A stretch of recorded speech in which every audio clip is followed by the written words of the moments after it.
A very warm good morning, Honorable Director, Joint Directors and Dean, respected Chairperson and jury members, distinguished faculty and students. I, Abarna S., PhD scholar from the Division of Food Science and Post-Harvest Technology.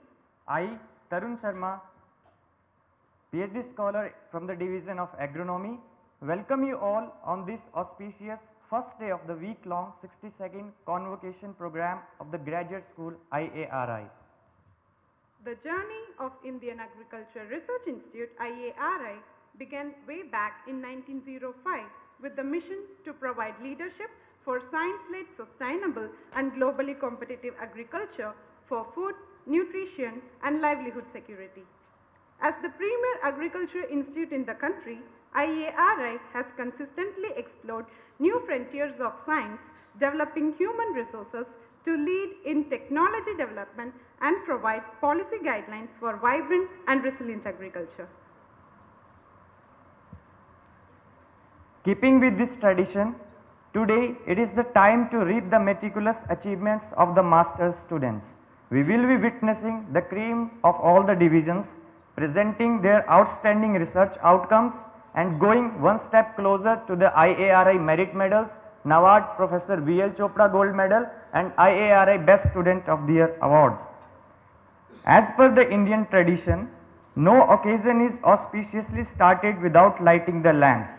So I here request all the dignitaries sitting on the dais for the Deep Prajwalan.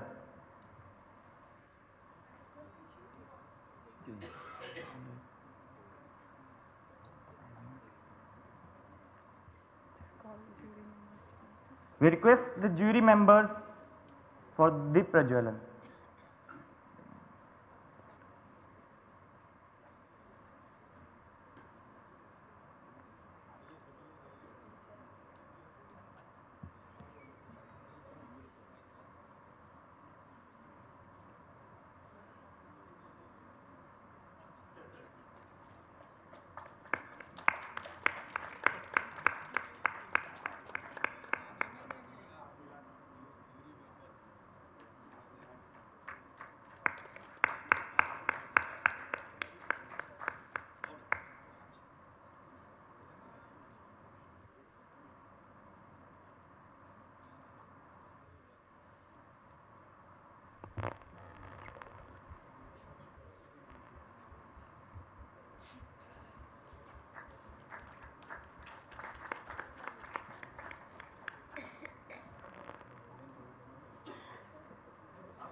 Now, I would like to invite the students of graduate school for Saraswati Vandana.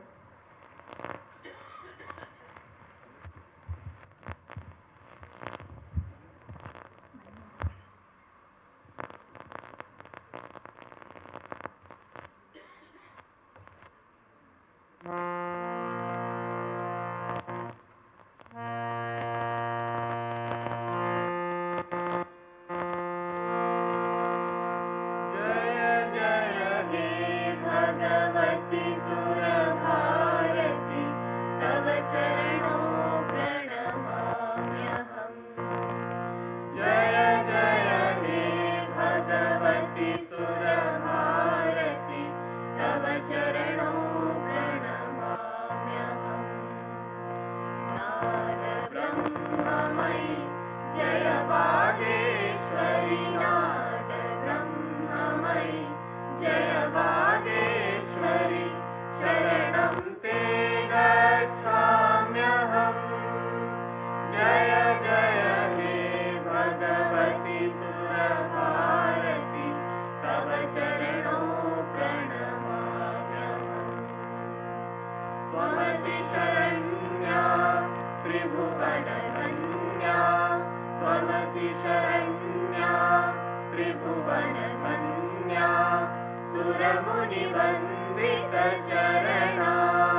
कविता मुखरा स्मित रुचि रुचिराभरणा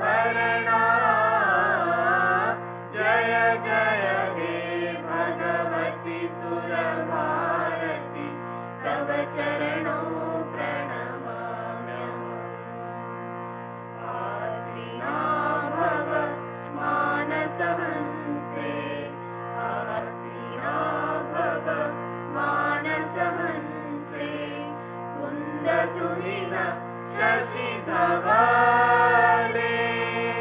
हर जडतां कुरु बोधि विकासम् हर जडतां कुरु बोधि विकासम् श्रित पंकज तनु विमले जय जय हे भगवती सुरभारती तव चरणों प्रणमाम्यहम् प्रणमाम्यहम् प्रणमाम्यहम् प्रणमाम्यहम् प्रणमाम्यहम् प्रणमाम्यहम्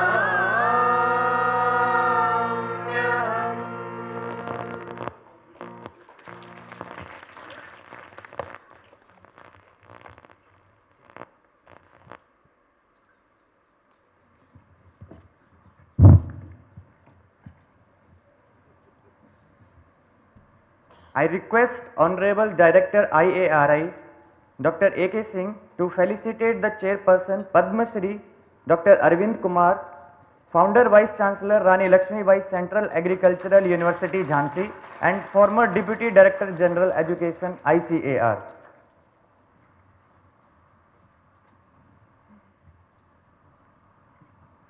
I also request respected Joint Director Education and Dean Dr. Anupama Singh to felicitate the jury members.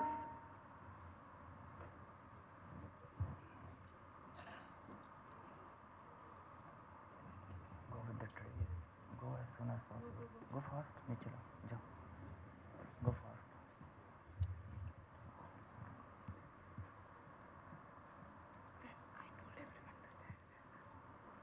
Dr. A.K. Joshi, CIMET Asia Regional Representative and Managing Director, Besan, New Delhi.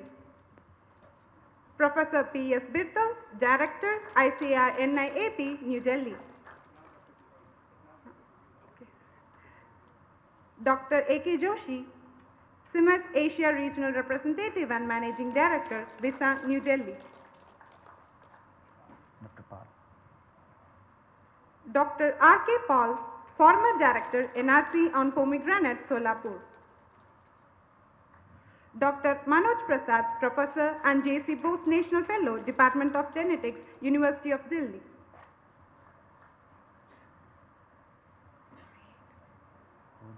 Speak this name. Dr. V.B. Ramamurthy, former Professor, Division of Entomology, ICAR.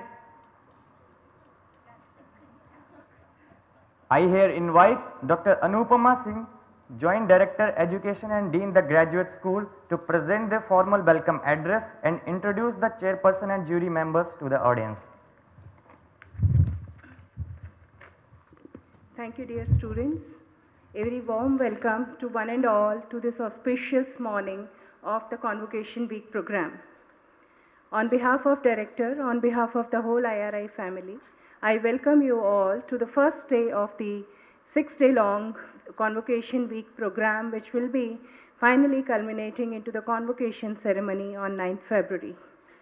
Honorable Chairperson of this morning, Professor Arvind Kumarji, former Vice Chancellor of the Central Agricultural University Jhansi and the former DDG Agricultural Education ICAR New Delhi, members of the jury, Honorable Dr. P.S. Bithal, Director ICAR and IIP New Delhi, Dr. R.K. Pal, former Director ICAR NRC on Pomegranate, Solapur, and former Head Division of PhD New Delhi, Dr. A.K. Joshi ji, CIMET Asia Regional Representative and Managing Director of the Borlaug Institute of South Asia, New Delhi, Dr. V.V. Ramamurthy ji, former Professor, Division of Entomology, ICAR IRA, New Delhi, Dr. Manoj Prasad ji, Professor and J.C. Bose National Fellow in Department of Genetics at Delhi University, our Honorable Director, Dr. A.K. Singh sir, worthy dignitaries, faculty, dear students, ladies and gentlemen.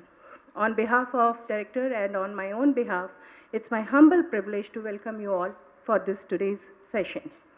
Today's event comprises the presentation of the significant postgraduate research achievements by the Masters and PhD students of IRI for the merit medals and the Best Student of the Year cum NABARD Professor V.L. Chopra Gold Medal recognitions. The sessions spanning across the 2 days, they will witness competitive presentations for selection of 5 students each from Masters and PhD categories for the merit medals.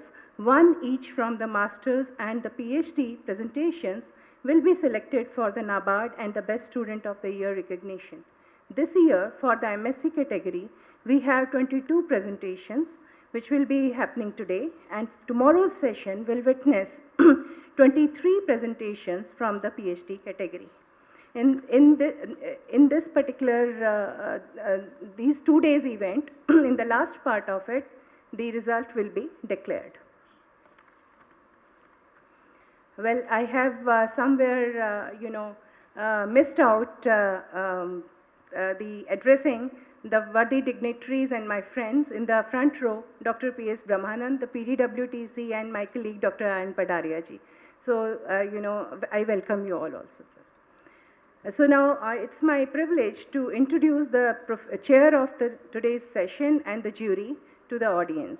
Professor Arvind Kumar, the chair of the session, a renowned educationist and researcher, has served as the first Vice Chancellor of the Central Agricultural University, Jhansi.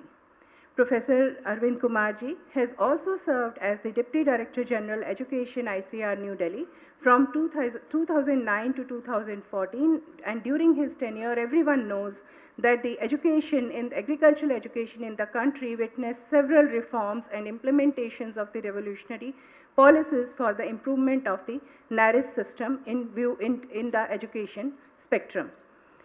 Under his dynamic leadership, as I have said, we have witnessed a lot of policy changes, and Sir has been instrumental in bringing and implementing the BSMA regulations and the BSMA guidelines for the postgraduate program in country.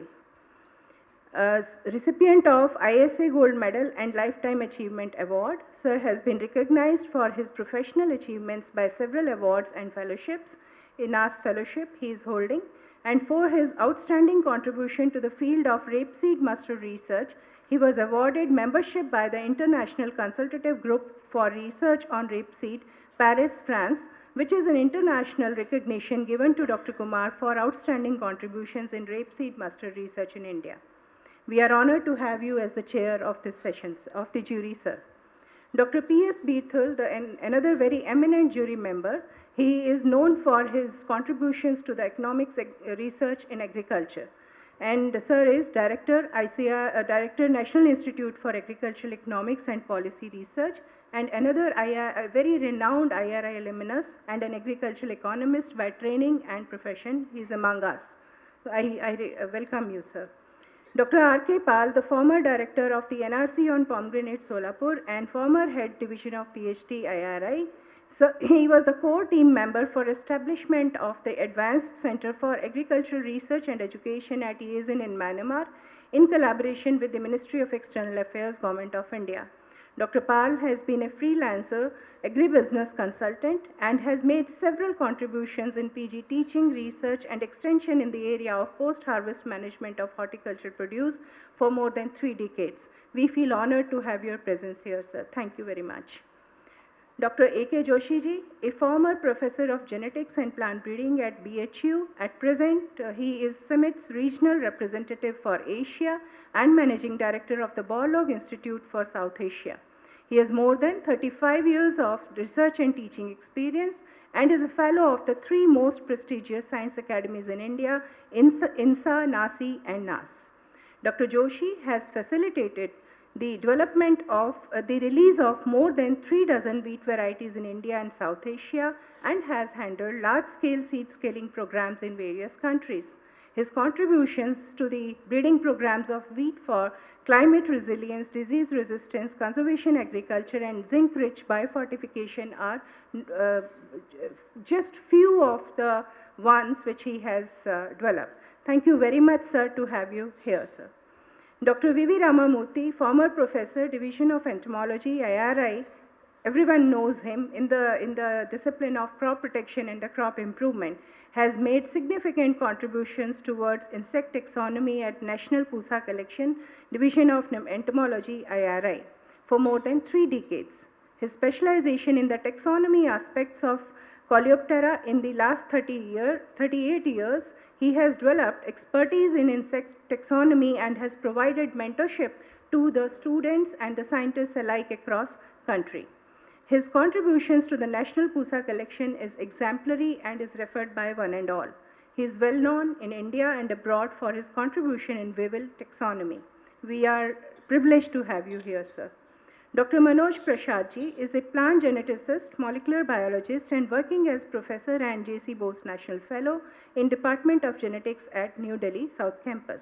Previously, sir worked as a senior scientist and J.C. Bose National Fellow at National Institute of Plant Genome Research from 2004 to 2023. Known for his outstanding contributions on the stress biology of plants and virology, he is an elected fellow of the INSA, the NASI, and National Academy of Agricultural Sciences and Indian Virological Society. Sir, we feel privileged to have your presence today.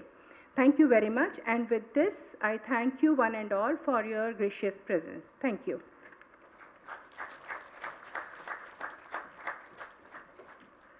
Moving further, I request Dr. Anil Dahuja, the convener of the session, to detail about the presentation.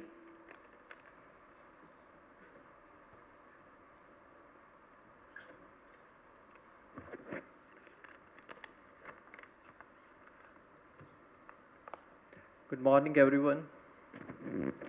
The Honorable Chairperson of the session, Padam Shri Dr. Arvind Kumarji, esteemed members of the Judging Committee, Dr. A.K. Joshi, Dr. P.S. Birthal, Dr. R.K. Paul, Dr. V.V. Ramamurthy, and Dr. Manoj Prasad, respected Director IRI, Dean and Joint Director Education, Directors of the Sister Institutes and Outreach Centers of IRI, other distinguished dignitaries of the dais, respected head of the departments, professors, faculty members, and dear students. Today we all have gathered here to commence the celebration of the 62nd Convocation of IRI. It is indeed a rich and unique tradition of IRI to have a week-long celebration of this auspicious day. Salutes to the visionary who initiated this practice. Sir, this week-long convocation program befittingly starts with the energy-packed presentations of the MSc and PhD students fiercely contesting for the 5 IRI Merit Medals and Best Student of the Year Award, who incidentally also receives the NABARD Professor V.L. Chopra Gold Medal Award, which carries a cash prize of Rs 25,000 and a gold medal. So before the pride and pearls of IRI serve you the intellectual feast, I would like to apprise the audience, especially our esteemed jury, about the process of selection of students for this prestigious award. Sir, we have 26 teaching disciplines here at IRI, and nominations of the students, one each from MSc and PhD category, are invited from all the disciplines. And to be nominated for this award, a student must fulfill the minimum eligibility condition of having OGPA 8 or more. And if in a discipline more than one candidate are satisfying this minimum eligibility condition, then applications of all the eligible candidates are weighed and evaluated by the BS of that particular discipline based on the research accomplishments of the candidates, and finally BOS recommends only one nomination to the graduate school. Sir, I am happy to share that this year, under the visionary guidance of our Director Sir and Dean Ma'am, and with the help of our faculty at ISRI, we have developed an online portal for receiving the applications of the nominated students in the online mode to make the whole process transparent, hassle-free, and efficient. The applications were received, and then applicants were asked to upload the documentary evidences in support of all the claims made in their applications. Then a high-level committee was constituted by the Honorable Dean and Joint Director Education for screening and scoring of the applications. In all, this year we received total 45 applications as mentioned by the Dean Ma'am, 22 from MSc students and 23 from the PhD students. The applications of the nominated students were critically evaluated by the committee and scores were given as per the prescribed guidelines of the graduate school after judging the veracity and genuineness of the claims. So basically scoring is done based on three parameters, sir, which carry different weightage for MSc and PhD students. So since today we have only MSc students who will be making the presentations, I'll be highlighting the detailed weightage of these parameters under MSc category only. So for MSc students, sir, the OGPA, it carries 50% weightage. The research papers published out of their thesis has a weightage of 10%. The special achievements of the candidates like say patents, products, processes and methods emerging out of the thesis and the awards won by them in national and international conferences for the poster or the oral presentations, it has a weightage of again 10 marks. So rest of the 30 marks are going to be awarded by our esteemed jury today based on the performance of the candidates in their presentations. Sir, the list of the candidates along with the performer to be used for the evaluation of their performance has already been provided to the jury members in the folder. So as given in the performer, the judging committee will be evaluating the candidates based on three parameters. The first one would be the quality of the research work and its potential impact, which carries 15 marks out of the total 30 marks allocated for today's presentations. And then comes the overall understanding of the work done and ability to answer the questions posed to them, so which has a weightage of 10 marks, while the style of their presentation and the quality of slides, it carries 5 marks. So as decided by the competent authority, so only the members of the judging committee would be posing the questions to the presenter and interacting with them after the end of each presentations. So as far as time allocation is concerned, I would like to inform the audience that total time allocated for today's presentation, it is 10 minutes. After 8 minutes, the yellow light will blink, indicating the student to sum up the presentation. At the end of 10 minutes, the red light will come up, indicating the students to stop his or her presentation. So any student exceeding this time limit will be subjected to negative marking. So with this brief introduction, I would like to wish all the contestants a good luck for their presentations. From my own experience, I assure you all that this session is going to be really captivating, not less than a festival of ideas and innovations. So in the end, I thank each one of you for your presence in this August hall for this all-important session. It will surely encourage and motivate the young speakers. So wishing you all a fruitful, productive and enriching day. Thank you one and all.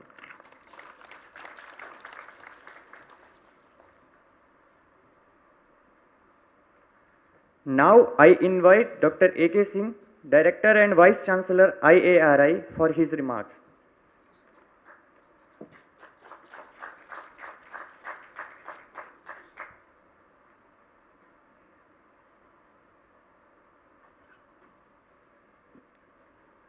A very good morning to each one of you and wish you all the very best. Most esteemed chair of today's program, Professor Arvind Kumar, and distinguished members of jury, Professor Ramamurthy, Professor Bithal, Professor Joshi, Dr. Paul, Professor Manoj Prasad, my colleague Dr. Anupma, Dr. Padaria, Dr. Brahmanan, all the professors and heads of the division, scientists, students, friends. You know, today's occasion is a very important occasion in the life of IRI student. Getting the opportunity to stand here on this podium, whether you get a medal or you don't get a medal, but reaching to this state itself is an achievement in itself, and you should be proud of that, those who have got the opportunities, because medals are only six people will get it.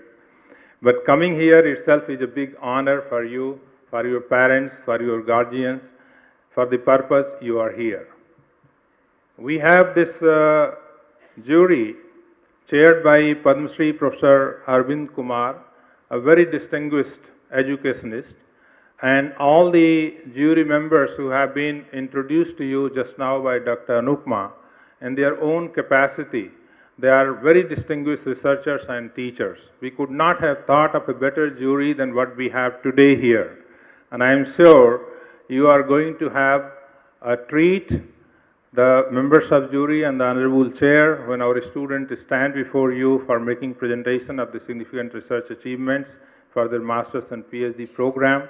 You will thoroughly enjoy it, and I take this opportunity to welcome each one of you once again for this very important function of IRI starting today, the Convocation Week.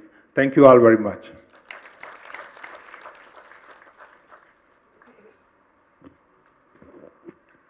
Let us welcome the chairman of the session, Padma Shri Dr. Arvind Kumar, for his introductory remarks.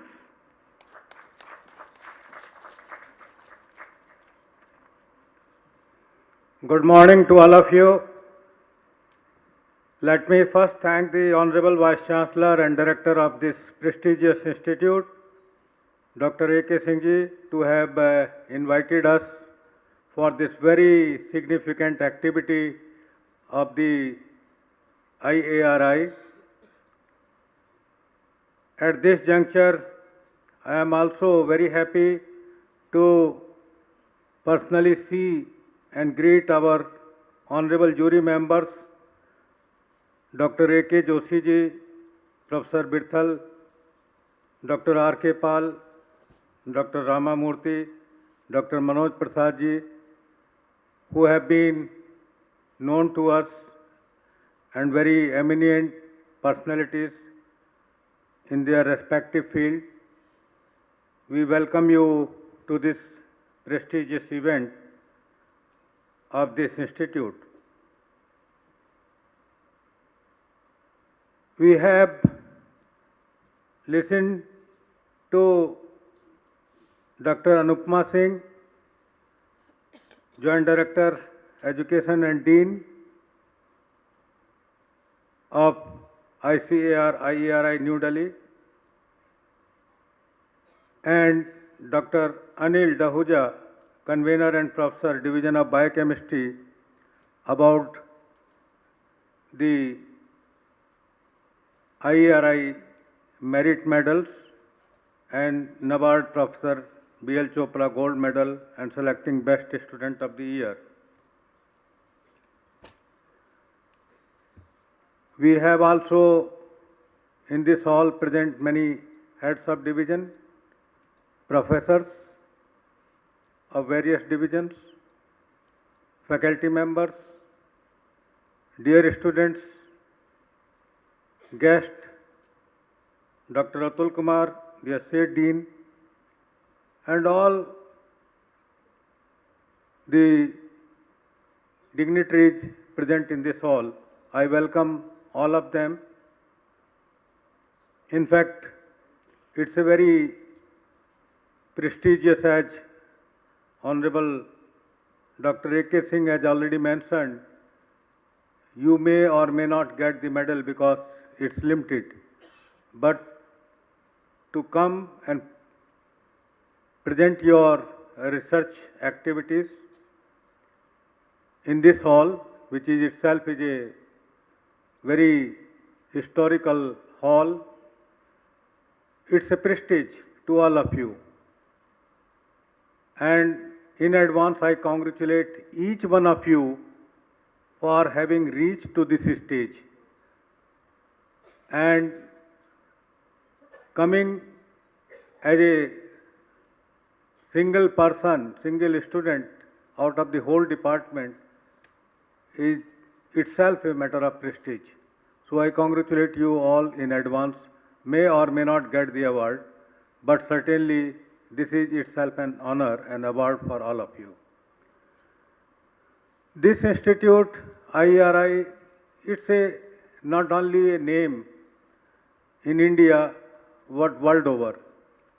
Wheresoever we go, we have been visiting. This is known throughout the world, who has done a remarkable job in bringing the food security to the country.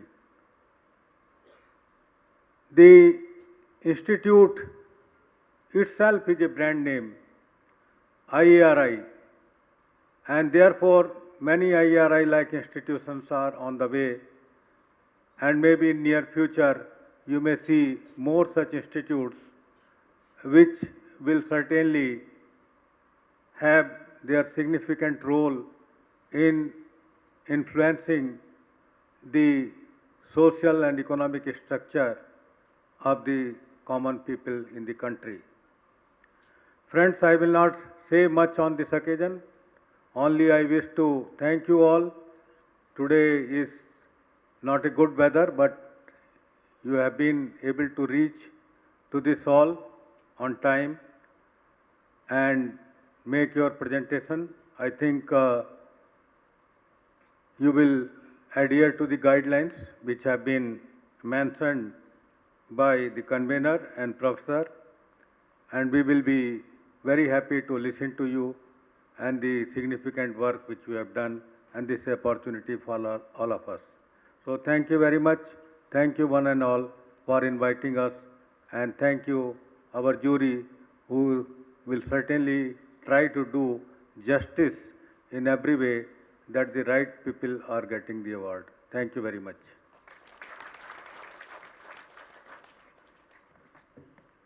Thank you sir.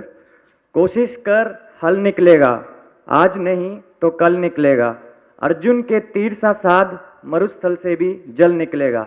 With these words, I wish all the best to the aspiring candidates, and now I would like to hand over the mic to Padma Shri Dr. Arvind Kumar sir, the chairperson of the session, for further proceedings. Thank you, sir. यही है ना list? तैयार load है इसमें?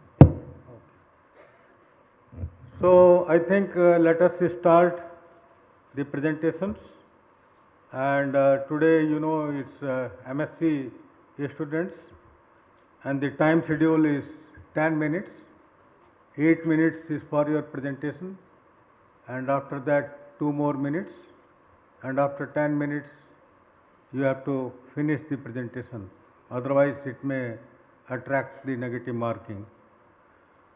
So with these words, all the best to all the candidates, 22 students who have done their hard work during the 2 years of their studies in different fields.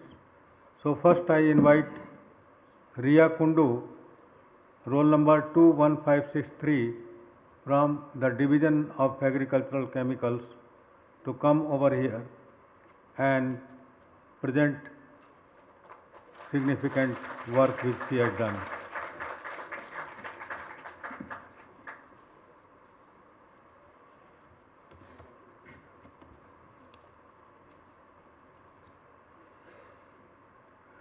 Time को तो control उधर कर रहे हैं ना? A very good morning to the respected chairperson of the session, respected jury members, and to all present here. Now, ladies and gentlemen, I welcome to you all to the fascinating world of agriculture chemistry. Imagine a vast field where farmers work hard to grow our food. Yet, beneath the surface lies a dynamic ecosystem, teeming with life, includes a diverse array of insects and pests. These scenic creatures pose big challenges for the farmers. Understanding their impact is very crucial. By exploring the data, we come to know the extent of these challenges in agriculture. Now let's take a look at the diversity of these pests that farmers encountered worldwide. Just like Earth is a home to a multitude of ecosystem and species,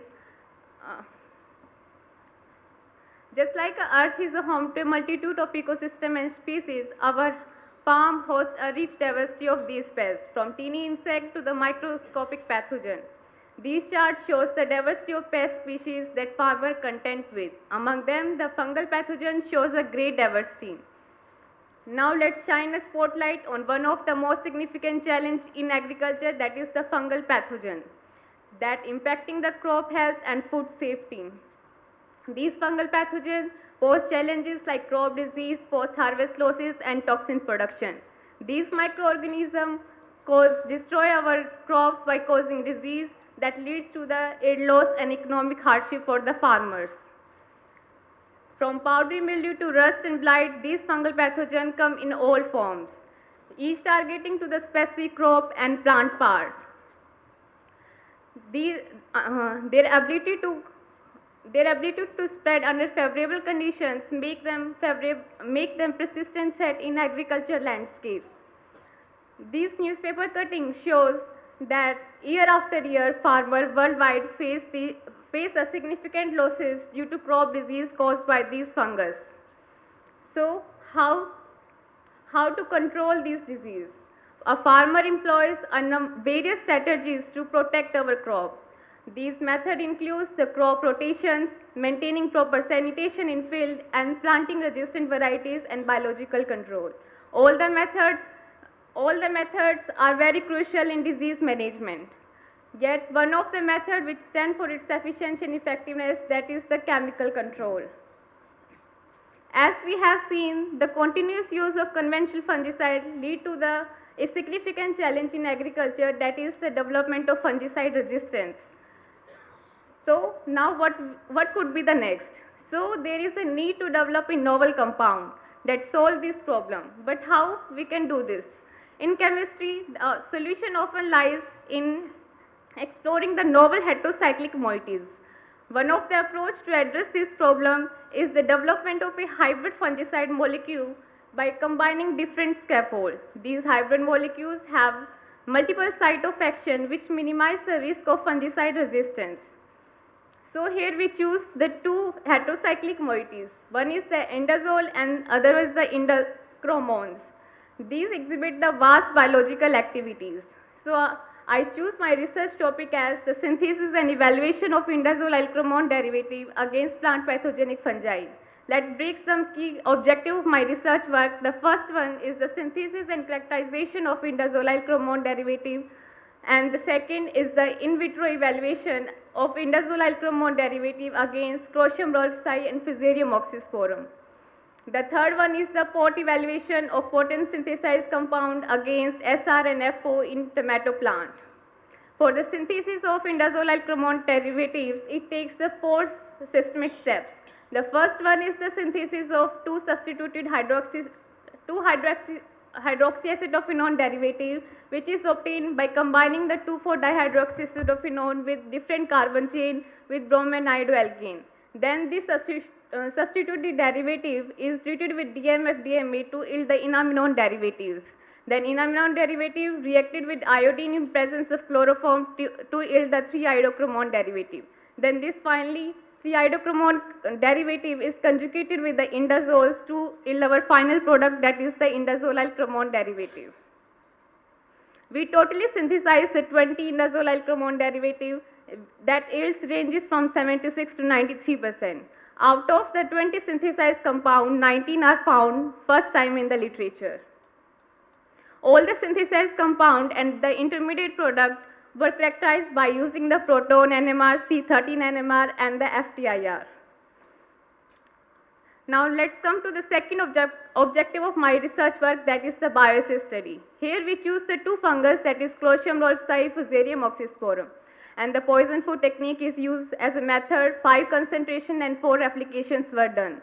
Probit analysis was done by using the SPS16 software.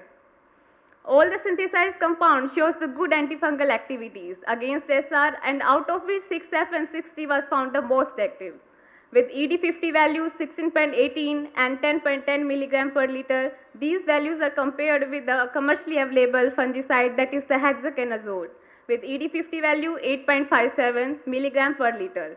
In case of FO, all compound also shows the good antifungal activity, out of which the 6F found most active, with ED50 value 27.82 milligram per liter, and here we choose the carbendazim as a positive control with ED50 value 9.01 milligram per liter.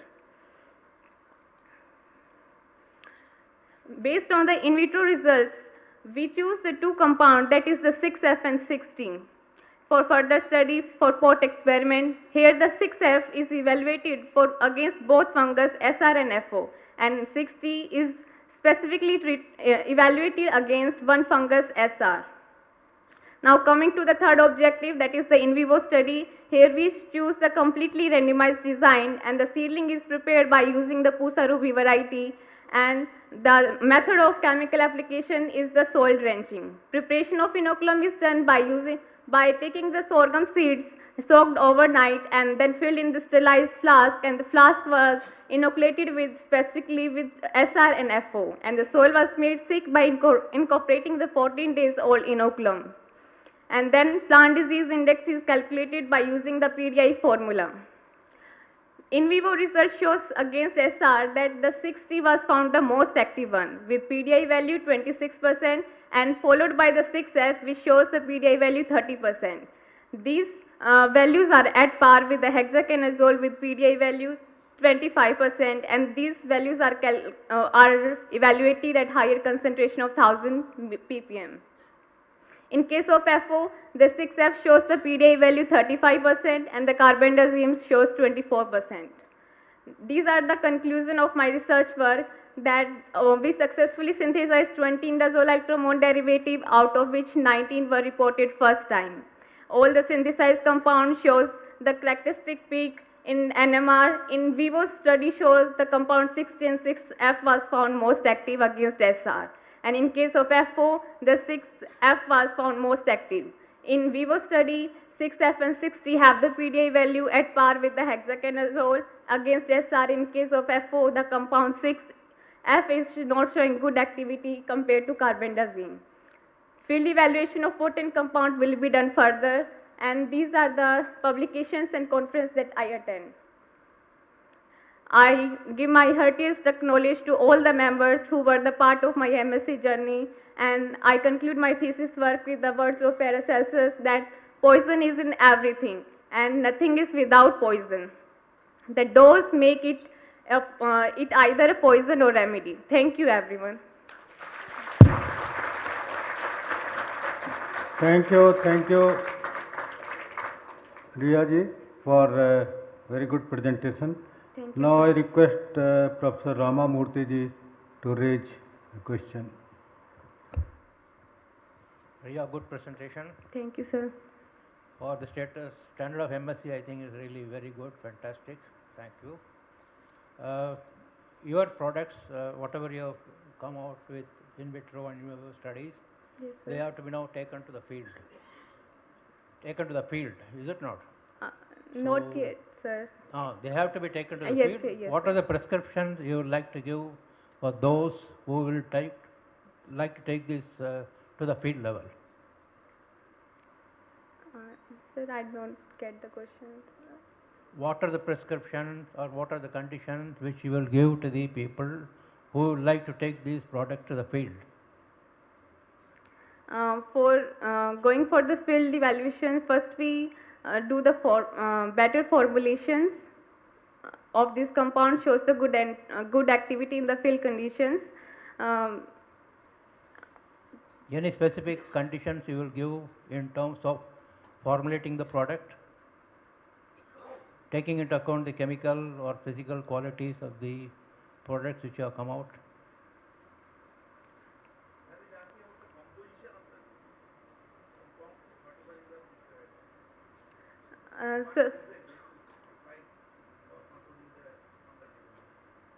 So we take 1000 ppm.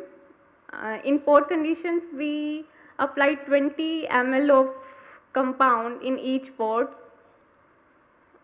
What I am asking you is in terms of adjuvants or in terms of other things which form part of formulation, any specific things which you would like to give to the people who want to formulate it? Sorry, sir. Okay. Thank you.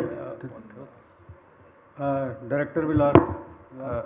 Ria, do you have any idea of the change in the name of the pathogen you are dealing with, the Sclerotium rollfly? What is it called now? Sir, Sclerotium rollfly. Okay, sir, no, sir. just try to look at it. Okay, sir. Thank you. Just a query, what is the extent of pesticide used in the country at present in India? How much? Average?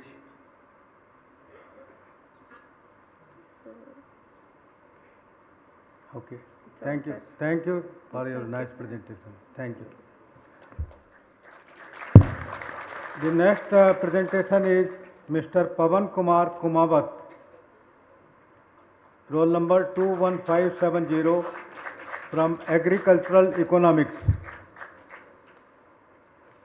Mr. Kumawat.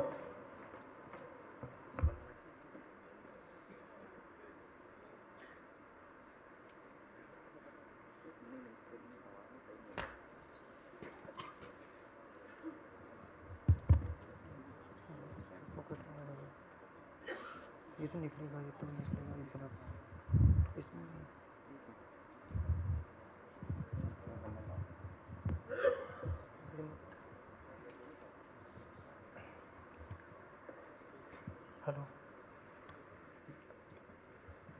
Chairperson, jury members, scientists, seniors, juniors, and my dear friends.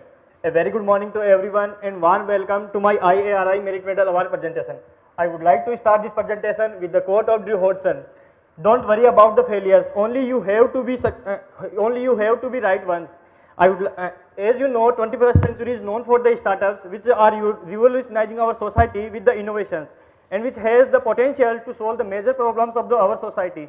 And seeing this potential, our Honorable Prime Minister announced to celebrate 16th January as a National Startups Day, and also stated that startup is a backbone of the new India, and which has created more than 8 lakh jobs in the past 7 years since the incorporation of the Startup India. And at the same time, India is the third largest startup ecosystem regarding the number of startups. India having the more than 2.9 lakh startups recognized by the Startup India, while at the same time, India having the more than 1 lakh startup recognized by the Department of Promotion of Industry and the Internal Trade. And at the same time, India having the more than 27,000 agri startups with the combined valuation of the $2.5 billion. Seeing this scenario and to promote the agri startups and the innovator coming in the agriculture sector, our Honorable Agriculture Minister last year launched Agriculture Accelerator Fund with the cost of 500 crores. And in the recent budget 24-25, our Government of India announced to promote bio startups under the tech policy to achieve the target of the developed nation to India by the end of the 2014-7. So, seeing this scenario, first thing we have to know about what a startup is. So, for any business organization to say a startup, it should have at least 3 components. First, it should have the business idea. Second, it should have the innovative component either in the business model or the product or the service it are going to deliver. Third, it should have the growth component. Growth potential, and in this same line our Government of India defined the startups in these words. But the thing is that when we analyze the journey of the startups, we found that startups are started in very uncertain ecosystem, and there is ample chances of the failure, but the reason of the failure actually we don't know. Hence myself, Pawan Kumar Kumar, Division of Agriculture Economics, conducted a study under the title of a determinant of performance of agribusiness startups in India under the guidance of Dr. Akati Sharma, and we formulated these 3 objectives. First, to draw the landscape of Indian startup with the focus on the agribusiness. Second, to identify the performance determinants of the startups. And third, to characterize and map the performance determinants of the startups. And to draw the landscape scenario, we drawn the data from the Government of India, Startup India, and we use the descriptive statistics for the analysis. But analyzing a startup ecosystem is the first step for driving any landscape scenario. Hence, we analyzed the agent of the startup ecosystem which are mentioned over here, and we found that the startup in India is growing at the compound annual growth rate of the 72%, while at the same time agri startup is growing at the CAGR of the 81%, which is generally higher than the overall scenario. And after that, we classified the agri startup in overall 7 focus area based on the application of the technology, and we found that highest number of the agri startup recognized in the food technology sector, followed by the agtech. And according to the stage-wide distribution of the startups, highest number of the agri startup recognized at the validation stage, at which stage startup has been already tested that the product market fit in the market. And in overall scenario, highest number of the startup recognized at the ideation stage. And after startup can get funding from these different sources, but in the equity financing, startup have to sell their shares and the equity to get the funding. And in the agriculture scenario, funding from the since 2016 is growing consistently. But the thing is that when we reviewed, we didn't get any study was conducted to identify the performance determinants of the agri startups. Hence, we conducted a systematic literature review using these 4 databases: Scopus, Web of Science, and Procast, while the Google Scholar was used for the back referencing. And we use this Prisma methodology for the systematic literature review, and we use these search string, and we comprehensively find out 13,575 studies. And based on these studies, we use this Prisma methodology, and based on our inclusion exclusion criteria, we selected only high quality 59 relevant studies according to our objective. And based on these studies, we found that we classified the performance determinants in these 3 classes: organizational, personal, and the external factor, and the subclasses which are mentioned over here. But the thing is that these we didn't get any study from the agriculture sector. Hence, to characterize the performance determinants for the agriculture sector, we have to conduct primary survey from the good performing agri startups. But there was no uniform metrics to define the what a performance criteria. Hence, we conducted a focus group discussion with the startup ecosystem agent, and we set the performance criteria. According to our performance criteria, a startup is considered as a good performer if the year-on-year growth in the revenue is more than 25 to 30%, or the growth in the employment is more than 20%, and the rest are mentioned here, like a startup is able to self-sustain without the external support. And based on this, our performance criteria, we selected these 10 different startups that were incubated from these 5 different incubators, geographically located different. And based on, and after we selecting these startups, we conducted a semi-structured convergent interview and analyzed using the content analysis methodology, because all the interview were the qualitative, and use the NVO software which involve these 5 stages. First, converting the recording into the raw data. Second, converting the raw data into the meaningful unit. Third, developing the codes. And fourth, developing the themes and the category. Fifth and last is the concluding the analysis and the interpretation. And based on our interpretation and the conclusion, we found that the organizational factor was most dominating factor affecting the startup's performance, which contributing 44% on the startup's performance, and followed by the personal factor and the external factors. And among the organizational factor, product market fit was the most dominating factor. Product market fit, that means the supplying of the product based on the demand of the market and the actual condition which are going to held in the economy. And among the product market fit, whether any startup should go for the diversification or the core product at the initial stage. So at the initial stage, a startup first should go for the establishing the core product rather than going for the diversification. And the second most dominant organizational factor was the business model, which was contributing 33% in the organizational factor. And business model include these marketing strategy, cost and profit and value strategy. And third important determinant among the organizational factor was the networking and the team fourth was team competitive advantage. And among the personal factor, work experience of the founder and the co-founder was most dominating factor, followed by the decision making capability of the founder and co-founder. And among the external factor, funding was the most dominating factor. But in agriculture sector and in overall scenario, startups are getting highest funding from the venture capitalists, which are generally will provide the funding to the startup when they will test that the startup will be able to generate the revenue in the next 5 years and 10 years with the higher growth rate, then only they will invest.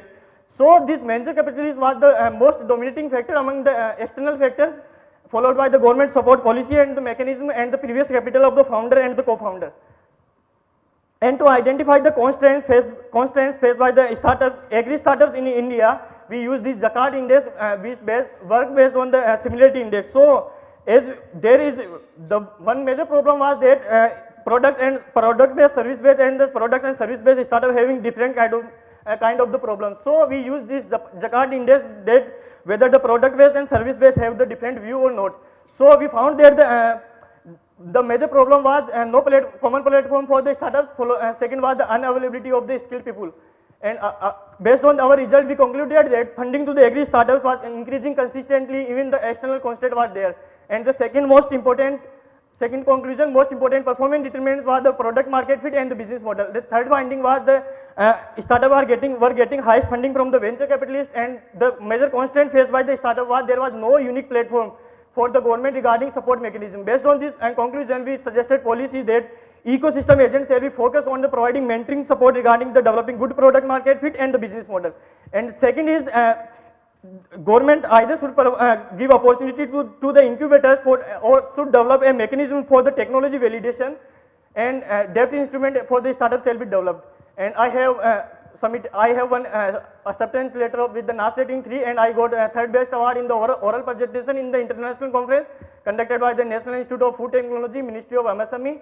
And these are my certificate of participation. And at the last, I would like to acknowledge my chairperson and advisory committee and all the other members who directly and indirectly assist me during my master program. I would like to finalize this presentation with the quote of the Bill Gates: "It's fine to celebrate success, but it's more important to heed the lesson of the failures." And I expect that my research will be help in developing the good startup ecosystem in India. Thank you. Thank you, Mr. Kumawat. Thank you very much. Thank you. Now I will request Professor Vithalji to raise the question. Very good attempt to analyze the startup ecosystem in India, Mr. Kumawat. Within the agricultural sector also there are different kind of startups. Some may be related to say food technology, some may be related to even research, some may be related to animal husbandry. So did you try to analyze which one of these segments is more successful? In agriculture? Yeah. Sir, in agriculture, generally product-based startups are more successful, right? Like recently, like in mushroom-based startups, one startup of the Haryana started to produce medicines of the mushrooms. They are getting very high revenue, and in the last 2 years, like in 2021, he is incubated from our Pusakarsi only, and his yes, and his annual turnover is actually I don't know, but sir is in 1,000 crores. Okay. Then did you come across some literature which might have indicated the success rate of startups? Yeah, sir. So success rate of the agri startups is almost 80%, while at the same time success rate of the startups in India for overall scenario is generally in less than the agri startup, which is the 60% only. Mr. Kumawat, I have got one question. You have the agriculture base because the economy is dependent on agriculture in the country. But you have only 27,000 startups out of 2.5 lakhs, so less than 10%. Why this mismatch? Why this mismatch? Yes, sir. Sir, exact reason I don't know actually, but according to my study, when we search, but agri startups was emphasized in last 4 years, I think, sir. Because when the Startup India was launched in 2016, government emphasized on the tech-based startup initially. After that, many startups like agri startups started to come. In 2016, there was only like 54 startups in agriculture. But after 2018, government announced to support like one policy was launched. Actually, name I don't know. After that, it's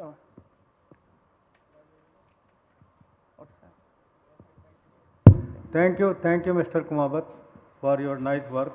Excellent. Thank you. Thank you, one and all. The next presentation is from Mr. Mohana Selvan T. 21579 from Agricultural Engineering. Mr. Mohana Selvan.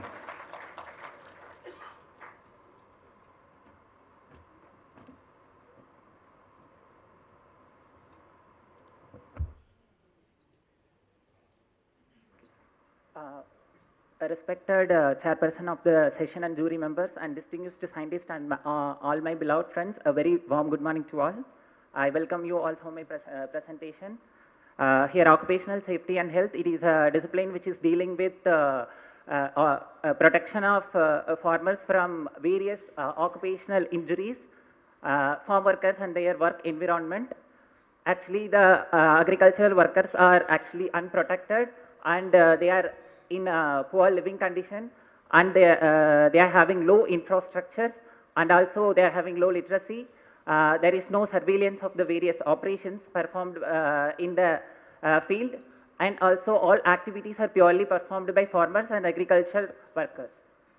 Here I want to compare the farm work with the industry setup. Actually, unlike industry, there is no selection, no training and proper licensing for farm workers. So, and there is no clear distinct cut between the home and workplace. So, the accessibility of children to the various accidents is also high.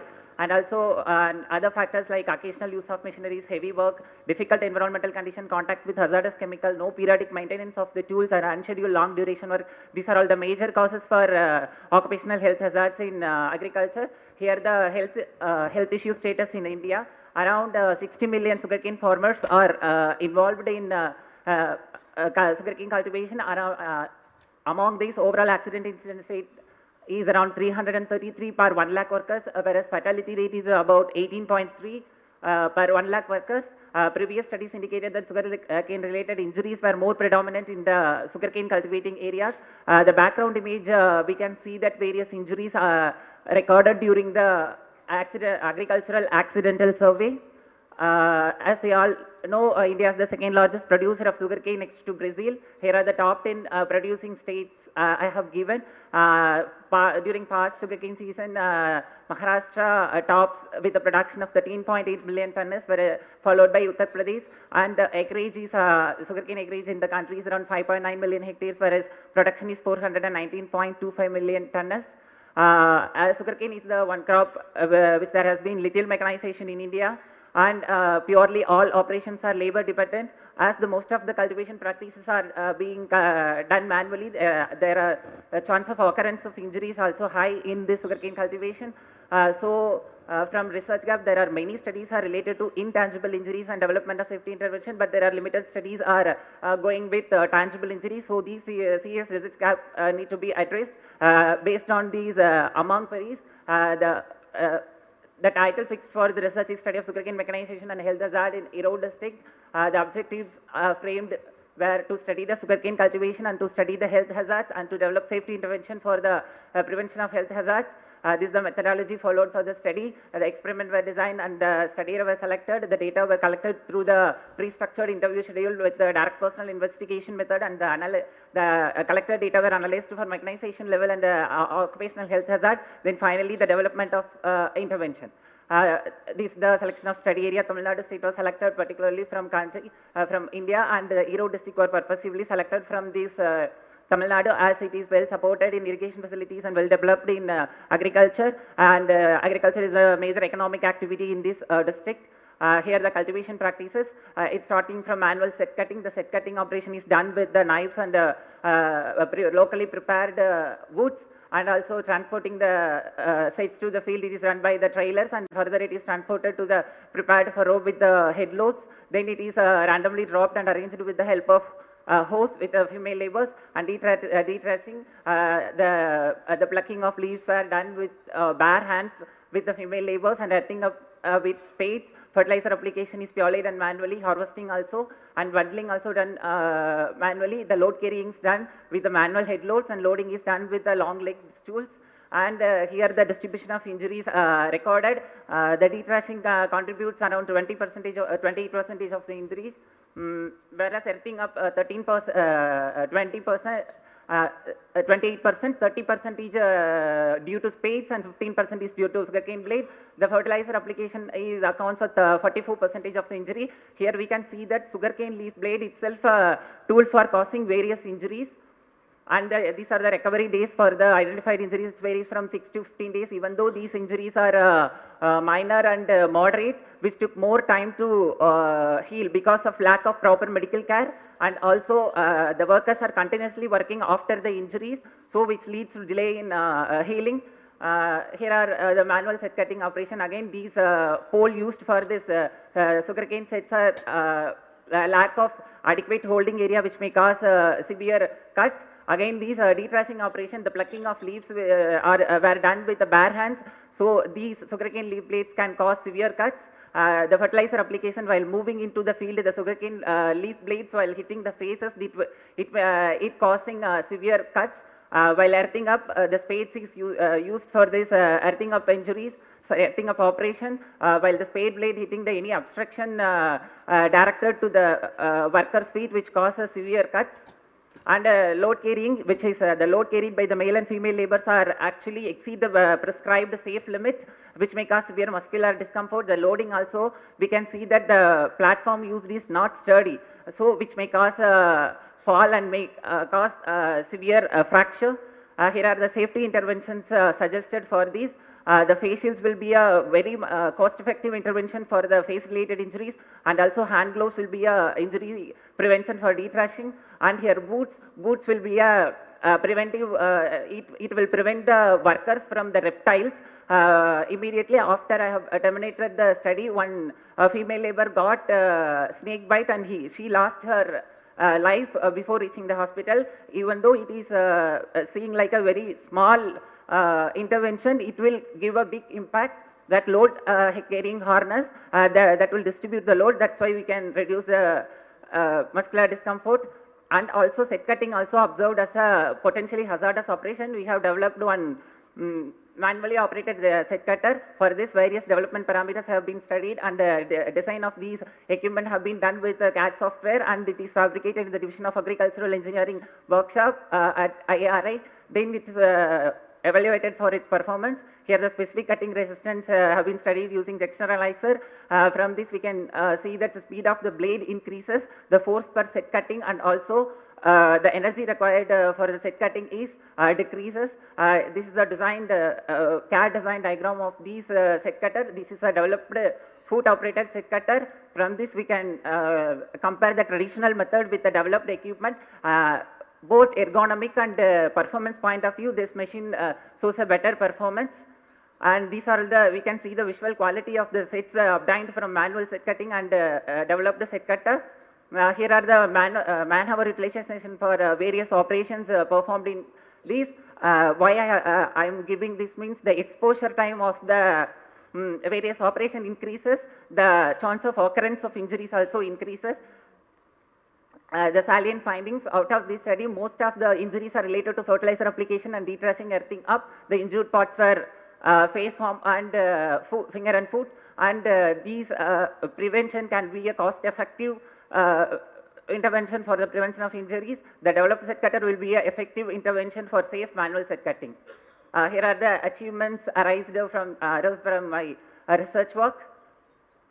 This is a best paper award from the 9th National Conference on Agriculture Scientific Council in Tamil Nadu Agriculture University, and I have cleared ASRB NET April 2023, and I have cleared UGC NET December 2023. This is the paper with NOS rating of 7.9 from the Journal of Sugar Tech.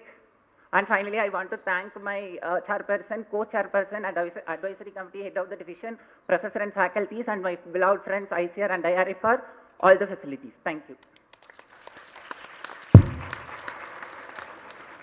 Thank you, Mr. Mohan Salman. Now I request Dr. R.K. Palji to raise a question.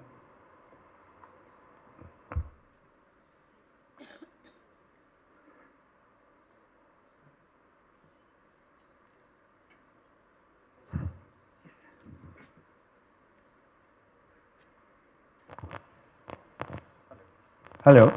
Yes. Mohan Selvam, excellent presentation. Thank you so much. Very good work. Thank you. I have just one small clarification from you. Yes, sir. That what is the cost of the set cutter? So it is 3,000, sir. We have calculated the cost of the machine. It's around 3,000. Okay, good. And what is the percentage of reduction in the injury level by the set cutter intervention? Actually, sir, it enhances the comfortness of the. We have developed this equipment with all ergonomical parameter consideration with the data available for Indian farm workers.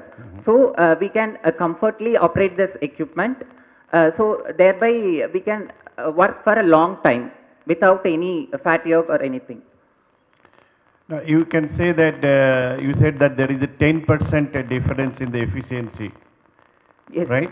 Yes, sir. So how do you justify that this will be very, very important Yes, particularly for preventing injury and reducing the cost of the operations? Actually, sir, as we all know, in our India, most of around 85% of the farmers belong to small and marginal farmers. The main, there are a lot of power operated set cutters are available. The main thing is, it's not, adopting those technologies are economically unviable for them. So they are preferring traditional set cutting method. So in this, we can see that it's a potentially hazardous operation. So it will be definitely it will be a better option for a better replacement for the traditional set cutting method. Is there any, there is no available machine so far for set cutting? So for set cutting, power operated set cutters are there, and for manually, but chippers are there. But these set cutters with two butts, there is no machine up to now. We have particularly selected for foot operated means. Why means we all know the leg we can give more force with our leg, and also they can operate within a sitting posture. So it will be a better replacement. Thank you. Thank you. I have just one query. Yes, sir. You have shown that maximum level of injury was due to fertilizer Yes, application. sir. With the availability of drones, Yes, sir. what is the future of this reducing the injury? Actually, sir, up to now, the spraying is done with drones, but the fertilizer application, we are applying it at the root, near the root. So, we have to think for that, sir. And do you know, is there any varietal difference which can discriminate the level of injury in the sugarcane varieties? Maybe, sir, but I'm not sure about the varietal differences. And recently, one of the scientists received Padma Shri for developing unique sugarcane variety. Yes. You know that? Sorry, sir. I'm not sure. Okay. Thank you very much. Thank you so much. Thank you.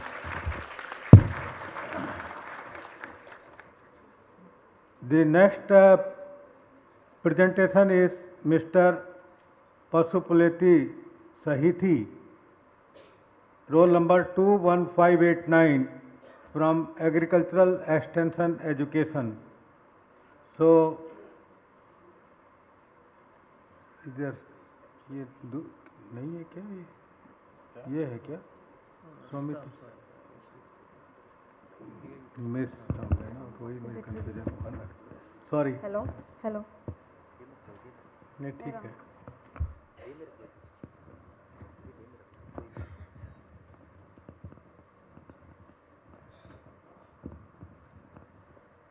A very good morning to the respected dignitaries, scientists, seniors, juniors. I am Sahiti Pasupuleti and I welcome you all to my merit medal presentation. India, a major agriculture producer, has achieved food self-sufficiency despite a smallholder economy. But this record level of production has not always been accompanied with an equivalent increase in farmers' income. This is because farmers encounter many challenges in terms of price fluctuations, post-harvest losses and limited market access. And one of the possible solutions to these problems is the value addition of agri-produce through structured agri-value chains like farmer-producer organizations, which has an enormous potential in enhancing the farmers' earnings by addressing these marketing issues. And even this role of FPO is also highlighted at the highest policy level. And it is also well known that women have played a crucial role contributing significantly to food production, but their role is often underrated. And despite of the fact that women perform over 80% of the farming related tasks, only 13% of them actually owns the land. And according to FAO, women frequently have less access to capital and technologies than men, which is confining them to lower profit nodes. Hence it is very important to study the empowerment of women within the value chain of FPO. And with this background, a study titled Evaluation of Mango Value Chain of Farmer Producer Organization was conducted, and these 4 objectives were framed. And the study was conducted in Andhra Pradesh and Telangana states with a total sample size of 300, which include 100 male and 100 female farmers from the FPO and 100 non-FPO members from the same locality. And my first objective is to map the value chain in mango at FPO and farmer level. At FPO level, the mapping is done using Porter's value chain model, and at the farmer level, the mapping was done by identifying various actors, activities and marketing channels involved. And the cost comparison of primary activities identified that FPOs are incurring higher inbound logistic costs, which is around 70.5%, and this is majorly contributed by cost of raw material. But this cost does not affect the efficiency because ultimately the farmer receives the price. And the operation cost accounts for about 11.3%, which is majorly contributed by ripening cost. This can be addressed by converging the funds at the FPO level for the post-harvest infrastructure construction and training and educating the farmers on post-harvest handling of the produce. And the outbound logistic cost accounts for about 18.1%, which is majorly contributed by freight expenses to distant market. And this can be addressed by linking the FPOs to our digital platforms like Kisan Rath, Kisan Ride, which are providing organized services with a negotiable prices. And value chain mapping at farmer level identified that the FPO involved channel highest prices compared to all other channels. In the channels with the commission agents involved in marketing of the produce offered the lowest price. And my second objective is to study the impact of FPO value chain on the productivity and value of the output of members. Here the data was collected from both the members and non-members, and the intervention is in the form of an FPO value chain, and this led to better access to inputs and services which had a positive impact on the productivity and value of the output of members. And this was analyzed using regression adjustment, and the results identified that the productivity of members is 35% higher compared to that of non-members. And this can be attributed to better extension and advisory services provided, special bagging and harvesting techniques followed by the members of FPO. And the price received by the members was 21% higher compared to that of non-members. This is because members receive 5 to 6,000 per ton higher compared to that of non-members. The value of output was also 67% higher compared to that of non-members. And my third objective is to study the gender aspects in the value chain of FPO. And this was analyzed using ProVI and Potter's value chain model. This ProVI measures how women's empowerment at the household level is impacting the women's empowerment at the value chain level. And this ProVI consists of two sub-indices called 3 domains of empowerment and gender parity index. And these 3 domains of empowerment measures men's and women's empowerment across 10 equally weighted indicators, which in turn measures 3 types of agencies called intrinsic, instrumental and collective agencies. And based on the adequacy scores obtained, this graph compares men's and women's empowerment across 10 equally weighted indicators which showed that women have lowest adequacy in autonomy in decision making. And this can be addressed by motivating and educating the women in taking their own decisions independently and without the fear of others, and this helps in strengthening the roles and responsibilities.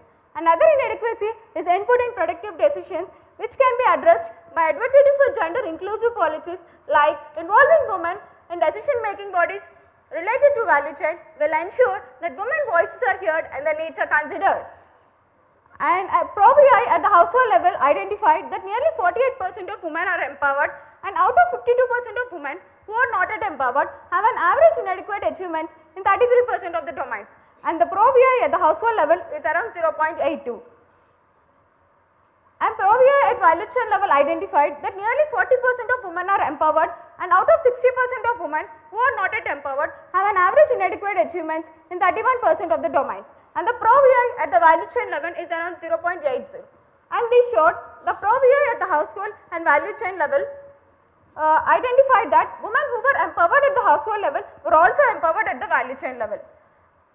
And the result from Potter's value chain identified that though the women are empowered on par with men, but their involvement is restricted only to fewer nodes of value chain like storage, grading, packing, assembling and weighing activities. And my fourth objective is to analyze the facilitating and hindering factors, and this was analyzed using mixed method model. There are many mixed method models, but the current study used convergent parallel design, which involves simultaneous collection of both the quantitative and qualitative data. And the quantitative analysis of constraints was done using Garrett ranking, which identified that lack of participation of members in decision making, delayed payment were the major constraints faced by the farmers. And the success factors analysis was done using Friedman test, which analyzed that better price compared to local members and better extension and advisory services and large number of shareholders were the major success factors. And the qualitative analysis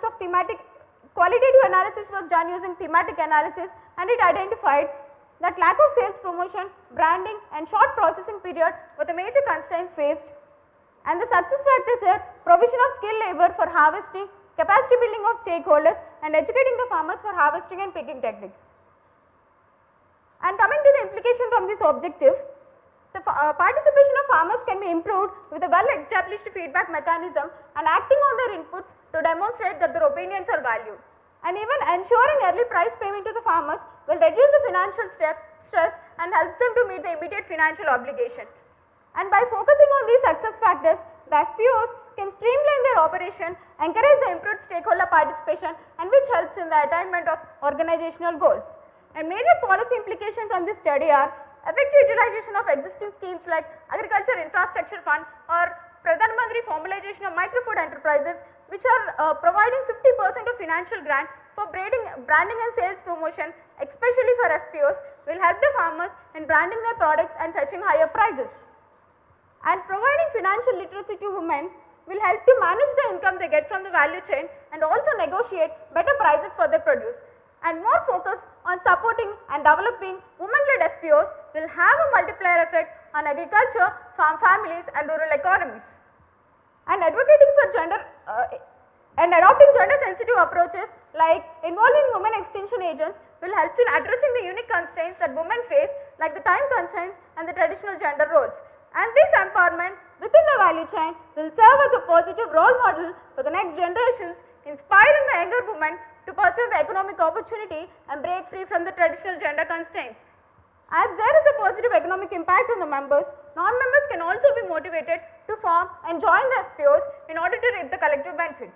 And coming to the outcome of research, this research will enlighten the farmer on the importance of FPOs in reducing the post-harvest losses and the related expenses. And this will also empower the FPOs to make the informed decisions, improve the operational efficiency by fostering the inclusivity and addressing the gender inequalities. And this will equip the policymakers with evidence-based insights in order to develop a policies that helps in the sustainable development of FPOs and eventually the agri sector.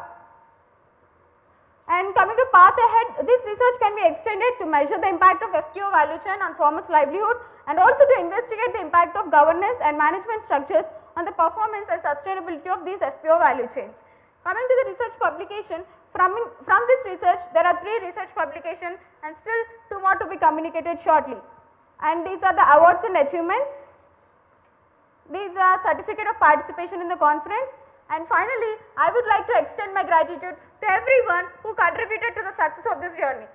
And I wish to end my presentation with a quote given by Honorable Prime Minister Shri Narendra Modi that individual efforts can bring excellence, but only collective efforts can deliver effectively. Thank you, everyone. Thank you, Sahiti, for your nice presentation. Now I request Professor Joshi ji, Dr. A.K. Joshi ji, to raise a question.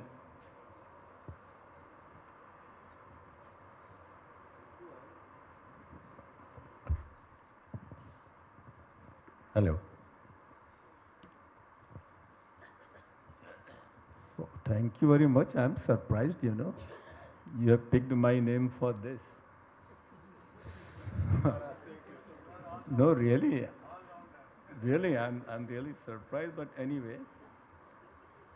So, how your study can help your clients?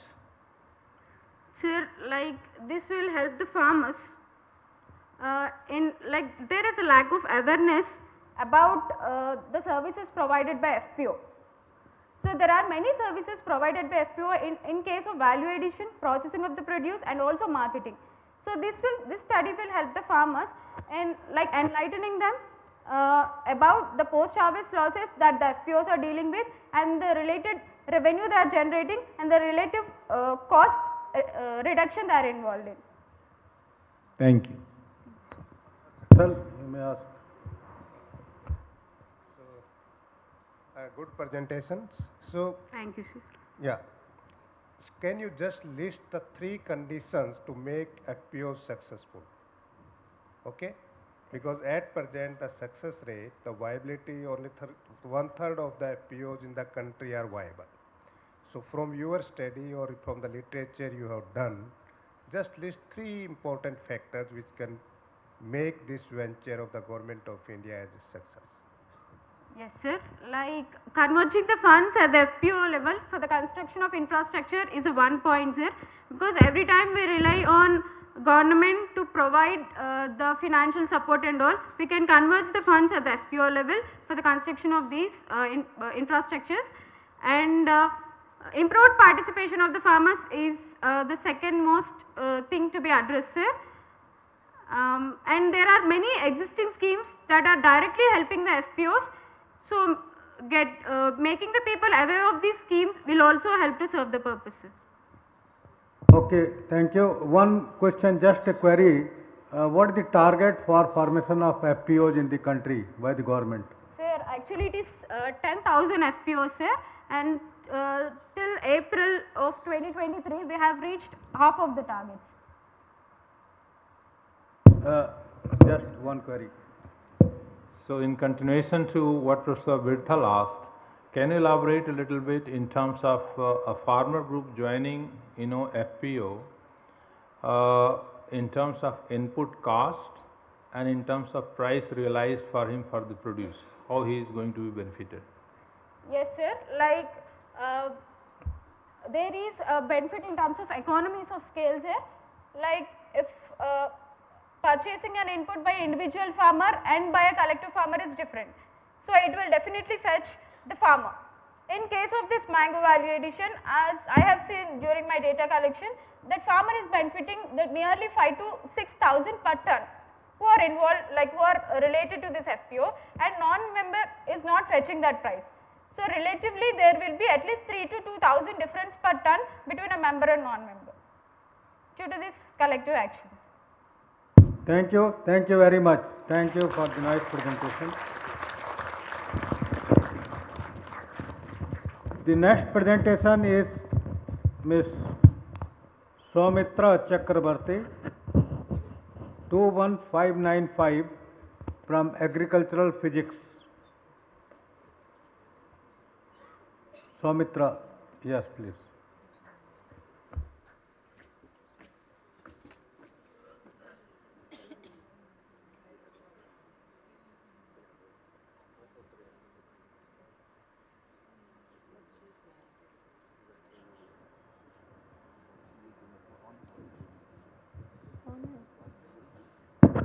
Hello.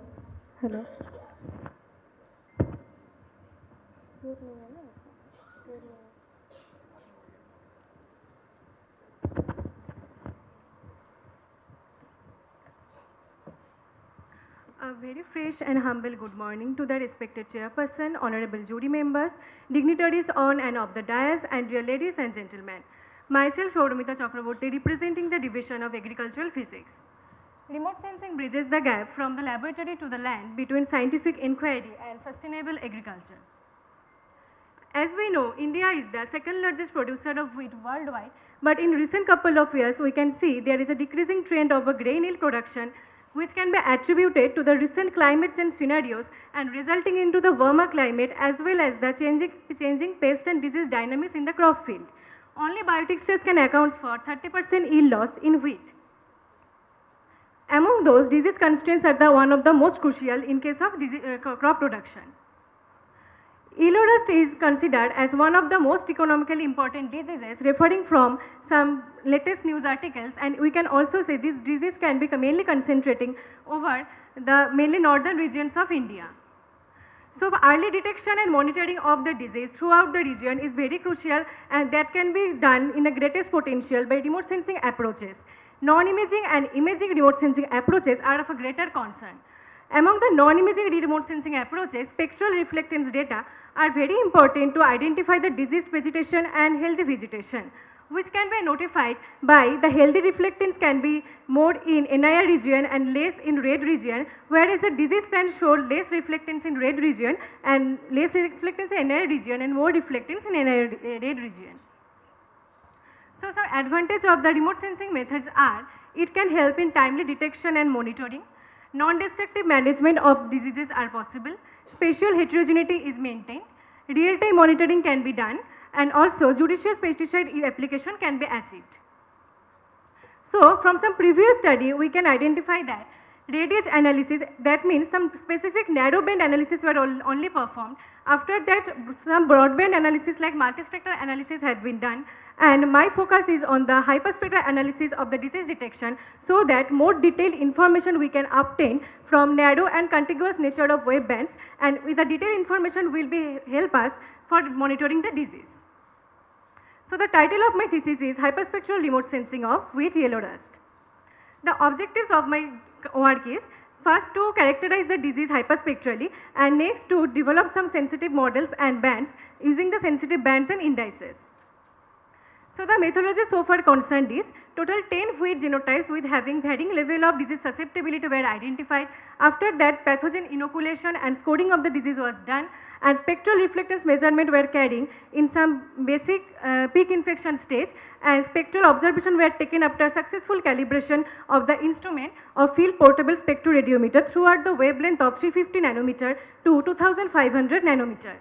And correlation studies, first derivative reflectance studies, vegetation indices computation, contour mapping for new indices, and multivariate regression analysis were performed for hyperspectrally characterize the disease and also to validate the models for future disease prediction.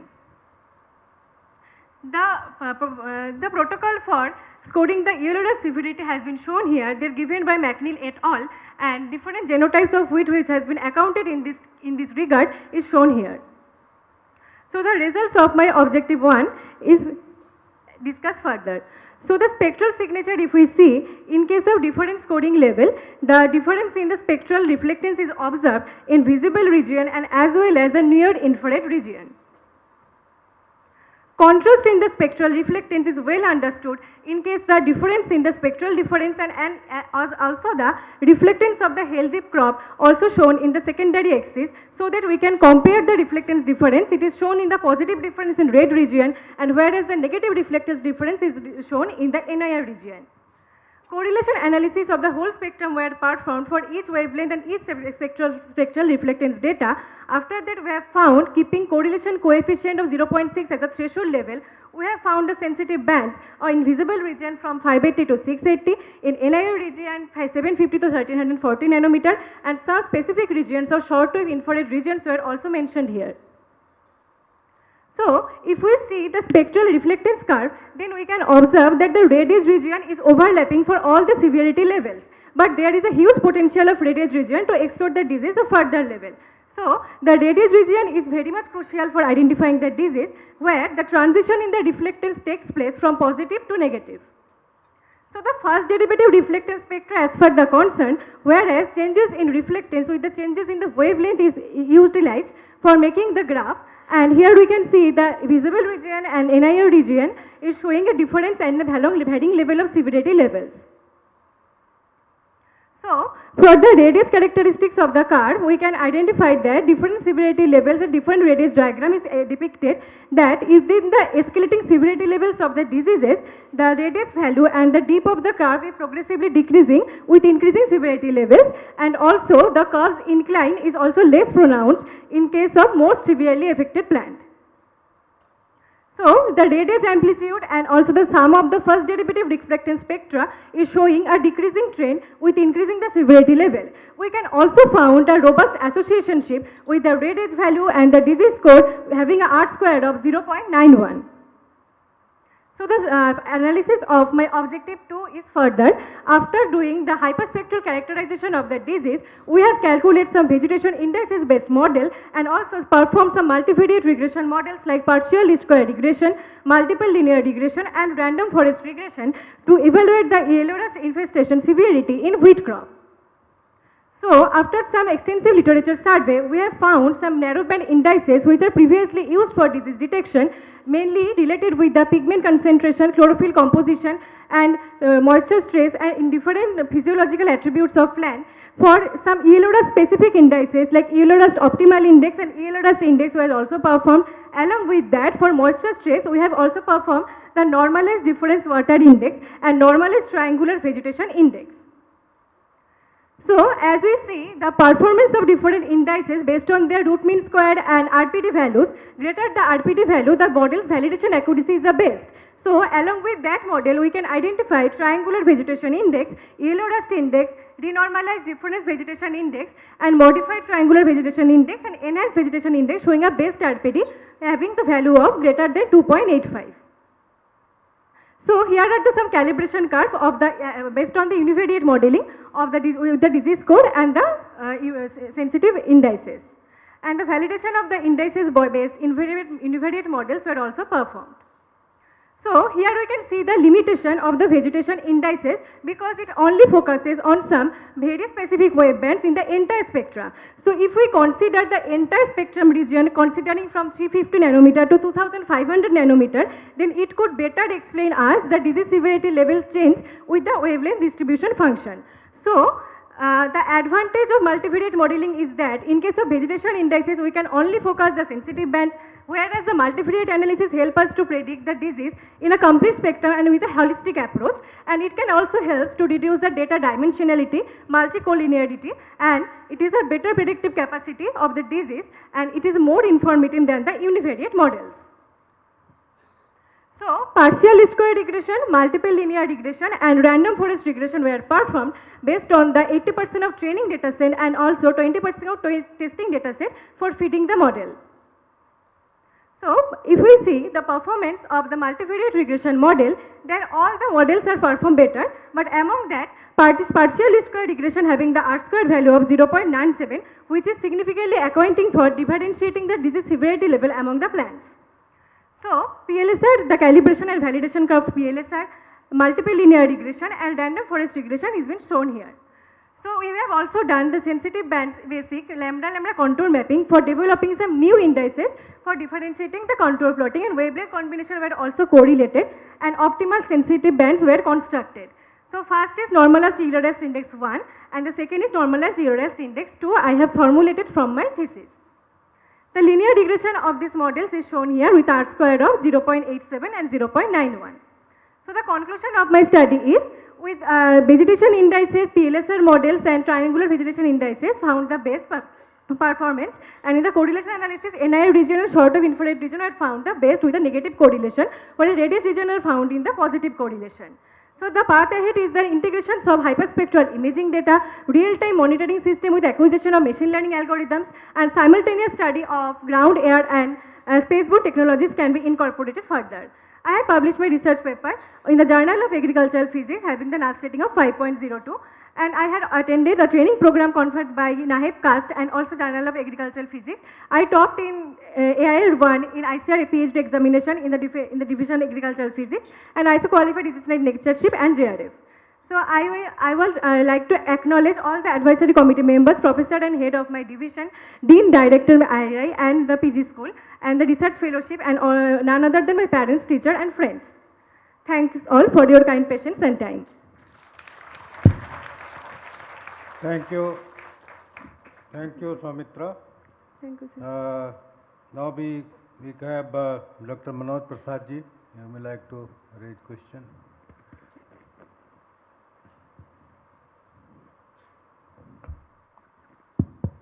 Soumitra.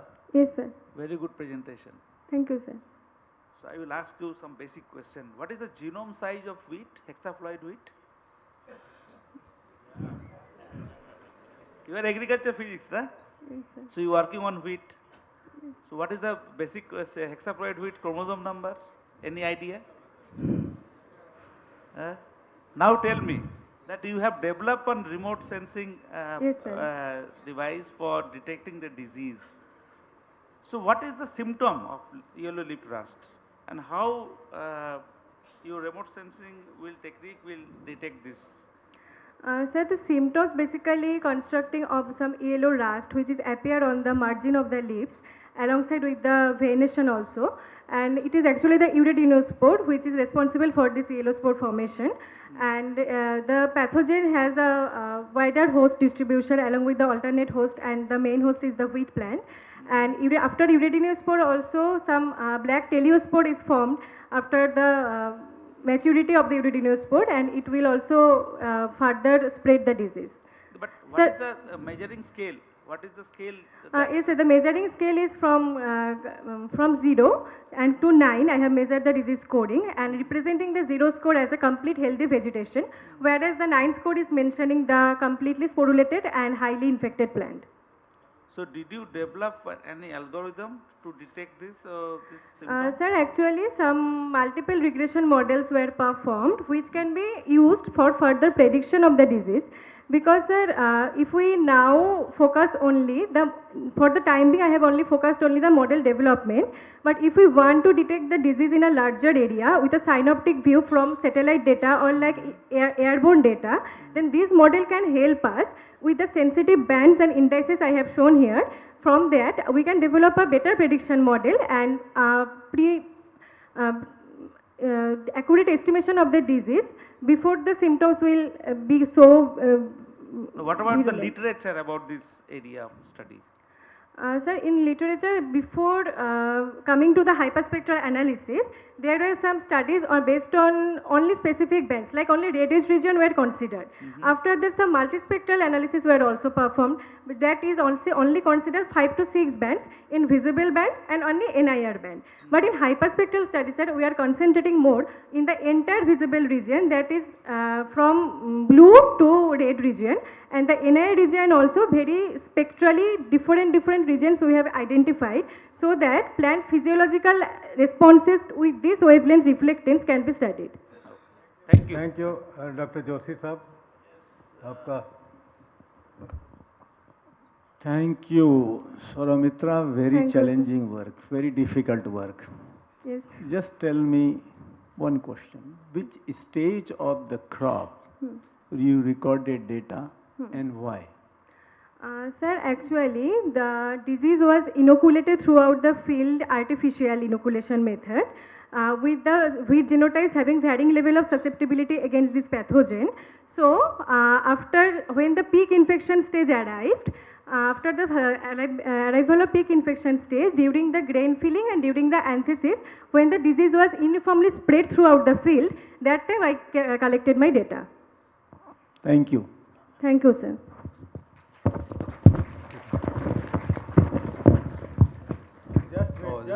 Stay, Saurabh.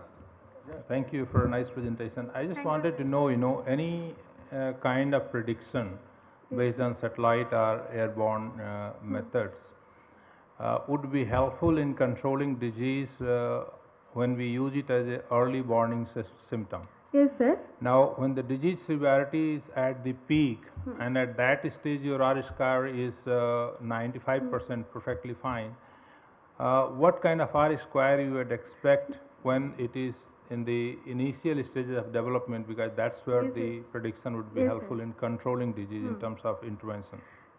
Sir, actually, during the initial stages of the disease, we have to incorporate some thermal imaging techniques along with the chlorophyll fluorescence techniques. And with these techniques, what I have done, it is in the peak infection stage, it is true, but in case this peak infection stage will help us to formulate some sensitive bands and some database which will help us to predict in the early infection stage disease detection, and which can be accomplished by thermal imaging techniques, chlorophyll fluorescence techniques, and also airborne remote sensing techniques can be helpful. How much is the production of wheat in India now? Sir, now the production is around 58 million tons.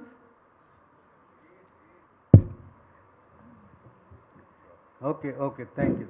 Thank you, madam. Thank you for nice presentation. Thank you, sir.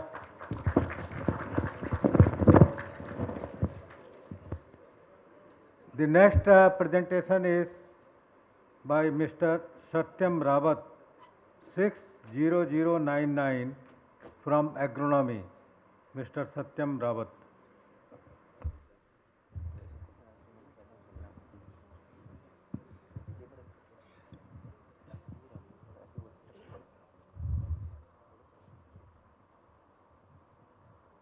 In the era of input-intensive agriculture, it has become necessary to apply larger quantity of fertilizer, especially urea.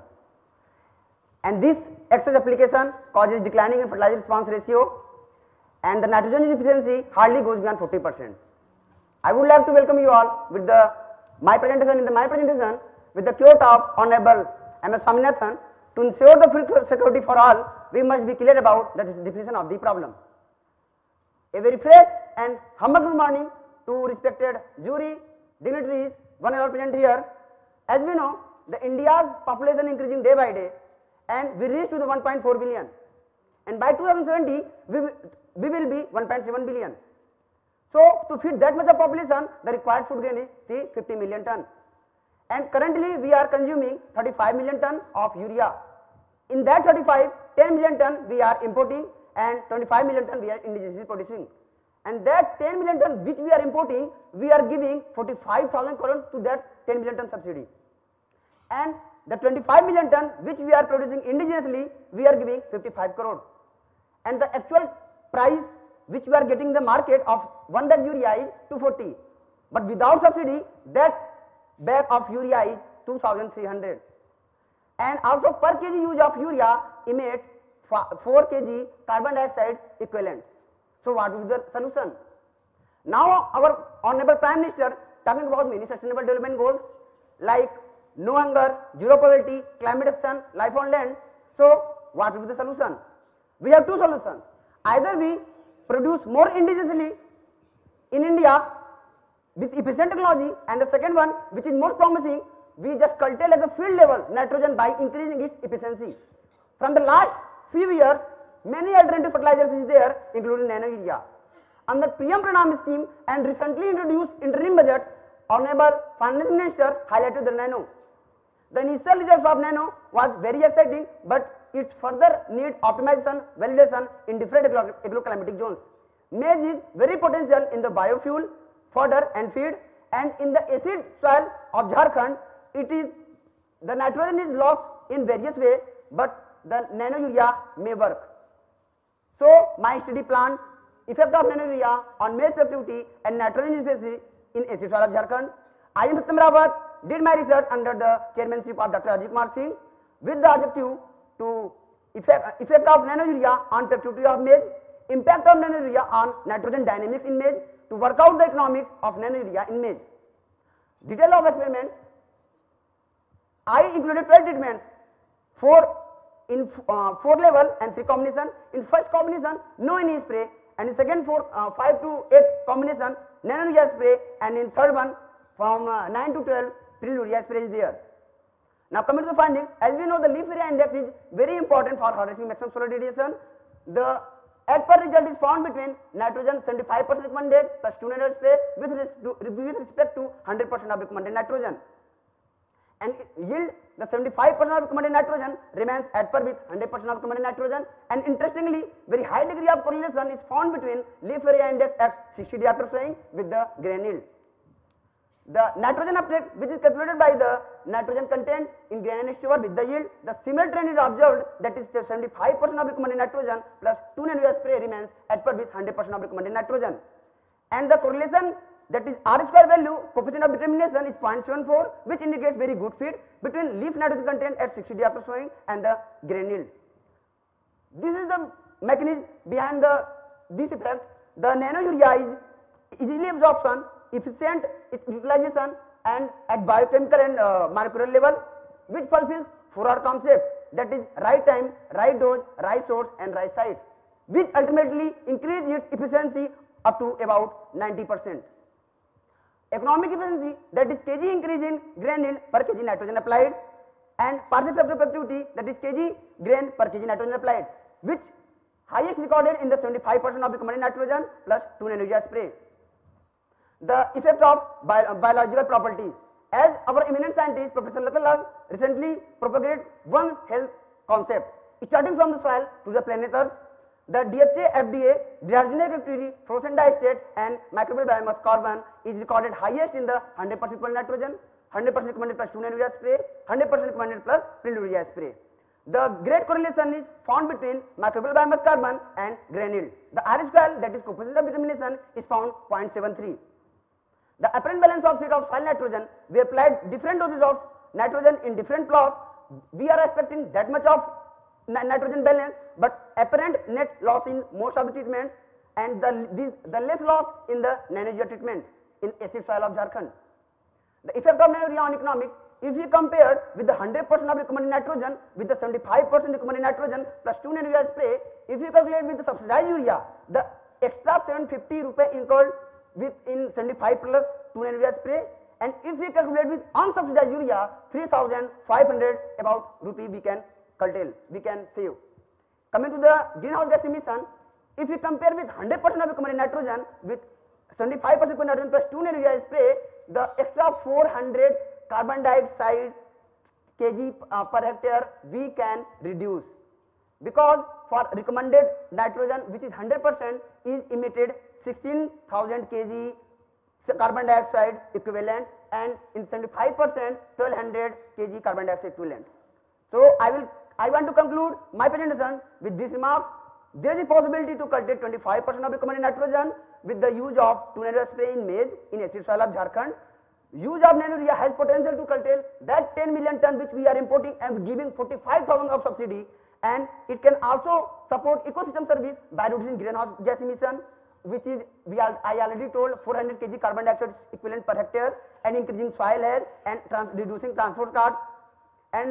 But it is necessary to optimize and validize the nano urea on different agroclimatic zones in different crops. The studying of nano urea at plant in biochemical at physiological level, and further need of research in long term mining, and the nano urea enhancing nano urea service need to be assessed in economic ecosystem service, and nano formulation with higher nitrogen concentration need to be developed. These are my glimpse of experiments, and these are the publications I published in the first paper in the Journal of Agriculture Science, in the Journal of Agronomy, and in Frontiers.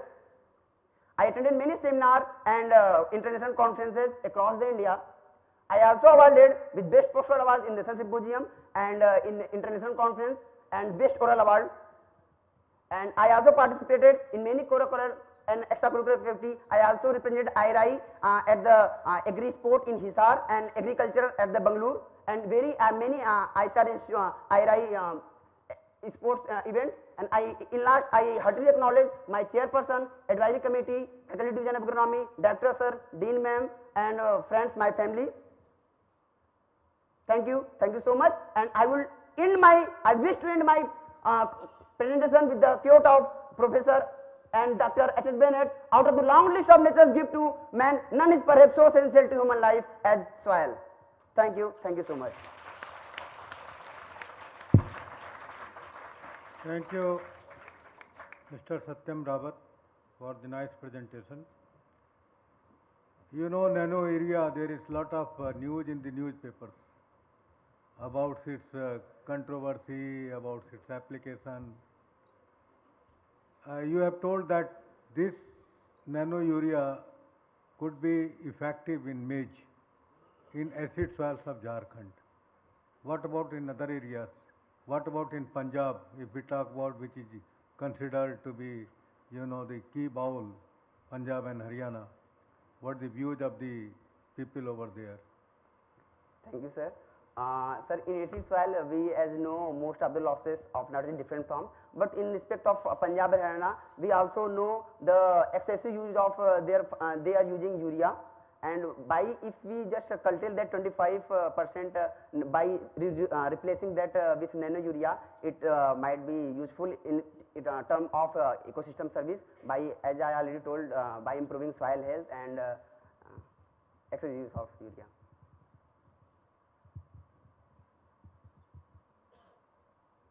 Director साहब पूछेंगे. So thank you for excellent presentation, very analytical presentation.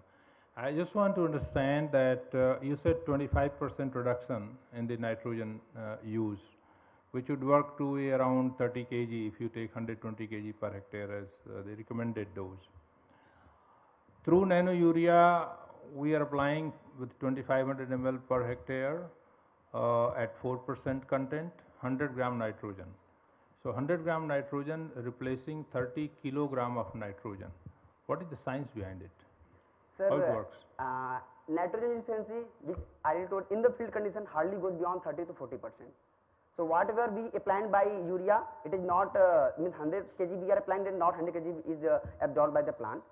The nano urea is the nitrogen in the nano form, which is easily absorbed by the plant, and its quick reaction, and it simultaneously released by the need of the plant and in the vacuole stored. So it might be the one reason, and I already told the right 4R concept, means right dose, right time, and right source and right place.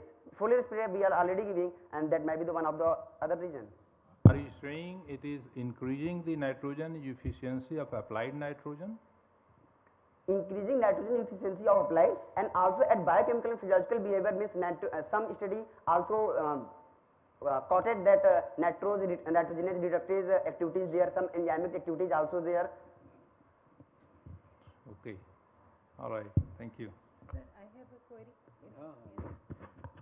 Thank you for your excellent presentation. In continuation to what Director Sir has asked, when we say nano urea, you said it's nitrogen in the nano form. What is the size of a nitrogen atom? That is in the angstrom, much below, less as compared to in nano form, isn't it? So when we say nano urea, then the urea, is it as a unit, is it a particle or a molecule that gets reduced? Nano urea is a nano urea molecule or nano urea particle? Nano urea particle, because we reduced it to the 20 to 50 nanometer. 20 to 15 nanometer. Thank you. Okay, thank you, Mr. Rawat, thank you very much. The next presentation is from Mr. Subhargya Chakravarti, Biochemistry 21615. Mr. Chakravarti.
Good morning, one and all. Welcome to my presentation. Diabetes can be defined as a pandemic of 21st century, and with respect to increasing number of cases, India holds first position in the world. Several reasons like physical inactivity, family history, unhealthy foods, obesity, smoking and hypertension may be the prime cause of diabetes. And there is a very alarming report by International Diabetes Federation that shows that by 2050, more than 1.31 billion people worldwide will be afflicted by diabetes. So to tackle this glucose homeostasis problem, there are several lines of drugs already available in the market, but they are all tagged with a common drawback that they all cause potential side effects in long run and hence are not sustainable in nature. To mitigate the diabetic problem, search for natural alternatives is very essential, and in this aspect, shiitake mushroom or Lentinella edodis can be an excellent choice because the wide spectrum of mycocyticals it contains that have a profound benefit on the human health. If we see the nutritional content of shiitake per 100 gram basis, we can see that there is a preponderance of carbohydrate and fiber owing to amount of 64.4 gram per 100 gram. This figure is quite impressive and is of our particular interest because in this 64.4 gram there is an enrichment of a beta 1316 glucan known as the lentinan. Lentinan localized in the cell wall of the shiitake mushroom and can exist in three different forms: single, double and triple helical form, and among these triple helical form is the most bioactive form. So there are several type of health benefits are available known to reported by lentinan. So lentinan can be reported as a functional food, but unfortunately Indian shiitake accessions have not been screened for lentinan content, and also the anti-diabetic potential of lentinan is not explored till date. So keeping this in mind, I have formulated my thesis title as Isolation, Structural Characterization and Hypoglycemic Effects of Functional Polysaccharides from Shiitake under two broad objectives. The first one is isolation and structural characterization of functional polysaccharide from shiitake, and the next is determination of hypoglycemic potential of functional polysaccharide from shiitake using in vitro methods.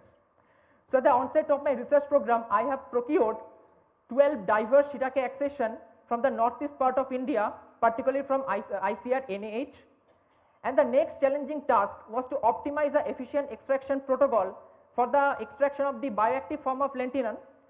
So in this aspect, I have used three different methods. One is the acid-alkali based extraction, subcritical based extraction and enzymatic extraction, and I have found that out of the three methods, acid-alkali extraction is the best because it yields maximum amount of the triple helical beta glucan, and hence this technique was optimized. I have also developed a pipeline to study all the conformation dependent forms of lentinan by combining two basic approach. One is the Congo based method, one is the GOPUD based method. And by combining these two approach, I found that out of the 12 different accession, one accession that is mentioned in the last DMRO623 is having a preponderance of triple helical beta glucan of 37.39% with respect to the total glucan of 46.74%. So these DMRO623 strain have been selected as a suitable candidate for further characterization. Total beta glucan have been isolated from this strain using acid-alkali based method, and then three-stage purification process have been performed. The first is the dialysis process, and after the dialysis, high molecular beta glucan fraction have been enriched by the Sephatic G100 gel exclusion chromatography column, followed by further enrichment by the lyophilization process. So this is the actually level of purity that we have achieved in the three-stage purification process. We have achieved a protein reduction of 89.11% in the final purified fraction of the beta glucan, and also there is an enrichment of triple helical beta glucan we have achieved at the rate of 3.45%. Next, this purified powder form of the lentinan has been forwarded for some key biophysical characterization using FTIR, XRD, MALDI and NMR, and for the biochemical characterization I have used a standard for comparing the biophysical spectra of the purified fraction and the commercial standard. And if you can see that with respect to the proton NMR and C13 NMR, there is a very close resemblance between the spectral feature of the aromatic proton of beta D glucose and the C6 carbon of beta D glucose in the purified and the lentinan standard. And in case of the FTIR also, there is a very close matching between the COC stretching and CO stretching vibration between the standard and the purified fraction. In case of MALDI also, there is a very minute mass difference between the purified and the lentinan standard, and at last XRD was performed that depict the overall amorphosity of the sample. So if we club all these biophysical characterization in one umbrella, we can tell that our extraction process is very efficient because it well preserves the triple helical structure of beta glucan, and that is of our particular interest. The next task was to validate the anti-hyperglycemic potential of the purified fraction. For this we have used three different methods. The first was the orogastrointestinal simulation model was performed, and next we are wanted to study whether the purified fraction have any inhibitory effect on the alpha amylase enzyme, and for this alpha amylase inhibition assay was performed, and if it is inhibiting, how it is inhibiting. So for this molecular docking study was also performed. So in case of the orogastrointestinal simulation model, in vitro starch hydrolysation kinetic assay has been performed, and here the lentinan sample have been mixed with the rice sample, and we can see there is a time dependent glucometry have been performed, and from this kinetogram we can see when lentinan at the rate of 40% is mixed with rice, there is a maximum dip in the amount of glucose release, and at this particular concentration there is a significant reduction of the rapidly digestible starch and inherent glycemic potential of the rice, and also there is a significant increment in the slowly digestible starch amount. Further, to study the effect of this lentinan on the amylase inhibition assay has been performed, and we can see that compared to the crude and dialyzed sample in the purified fraction, there is a significant increment of the alpha amylase inhibition percentage of 25.24%. And to further establish the method of inhibition, we have performed the molecular docking study with three candidates. One is the alpha amylase, one is the isomaltase and sodium glucose cotransporter 1, and out of these three candidates we find that lentinan actually docked very perfectly with the alpha amylase with a dock score of minus 6.3 kilocalorie per mole, and based on this alpha amylase inhibition and molecular docking study, we have proposed a model that beta glucan may be interacting with the active site of alpha amylase enzyme, so the substrate maybe can't get access to the active site, and there will be inhibition of the carbolysis. So this is a salient feature out of my research work. First time we have identified a North Indian shiitake strain called DMRO623, which have a very impressive amount of total beta glucan around 46.74%. First time optimization have been achieved in terms of the efficient extraction method of triple helical beta glucan, the bioactive beta glucan from the mushroom matrix, and also the conformation dependent forms of the beta glucan of the lentinan. Biphysical fingerprint on the Indian shiitake accession have been worked out for the very first time, and also we have proved that high molecular weight triple helical beta glucan have a very good hypoglycemic potential, at least in vitro condition. The strain that is having the high beta glucan content called DMR of 623 have been submitted to the Indian type culture correction for further characterization. And this is of the glimpse of my some publication. One of my research paper was published in Natural Product Research with a NAS rating of 8.20. Another review paper was published in Trends in Food Science with a NAS rating of 20. And one of the popular article was already accepted in Science Reporter, and we have also published a technical bulletin on shiitake. I have got the second Best Poster Presentation Award in Indian Mushroom Conference 2023. I have also presented poster in India International Science Festival 2023 and IBBAC 2023. I have also presented poster in International Mushroom Conference in US Bangalore. I have also attended animal cell culture workshop during my masters in AIIMS Jodhpur, and this is some of my academic accolades. I have cleared DBT JRF 2023, GATE 2023, and currently pursuing my training as trainee scientific officer at BRC Mumbai.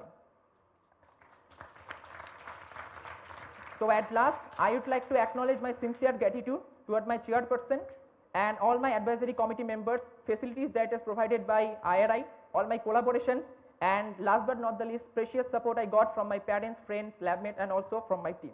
Thank you.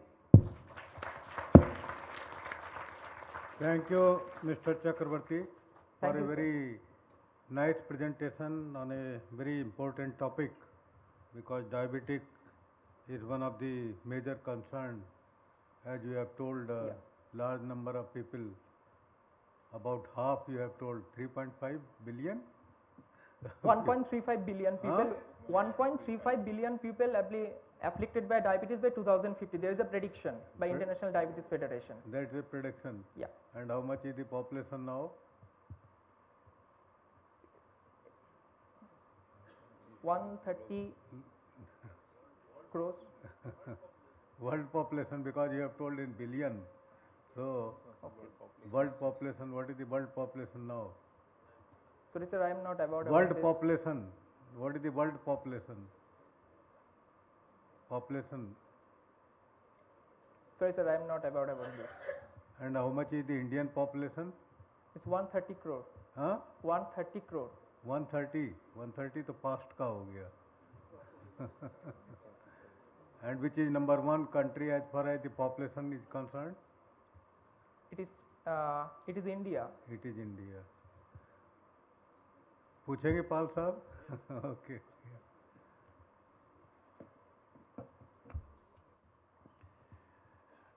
Mr. Chakravarti, Yes, sir. first of all, I congratulate you with the excellent presentation and very important topic. And what is the fate? Are you thinking of making it as a nutraceutical? Yes or no? Yes. Okay. can be. Now, why should I go for the purified form? Why not we consume directly shiitake mushroom? What is the fate of this lentinel in the gut? We're having, different pH and its heat lability. Yes, sir. Thank you for your question. Actually, there are some very isolated studies have been performed till date that showing the overall matrix effect. So when lentinan is present in the mushroom matrix, there are also other components like phenolics and other components that may be interacting with lentinan and sometimes may reduce the, I can say, the anti-diabetic potential of lentinan. So purified high molecular weight fraction is always the best. And with respect to the gut availability, it is a polymeric substance. So it is not digested in small intestine, directly go to the large intestine, and there are some gut bacteria there. They ferment it and produce some short chain fatty acid, and that actually have a profound effect on human health. What about its heat lability? Whether it gets destroyed by presence of heat? So we have used 3 different extraction methods. One of them is a subcritical extraction. In the subcritical extraction, high temperature water is used, and we have seen that when subcritical extraction was done, And after that, we have measured the triple helical form by Congo red assay. There is a complete disruption of the triple helical structure, showing that it is highly heat level. Heat level. Yeah. So naturally, when you take this shiitake mushroom, because mushroom will not be taken as a fresh, it should be cooked. So whenever you cook it, so naturally its whole potentiality will go, right? Actually, sir, the parameter have to be optimized. Yes. With respect to the. And second thing is that, you know, this is a very initial stage. You should do it in a in vitro, I mean, in the murine model, followed by the clinical trial, right? Actually, sir, we have a plan to study the effect of lentinan on the hepatocellular carcinoma cell line, Right. HG2 cell line, but due to lack of time, we could not accomplish the task, but in future, I would definitely. Dr. Manoj Prasad Thank you. पूछना चाह रहे हैं. So, Subhogya. Yes, sir. So, what are the specific targets of this beta glucan and this lectinin? Any idea?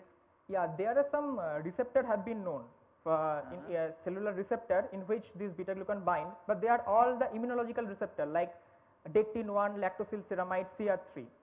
There have been some cross pathway talk that immunological pathway and anti-diabetic pathway, but how this like binding to lentinan in the cell sensitize the cell toward the glucose sensitivity and type 2 diabetes condition, that is actually not worked out till date. For this, further characterization has to be done. Because the specific target are very important. Yeah. For to know the how they are working actually at the molecular So level. receptor generalization has to be done. Yeah. Thank you. Director साहब पूछेंगे. One question. Which rice variety used as a substrate and what was the glycemic index of that rice variety? Basmati rice have been used and glycemic index 65 to 70%. Okay.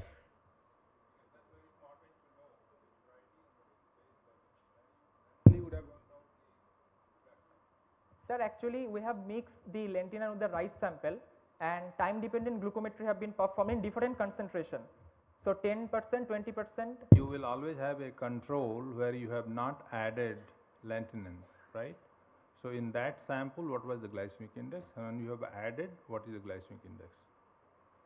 So glycemic index actually we don't measure like this. Only in by With in the which- release you are measuring, you know, Glucose alpha release, amylase, yeah. alpha amylase activity you are measuring. So in control, what was the activity? What was the activity when it was added? we have done only the time dependent glucometry comparatively. So thank you very much for a good work. Thank you, Mr. Thank you. Chakrabarti. The last presentation before the tea break is by Mr. Abik Sarkar. 21621 Bioinformatics.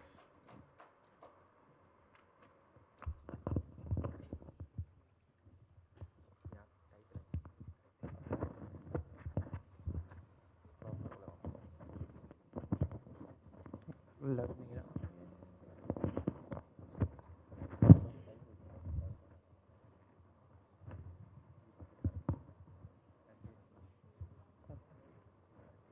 Hello. Hello. Hello.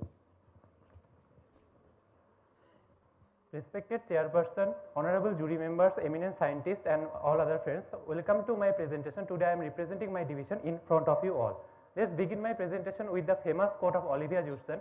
In the grand theatre of life, natural selection is the director constantly casting and recasting the roles of species. As we know that natural selection is of three types. First one is direction selection, which leads to the selection of one extreme trait. In case of long neck of giraffe, we have seen it. Second one is the stabilizing selection, where intermediate trait gets selected, and in case of medium tail of tiger, we have seen that it helps it to run first in the jungle. Third one is the disruptive selection. Here two extreme traits get selected and intermediate trait gets extinct. In case of tail of squirrel, we have seen that short and long tail is being selected. Directional selection leads to mutation in a genome sequence of organism, which helps it for natural selection as well as survival in the environment, and this mutation is termed as beneficial mutation. When there is beneficial mutation surrounding that mutant allele, there are other alleles which are termed as neutral allele. The beneficial mutation increases its frequency as well as the frequency of neutral alleles, and this phenomenon is termed as genetic hitchhiking. When there is no genetic hitchhiking, there is polymorphism or genetic variation in the genome. but when genetic hitchhiking takes place, it sweeps away the polymorphism or genetic variation. This phenomenon is termed as selective sweep. A classical example of selective sweep is in case of lactose tolerance in European population. In general, human population are lactose intolerant, but in case of European population, they have undergone a specific selective sweep in their LCT gene, and that has made them lactose tolerant. Another example of selective sweep in case of origin of low amylase non-glutinous tempered Japonica rice varieties. In their OXC gene introns 1 spliced donor site, they have undergone a selective sweep, and that has made them in low amylose content. Selective sweep is of two types, hard selective sweep and soft selective sweep. In case of hard selective sweep, the beneficial mutation drastically reduces the polymorphism or genetic variation. But in case of soft selective sweep, a previously neutral allele suddenly becomes beneficial due to some environmental factors, and it reduces the polymorphism in a minimal way. The importance of selective sweep can be seen here, that from chicken domestication to newly developed crop varieties as well as the recent surges of COVID-19 virus, selective sweep has great influence. So analysis of selective sweep is very much crucial. The motivation of our research work is, in case of selective sweep analysis field, the research work done is very less than the actual research requirement. So there is a scope of innovative research. Most of the methods of selective sweep analysis are based on single approaches like linkage disequilibrium, diversity reduction approach, or side frequency spectrum based approaches, and their accuracies are very low. So there is a need for hybrid approach model. In case this is the era of artificial intelligence, but all the existing tools are based on conventional methods. So there is a space for exploration in AI field. Keeping in mind all these things, we have framed the title of our thesis, Development of Tool for Selective Sweep Analysis Using Artificial Intelligence. These are the research objectives. First objective is to build a model for detection of selective sweep using AI/ML techniques. Second one is to develop a model tool based on the proposed model for detection of selective sweep. For first objective we need data. For selective sweep analysis we need demographic data with 3 selective sweep classes. First one neutral or no selective sweep, second was soft selective sweep, and third one is hard selective sweep. But selective sweep is an evolutionary phenomenon. So there is unavailability of real data. So what will be the solution? The solution is the requirement of data simulation. Here we have used DISCOL tool for data simulation and generated 2 separate simulated data sets for hard and soft selective sweep. These are the 7 simulation parameters which I have used for simulation, and these are the DISCOL commands for hard and soft selective sweep. Thus data simulation occurs and it generates 2 different simulated data sets for hard and soft selective sweep, and it consists of segregating sites and as well as the binary genome matrices. Then we go for feature extraction. For feature extraction we have our simulated data set and we fed it into DiploSeq tool and got the feature data set with 12 population summary statistics as extracted features. But as per the literatures and the previous approaches, we have known that all the 12 population summary statistics are not equally important. So we trimmed off the irrelevant features and keep the most important 5 features, which are pi, Tajima's D, Watterson's theta, Kelly's Z and omega statistics. And based on that we have modified our selected features data set. Then finally we have go for neutral data generation. Here we merge our hard and soft selective sweep features data and then calculate the mean and standard deviation. And from that we have utilized the criteria for reverse range, and then we have obtained the ranges for 5 important statistics. And then we fed our merged feature data set in the MX Excel and generate the random number generation method with this formula and those specified ranges of those statistics. And finally random number generation method occurs and it generates the neutral or no sweep data. Finally we are having 3 data set in our hand, and we classified it as such that neutral data is class 1, soft sweep data is class 2, hard sweep data is class 3. And then we merge all the 3 data sets into a single data set and obtain the final data set with all 3 classes for selective sweep analysis. Then we go for model development. Here the final data set has been divided into 2 data sets, training data which is used for model training and the testing data which is used for check the performance of the trained model. And we have divided 80% of training data and 20% of final data as testing data. Then we go for model training process. Here we have utilized artificial intelligence 8 machine learning algorithms such as shown in the figure, and we have done the performance evaluation of our trained models. Here random forest has got the highest accuracy around 76%. Then we have done the bootstrap analysis to understand the most stable accuracy and generated the box plot among them, and here also random forest has got most stable accuracy. Then we have gone for toxic analysis. Here also random forest has got the first rank. Then we have calculated the ASU scores. Here also random forest has got the highest ASU values. So based on these parameters we can say that random forest is our best model and we have selected it for our proposed tool. Then the second objective to develop a tool based on the proposed model for detection of selective sweep. It comes with server development. Here at first we have used random forest based model and then programmed a selective sweep prediction function in R interface. Then through R Shiny interface we have developed the server logic for that tool. Then the user interface development. Here also we have used the R Shiny interface and developed the user interface that consists of 5 tabs: Home tab, Predict tab, Data Availability tab, Developers tab, and Contact Details tab. Then finally, the tool has been developed in the name of Swift Discovery tool, and it takes input in form of DCF file, and it generates output with 3 predicted classes of selective sweep: hard selective sweep, soft selective sweep, and no selective sweep. Then we have compared our tools with other existing tools, where Swift Discovery tool has got the higher true positive rate than other Omega Plus Sweep Finder Suite tool. We have also got the higher multi-class accuracy than the CNN based DiploSeq tool. Then finally, we have deployed our tool in the Cabrit server of Center of Agriculture Bioinformatics, and it is accessible through this mentioned URL. Salient findings of our research work: first one, developed an advanced approach for prediction of selective sweep, developed an user-friendly web tool where user can specify the chromosomal regions of his interest for identify the selective sweep. Then higher accuracies than other existing state-of-art method implies the soundness of the research work. Practical implication: in case of development of crop varieties, if we can identify the locus of selective sweep, we can know that which gene or genomic region is directly responsible for natural selection, so it will be helpful for the survival of the newly developed crop varieties. As well as in case of livestock breeding, selective sweep is directly correlates with the domestication and adaptation purpose, so it will helpful in that case also. Further, we have done a case study on the chicken data collected from the ICAR Director of Poultry Research, and we have obtained these predicted classes of selective sweep in those specified chromosomal regions. Future prospects of my research work: that estimation of probability of occurrence of in each particular sweep class can be incorporated. Deep learning based approaches can also be utilized for further improvement of the analysis. These are the publications, where first one has been accepted in the Journal of Genetic Research and Crop Regulation with the NAS rating 8, and second one is under review in the Indian Journal of Agriculture Sciences. We have, as an outcome of research work, we have developed a software named Swift Discovery tool, which is URLs mentioned here. We have also developed an R package named Swift Discovery, which has got total 421 downloads as on 1st February in just 1.5 months, and its URLs mentioned here. These are the extracurricular activities performed by me. Finally, I want to express my heartiest gratitude to my chairperson, Advisory Committee, Discipline of Bioinformatics, the Graduate School, Director Sir and Dean Ma'am of ICAR IRI, Director Sir of ISRI, ICAR DPR, ICAR PG Fellowship, my parents, seniors, juniors, and friends. Thank you everyone for listening me with patience. Thank you very much. Good presentation on a very important topic. Thank you, sir. May I request Dr. Manoj Prasad ji to raise some question? Avik. Yes, sir. So the whole AI business is based on the phenotypic data, or the data what is available in the literature. So how strong this data availability? Sir, we have done data simulation. We have generated our data through simulation process. You generated by your own? Yes, sir. But how robust this is?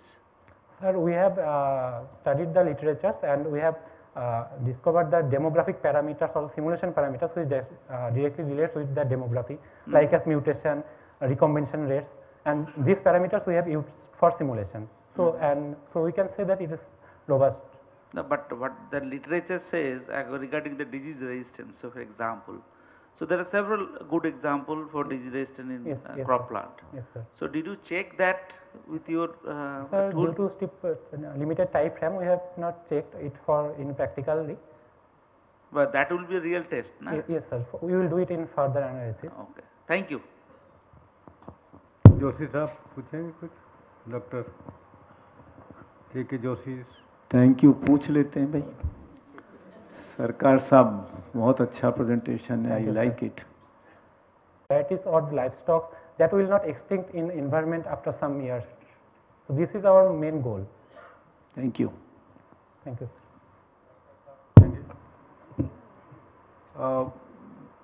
What are the evolutionary forces that drive the selective swift and the soft swift? And if you take 3-4 forces of evolution, which force is primarily responsible for which type of swift? There is mutation, which is primarily responsible, and sometimes genetic drift also occurs, and sometimes bottleneck effects disrupts the selective sweep also, but we have considered the mutation purpose only. Okay. Thank you. Thank you, sir. Mr. Sarkar, for a nice presentation. You can take your seat. Now we can break for tea. Now it is 12:10. So after 15 minutes, please assemble here. Exactly 15 minutes. So Dr. Dahuja, how are we doing on time? बिल्कुल, we are on time. Yeah. But for the late start. Yeah, but for the हाँ, वो तो उतना तो because 10 nobody minute. exceeded time. हाँ, Good. Time सबका exactly चल रहे हैं सब।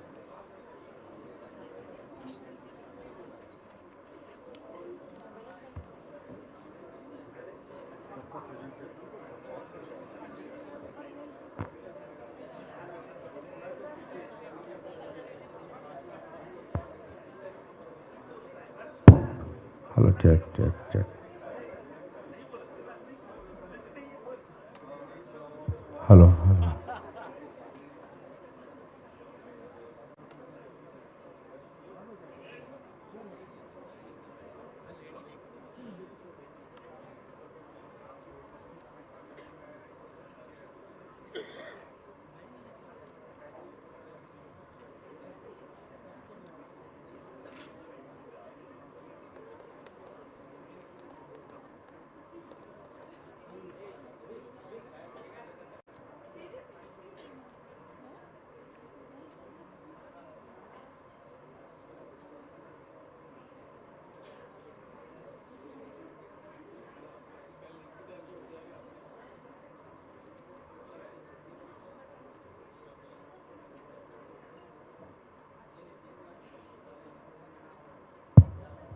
Hello, check. Hello.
पावर हो रहा है, उसको डिवाइड कर रहा हूँ, उसको लोड कम कर रहा हूँ। एक ही से पावर दे रखा था सारा, फुल सॉकेट का दिया हो ना, कर लो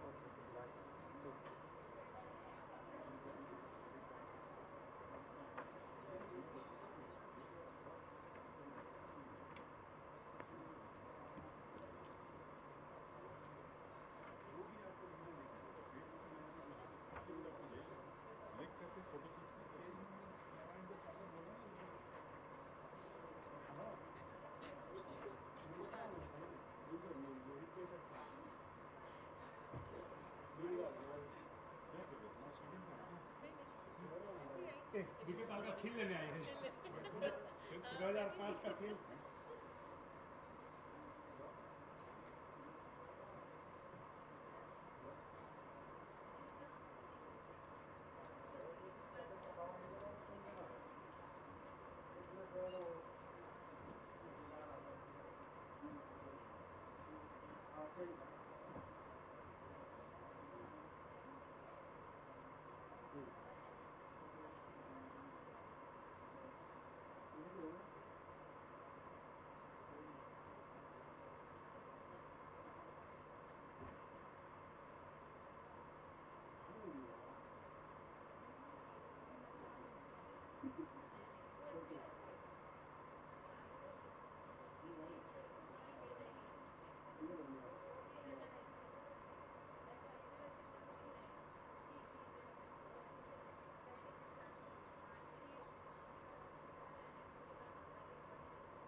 पानी भर के रखना है।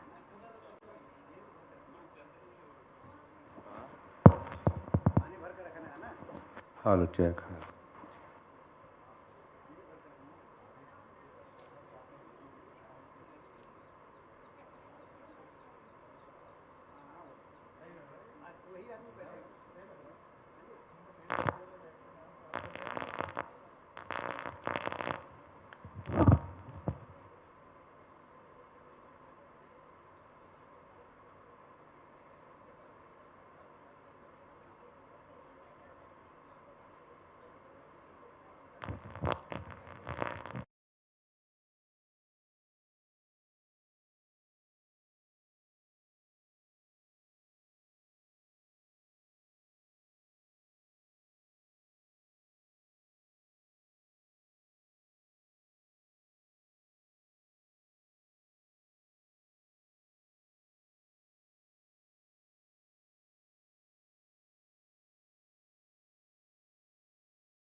So, welcome again. After tea, let us start the program. The next presentation is Ms. Sakshi Rawat.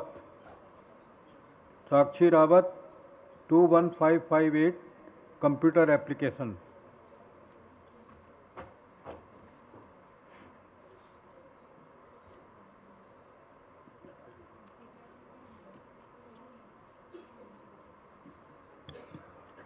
Hello.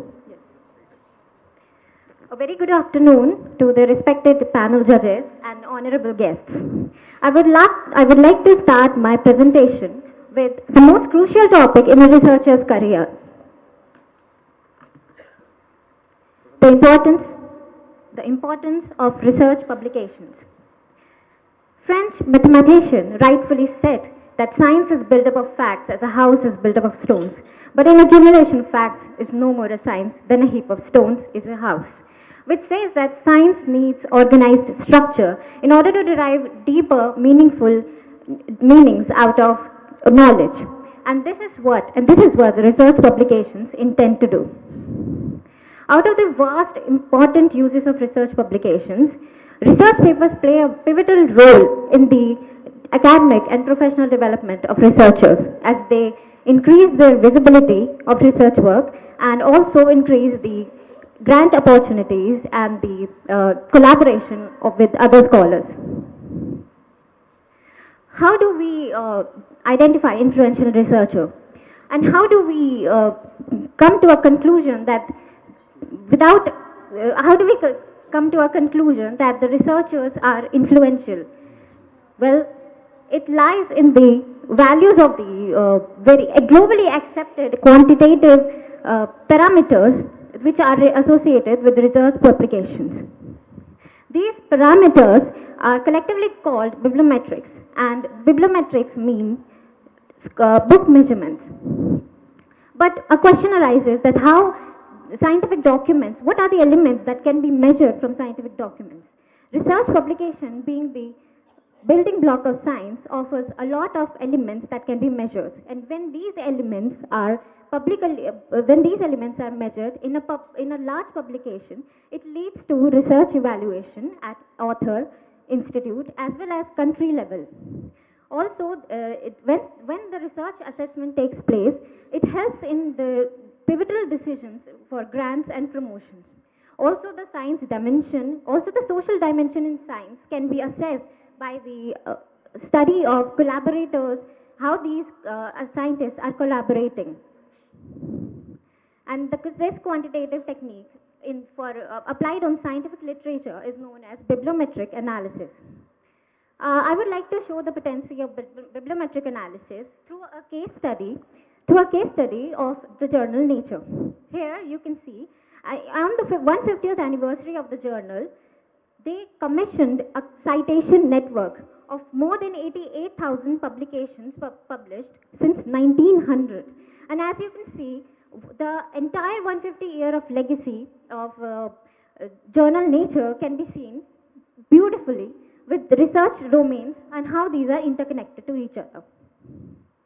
Well, as the digitization of the world, scientific literature also became electronic, and this led to the establishment of bibliographic databases as well as the softwares which conduct bibliometric analysis by taking the data from bibliographic databases. So what is this? Despite of all these applications, why bibliometric analysis is not very popular among agriculture domain? Well, the reason behind it is that there are many Indian journals which are missing in these current literature databases. Also, the NAS score of journals, which is highly regarded by scientists, is not utilized in any of the bibliometric evaluation techniques. Well, which leads to the factor that none of these current bibliometric tools can cater to the needs of agriculture domain. Keeping these things in mind, the title of my thesis is Development of Web-Based Bibliometric Analysis Tool for Agriculture. My name is Sakshi Rawat from the discipline of Computer Applications. The objectives of my thesis is to design a new performance matrix for researchers while accommodating NAS score of journals.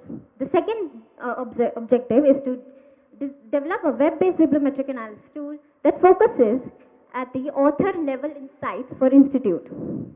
Now, under the objective 1, two very famous research evaluation systems were assessed, and an extended approach was developed where authors' research was quantified using the score of each publication, and the score of each publication depended upon the authorship status as well as the NAS score of the journal.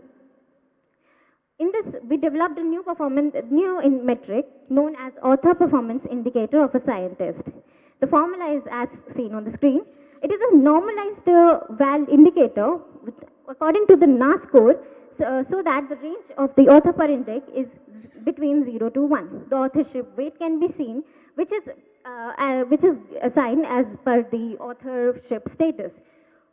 The journal score is primarily considered as NAS score, but also the cases where NAS score wasn't available, impact factor was taken, and otherwise, in rare cases where impact factor wasn't there, the minimal rating of 1 was provided.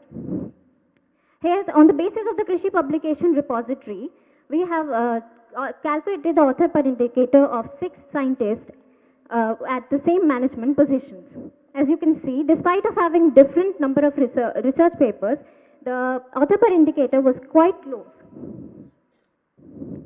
Under the second objective, a tool was developed where the database was primarily taken from Krishi publication repository. This is an ICAR initiative which currently contains more than 24,000 research papers.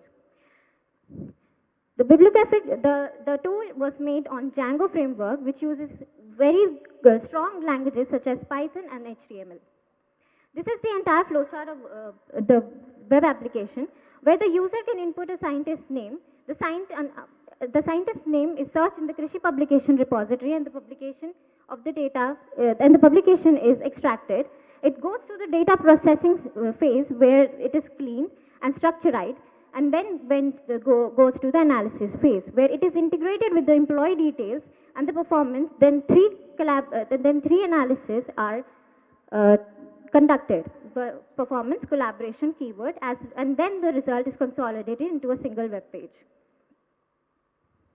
This is the home page of the tool. The tool is named as Krishi Bath, that is Bibliometric Author Analysis Tool. It is currently active and working at the URL biblio.icr.gov.in and can be accessed through anybody's devices. This is the home page enables the user to enter a scientist's name. Currently, the study focuses on only for ISRI scientists. When we go to further analysis, we are met with performance matrix, that is the performance analysis. Here, the summarization of the publications can be seen. Also, the tool is able to identify best journals out of the publications according to the latest score of NAS, as well as an author performance indicator that was part of objective 1 is also calculated.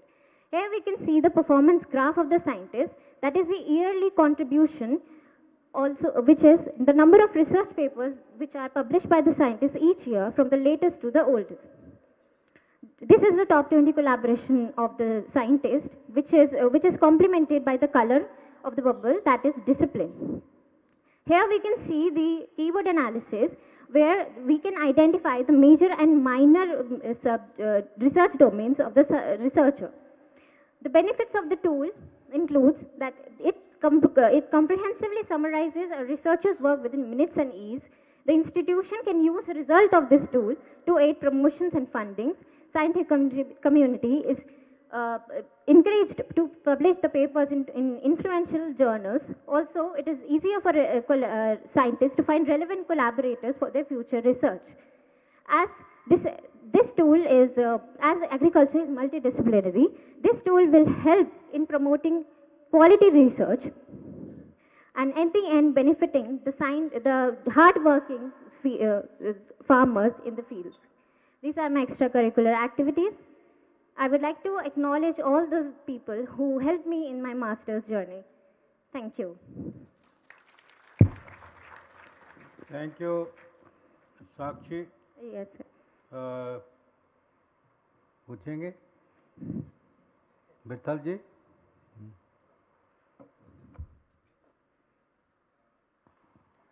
Good attempt, Sakshi, on this. Particularly, NAS requires some kind of this kind of analysis to judge the performance of the scientist while selecting the fellows. But what I feel, just you have taken just the author's weight. You know, simultaneously, you must also consider the citations of the paper and the impact factor of the journals also. This is, of the journal where it is being published.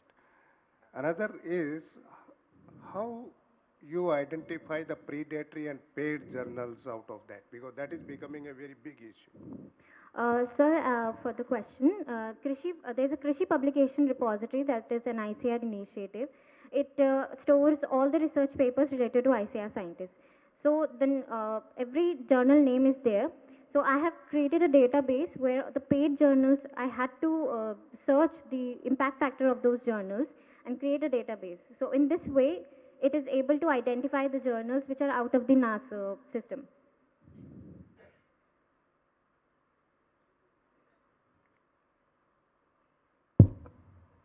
Professor Manoj ji. Shakti, Yes, sir. why don't you take out the H index or that I-10 index from the data, whatever you have analyzed? Sir, the data is primarily dependent on Krishi database, and currently there is no scenario of citation data available in the Krishi. Okay. Whereas WAS and Scopus, they are subscription based. Mm-hmm. Yes, sir. And that is why we have focused more on Krishi publication repository.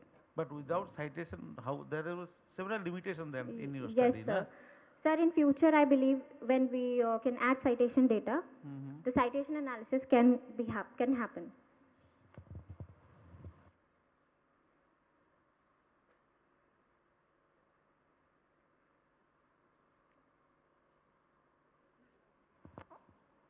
एक ही प्रश्न पूछना था, अब तो 3 हो गए. Anyway, साक्षी जी आप दिख नहीं रही हैं. Very good, thank you. No, why? No, my this point is related to your work.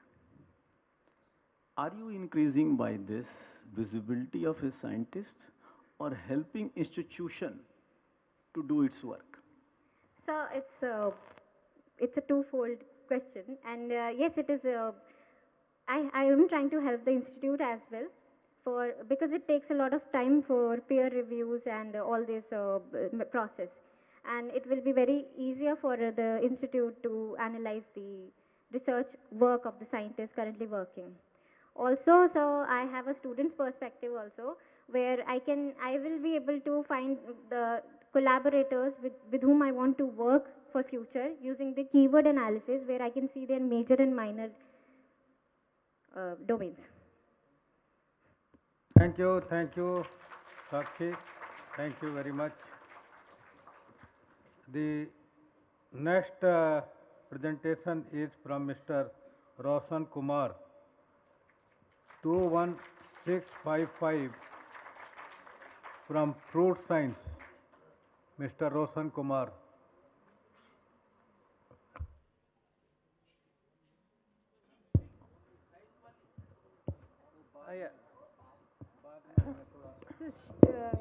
There is some issue, sir. So we had to. She will be presenting in the end. She will be presenting in the end.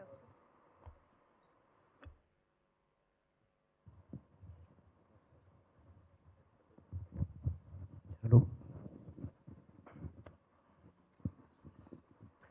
A very good morning, respected chairperson, jury member, eminent scientist, and present here all. I, Roshan Kumar, from Division of Fruits and Horticulture Technology, welcome to all my merit medal presentation. As we know that during the corona pandemic period, the citrus demand is very high because it is known as immune boosting fruit crop. It is a source of vitamin C and antioxidant. As we know that the world citrus production is very high, and India ranked 3rd in citrus production. In India, mainly mandarin, sweet orange, acid lime and lemon is cultivated. But pomelo is a very important citrus as it is renowned for its health promoting substance. So a systematic citrus improvement program was started at Division of Fruits and Horticulture Technology during the 2009. For the primary goal of this program was to enhance the fruit quality of the pomelo through strategic breeding with sweet orange. The research gap of this is lack of database, morphological, biochemical, molecular, which could be useful for safeguarding valuable newly developed interspecific sweet citrus hybrids, and the lack of safeguard to protect breeder right against unauthorized usage of plant material. My research title is Characterization of a set of interspecific citrus hybrid orange yellow that is cross of Citrus maxima and Citrus sinensis. With following objective, the first objective is physicochemical characterization of a set of interspecific citrus hybrid, and second one is ESTSSR based molecular profiling of the hybrids. We have taken the 24 interspecific hybrid of citrus and their parents. These are the details of the hybrids. For objective 1, we have taken the 40 morphological parameters like tree, leaf, flower, fruits and seed, and physicochemical parameters 13. We have taken the juice volume, juice recovery, juice pH, TSS, etc. We have taken the morphological parameter based on the dust guidelines. Dust guidelines is very important because to generate the bed seed description, to compare the developed variety and to differentiate the developed variety with the reference variety. This is the morphological variation in the tree-related parameter. We observed that 83.3% of the hybrids were a spread fruit shape and with a spreading growth habits. These are the variation in the leaf-related parameters. We observed that most of the hybrids showed ovate leaf lamina shape and 83.3% of the hybrids showed updated petiole wing shape. We also observed the wide variation in the fruit-related parameters. We observed that 54% of the hybrids showed aspirated fruit shape and 87.5% of the hybrids with truncated fruit base. This is the wide variation in the fruit-related parameters, shape and size, and fruit color variation. We have observed that the fruit color variation is pinkish to yellowish. In this, as we know that seed is a very important parameter for citrus breeders. Most of the hybrids showed semi-deltoid seed shape and 20% of the hybrids showed monoembryonic in seed embryonic status. This is the floral related parameters. We observed that the pedicel length is range between 6.80 to 28.5 millimeter and petal length is 13.5 to 26.9 mm, and maximum petal length or pedicel length is found in SCS 3-10 hybrids. As we know that rind thickness is a very important parameter for pomelo, and then in hybrids we observed that most of the hybrids reduce the rind thickness, and minimum thickness was found in SCSH 11-15 hybrids. This is the PCA biplot of the morphological parameters. We observed that leaf lamina length, leaf lamina weight, leaf lamina length width, and leaf lamina thickness and pedicel length showed 7.6% of the variability. This is the correlation study of the morphological parameter. We observed that fruit length, fruit weight, rind thickness is positively correlated with each other. Now coming to the physicochemical traits of the hybrid, we observed that most of the hybrids increase the juice recovery, and maximum juice recovery was found in SCSH 11-15 and the TSS is 11.33 in SCSH 11-15 hybrids. These are the fruit quality parameters like ascorbic acid, total flavonoid and antioxidant, and good amount of ascorbic acid and flavonoid and total antioxidant is found in SCSH 11-15 hybrids. This is the sugar profiling of the hybrids. We observed that in hybrid SCSH 13-17 showed good amount of total sugar and non-reducing sugar. This is the variability study through the PCA biplot. We observed that juice volume, juice recovery, TSS, pH and acidity show 71.16% of the variability. We also study the physicochemical correlation. We observed that total sugar is positively correlated with non-reducing sugar and titratable acidity is negatively correlated with TSS acid ratio. This is the sensory evaluation of the hybrid. During a study, we observed that SCSH 11-15 showed the good, excellent liked by the people. Now coming to the objective 2, ESTSSR based molecular profiling of the hybrid. First of all, the genomic DNA extraction of the 24 hybrids with their parent and generation of the de novo ESTSSR marker and validation in citrus hybrids. These are the overview of the DNA extraction and validation of the hybrids. These are the steps for development of the new STSSR markers. First of all, the gene sequences of citrus sinensis were retrieved from NCBI database, and then it covers the all chromosome 1 to 9. All sequences were used in correct macrosatellite identification and used for the primer designing. This is the marker location of all 9 chromosomes. The maximum marker is generated from the chromosome number 3. The major finding of the molecular study, we have found that 50 novel STSSR marker screening. Among these, 19 showed polymorphic. On the basis of the molecular analysis, we observed that the phylogenetic tree was classified into 2 major clusters. The silent finding of my study is on the basis of morphological traits like leaf lamina shape, leaf petiole wing shape, fruit pulp color, seed embryonic status were found highly informative. And the hybrid like SCSH 21-10, 11-15 and 9-10 reduced the peel thickness and seed count. Based on the fruit quality parameters, we observed that hybrid like SCSH 11-15, 21-10, 9-20 were found promising. And on the basis of molecular studies, identified 19 polymorphic novel STSSR as a valuable resource for molecular studies in citrus. The practical implication of this study is hybrid showed a high amount of vitamin C, antioxidant, and more juice recovery than pomelo. The novel STSSR marker are highly informative for interspecific hybrid of citrus, and the information can be used for the citrus breeder for jump plant conservation and development of the elite citrus varieties. The future prospect of this study is the identified 3 hybrids will be used for multiple location trial for its potential to release as a variety. Other trait-specific hybrids will be used for the further trait-based citrus improvement program. There is a need to identify more number of polymorphic markers for detailed molecular study in the citrus. I have published 2 papers, first in Food Technology and Biotechnology with NAS rating 8.40, and second one is Indian Journal of Agriculture Science with NAS rating 6.40, and one paper accepted in National Academy of Science letter with NAS rating 7.10. I have also published the one popular article in Indian Citriculture e-magazine, and two sequences is documented in NCBI database.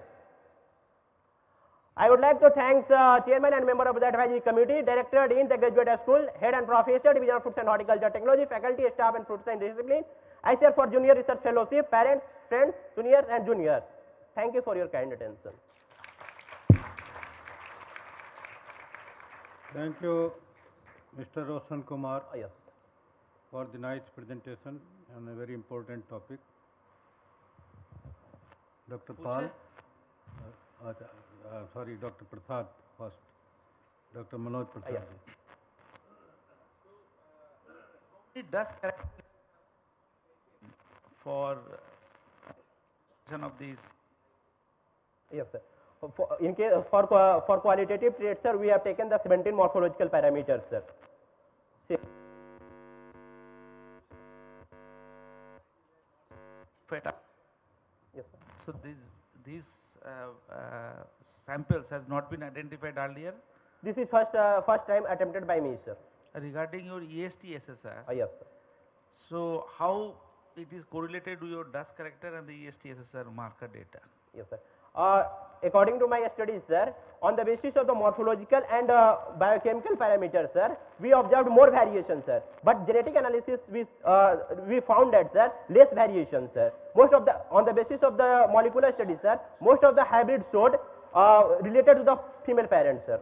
Female parent. Yes, sir. So why this variation is less according to the molecular marker when you compare chemical and biochemical parameters? Thank you for your question, sir. As we know that, sir, pomelo is a true citrus species, and sweet orange is also a cross of mandarin, also a cross of pomelo and to mandarin, sir. That's why a less genetic variation is found in molecular studies, sir. Dr. Pal, sir. Yeah. Thank you. Can you please highlight that why should we go for orange yellow? Yes, sir. I mean, why not when the pomelo is already available, what are the benefits of orange yellow? Yes, sir. As you know that, sir, pomelo is very important citrus species. It have health promoting substance, but challenges like thick peel, thick peel and low juice recovery, sir. That's why pomelo is not generally used, sir. But we want to reduce the rin thickness, increase the juice recovery and juice recovery in orange yellow, sir. How much? How much? What is the juice percentage in pomelo and orange yellow? Yes, sir. In case of the pomelo, sir, we observed that only 20 to 30% juice, sir. But in our hybrids, some hybrid like SCSH 11-15, we observed that 46% of the juice recovery, sir. Thank you. Okay, thank you. Thank you, Mr. Roshan Kumar. Thank you. Thank you. The next presentation is Miss Jenia Roy, 21663, Genetics and Plant Breeding. Miss Roy, please.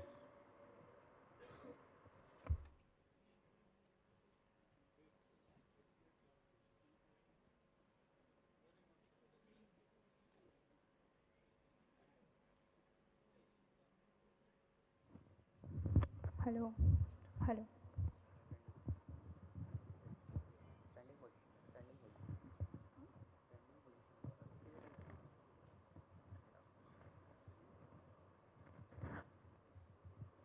Hello. Audible?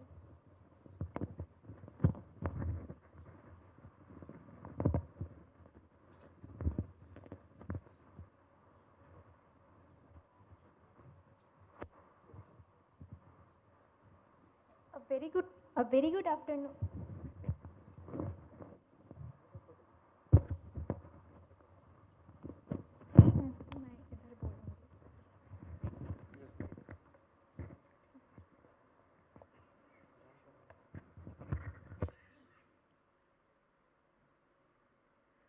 Hello. A very good afternoon to everyone present here. Hello. A very good afternoon to respected chairperson, honorable jury members, esteemed scientists, and everyone present here. Myself, Jinia Rai from the Division of Genetics. It's a pleasure to welcome you all here to the presentation of my thesis. But before we dig into it, I would like to draw your attention to the major concerns of India today, which are growing population and making sure if there's enough food for everyone. When it comes to Indian diet, it's mainly based on cereals, pulses, and vegetables, out of which pulses emerge as nutritional powerhouses. One of the most commonly consumed pulses is lentil. Its scientific name is Lens culinaris. It's high in protein and has low glycemic index.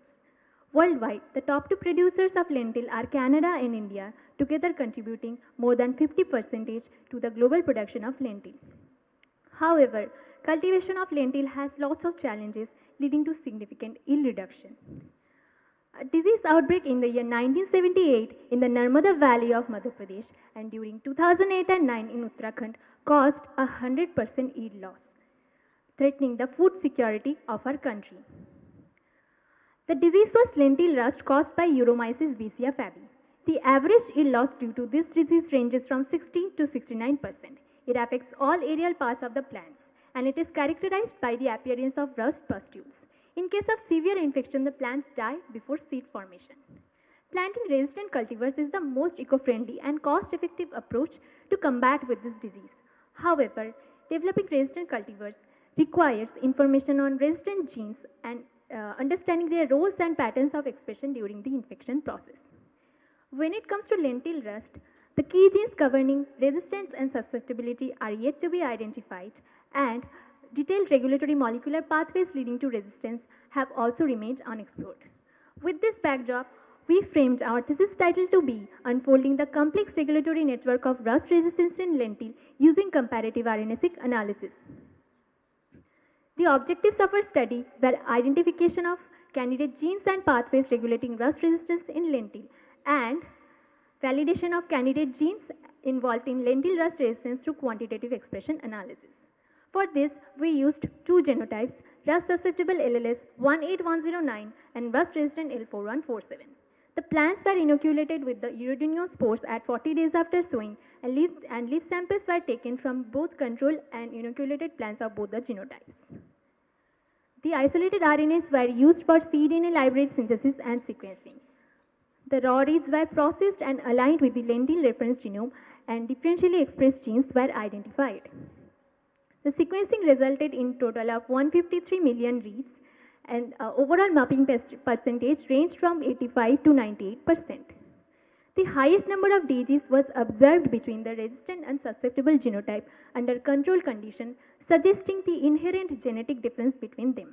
However, after infection, the number of DGs got reduced, indicating the shared activation of common defense mechanism. Interestingly, we found more number of genes to be upregulated in the susceptible genotype with respect to the resistant genotype after infection. For visual representation of DGs, we used MA plot, volcano plot, and Venn diagram. We observed 696 DGs to be unique to resistant genotype and 278 to susceptible genotype. Further, the gene ontologic classification analysis categorized the DGs into cellular component, molecular function, and biological process. Overall, the top two most enriched terms, geoterms, were catalytic activity and binding, indicating the importance of molecular interaction in response to infection. Similarly, through cake pathway analysis, we found some commonly overrepresented pathways like metabolic pathways, biosynthesis of secondary metabolites, plant pathogen interaction, plant hormone signal transduction. And we found cell cycle to be unique to the resistant genotype, suggesting the involvement of genes putatively linked to programmed cell death or hypersensitive response. We also found differential expression of several histone coding genes, especially in the resistant genotype, and we also found genes associated with ionic activity, metabolic pathways, and R genes of several classes. Further, we selected 34 genes coming under the defense-related pathways from the resistant genotype. These genes are mainly R genes, PR proteins, hormone signaling genes, genes involved with catalytic activity, cellular activity, ionic activity, and transcription factors. The protein-protein interaction analysis of these selected genes showed us two major clusters. Cluster 1 was involved with responses to biotic stimulus, MAPK signaling pathway, JAET-mediated signaling, and cluster 2 was involved with phosphorylated response regulator activity and auxin-mediated signaling. We also found some non-interactive genes like histone acetyltransferase, calcium-dependent protein kinase, TGA transcription factor, and genes involved with cell cycle regulation and suberin biosynthesis. Further, we used these 34 genes for validation using QRT-PCR. Results showed the 16 genes showing high positive correlation with the RNA-seq data. Complying with the RNA-seq data, we found these genes to be upregulated in the resistant genotype. These genes were involved with plant pathogen interaction, plant hormone signal transduction, MAPK signaling pathway, and ubiquitin-mediated proteolysis. These genes were mainly present within chromosome 3 and 4. Similarly, these were the downregulated genes as per with the RNA sequencing data, and these genes were involved also with the plant pathogen interaction, phosphorylate signal transduction system, auxin activated and ethylene activated signaling pathway, and these genes were also present within chromosome 3, 4, and additionally in chromosome 5. To summarize, we identified 12,000 differentially expressed genes. We observed differential expression of histone coding genes, R genes, genes associated with ionic activity, metabolic processes, and protein-protein interaction networks, which showed networks of cell cycle, hormone signaling, MAPK signaling, suberin biosynthesis, and finally we observed strong correlation between the QRT-PCR outcomes of 16 genes with the RNA-seq data. These genes mainly included R genes, transcription factors, hormone signaling genes, and were mostly present within chromosome 3, 4, and 5.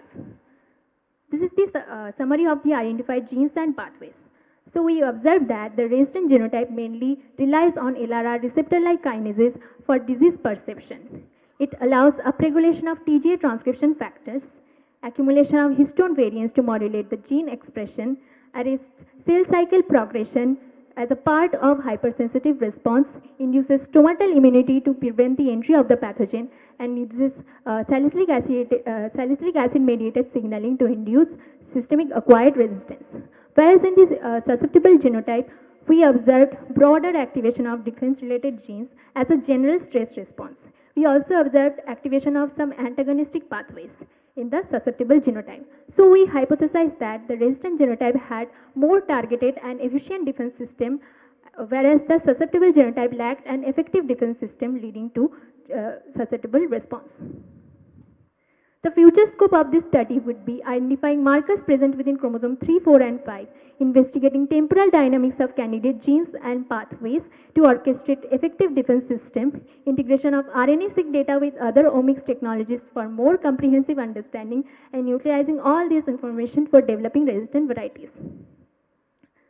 When it comes to publication, we have communicated a paper to Frontiers in Food Science and Technology. We have submitted a book chapter to Elsevier, deposited the sequencing data to NCBI database. I have received Best Poster Award and attended several conferences. I qualified several exams and participated in cultural activities. Finally, I would like to thank my chairman, advisory committee, head and professor of Division of Genetics, director and dean of ICAR IRI, and everyone who has helped me in the completion of my thesis. With this, I would like to conclude my presentation with a quote by Professor M.S. Swaminathan. The future of food security will depend on a combination of the ecological prudence of the past and technological advances of today. Thank you. Thank you, Ms. Junior Rai, for a nice presentation on a very important aspect. Dr. Joshi Saab. Thank you. हाँ जी बेटा जी, very nice, slide अच्छी थी, बढ़िया लगा, but very complicated for many of us, you know. I don't know about my colleague sitting right and left, sorry. Can you tell me, you have used RNA sequencing analysis, correct? Yes. So can you tell me what are the difficulties that you faced using this technology? So actually, lentil has big genome, and most of the sequencing have not only 3.69 GB has been sequenced so far. So mapping is a very difficult process in case of handling lentil genome. Like for that, it's a very difficult process, and to identify all of the genes to be mapped.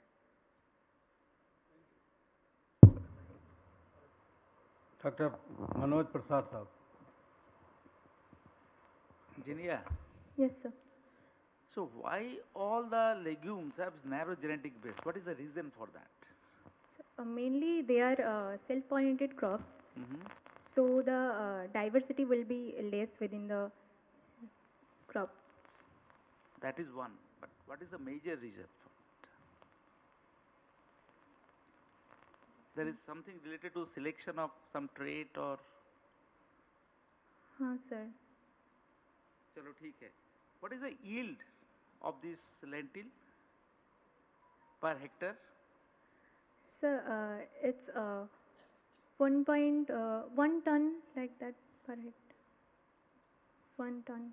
So you have used protein-protein interaction in your study. Sir. So what is the molecular methods? Can you tell me the name of 2 or 3 techniques? For like protein-protein validating, yeah. you are telling. Sir, wet lab validation. Wet lab validation. We can do chip analysis like protein is to hybrid assay. Is to hybrid assay. So there is a protein DNA interaction. One is that I am talking about protein-protein interaction.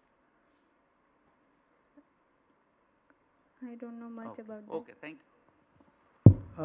What is the current production of pulses in India?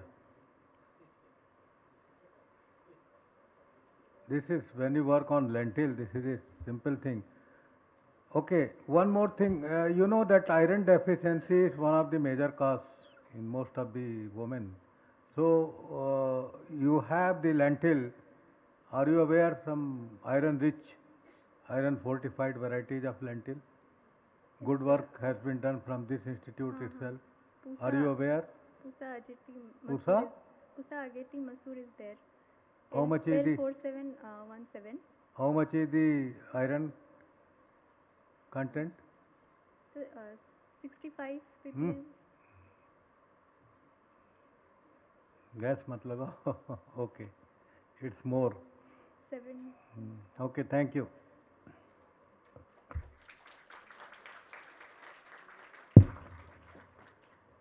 Next is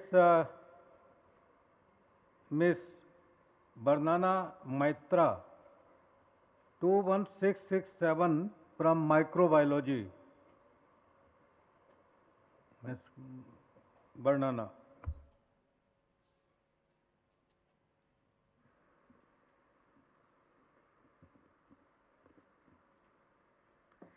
Good afternoon to one and all present here. I, Barnana Moitro, from the Division of Microbiology, welcome you all to the world of microorganisms, the silent barriers, the tiniest beings to spark a revolution that can have monumental impacts in the world of science. Drought. Drought is a serious threat to crop production. Day by day, due to increase in climatic changes, the severity of drought is increasing. So wide emphasis is going on to reduce the impact. Coming to millets, it's one of the major food crops in semi-arid regions of Asia and Africa. Recently, we have witnessed International Year of Millets 2023. This nutricereal is gaining importance due to its low glycemic index and high fiber content. Coming to pearl millet, it's a real gem. It's one of the most important and valuable millet due to its widespread health benefits. Seed endophytes. What are seed endophytes? They are those tiny microorganisms which are living inside the seed. They are of great importance due to their vertical transmission. Several reports are there for their role in drought tolerance. Coming to the title of my thesis, exploring seed endophytic bacteria of pearl millet for plant beneficial traits and abiotic stress tolerance. The novelty of my research work lies in selecting pearl millet cultivars, the different pearl millet cultivars such as popular OPVs, hybrids, land races from 3 different agroclimatic zones of pearl millet cultivation in India, and finally isolation of the seed endophytes on 5 different media and their characterization of the structural and functional diversity. So here my work is explained in simple words. First, selection of pearl millet cultivars, then surface sterilization, enumeration and isolation for in vitro PGP traits and lytic enzyme production, molecular diversity of pearl millet, and finally evaluation for alleviation of moisture deficit stress in pearl millet.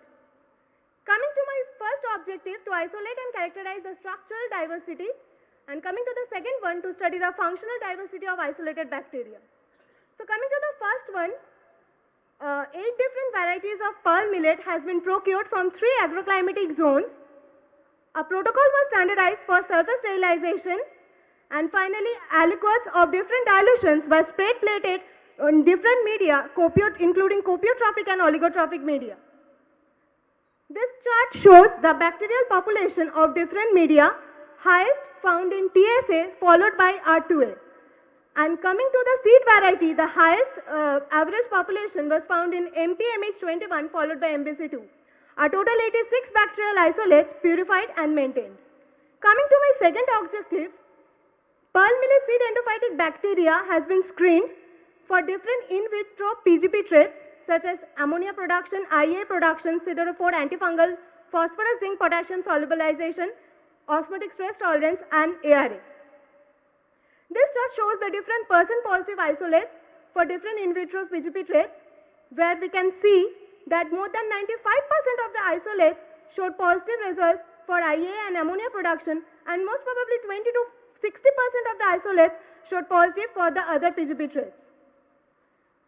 For my isolates, lytic enzyme production was also shown, and 3 of them showed positive for all tested enzymes. This chart shows how individual pearl millet variety harbors seed endophytic bacteria expressing PGP traits. Variation depends on the expression and number.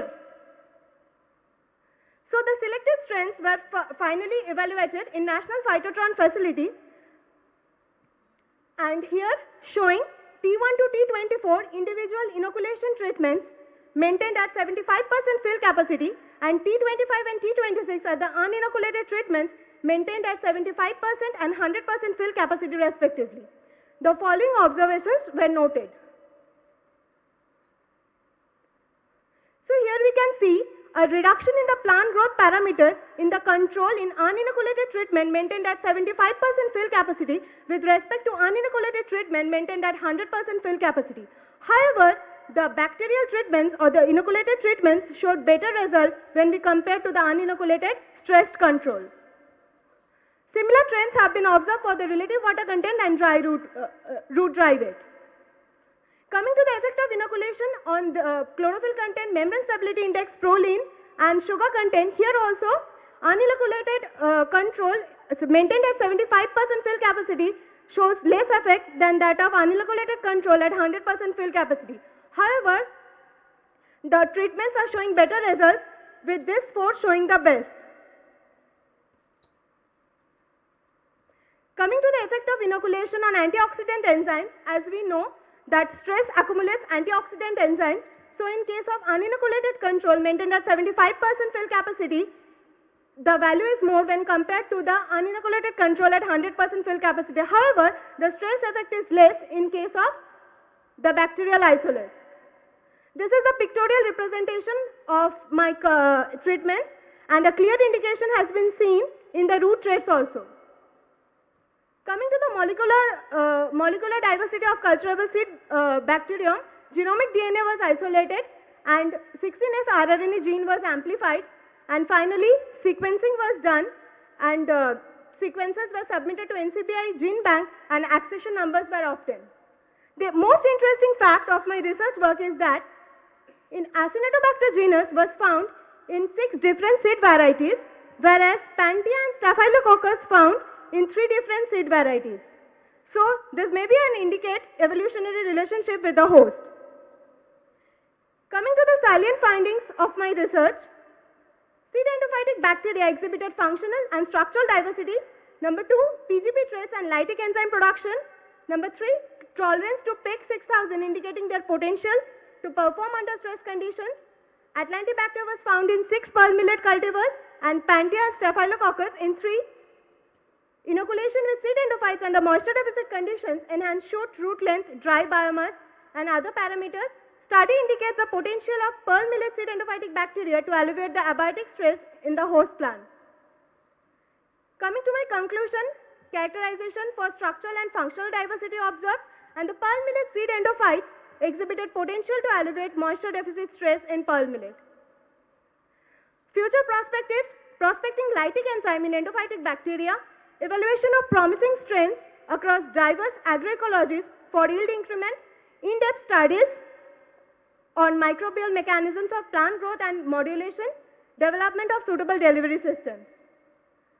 So finally, I want to express my special thanks and gratitude to Director, Dean, Associate Dean, Chairperson, Faculty Division of Microbiology, PG School, ICAR PG Scholarship, National Phytoton Facility, parents, seniors, juniors and friends. These are the 14 sequences submitted to NCBI Gene Bank. I have also qualified many national level exams, ASRB NET, Joint CSI, UGC, JRF and ICAR SRF. These are the international conferences I have attended, 63rd Annual AMI and NAHEP training. These are the certificates obtained in Annual Agricultural Met and National Agricultural Day, securing first position in quiz, spelling and other competitions. Finally, proud to be Miss Fresher. So finally, I want to conclude by the quote of the famous microbiologist, Louis Pasteur: in the field of observation, chance favors only the prepared mind. Thank you. Thank you, Ms. Varnana Mehta, for a very nice presentation on a very important aspect, microbiology. Dr. Prasad साहब पूछेंगे, Dr. Manoj Prasad ji. Varnana. Yes.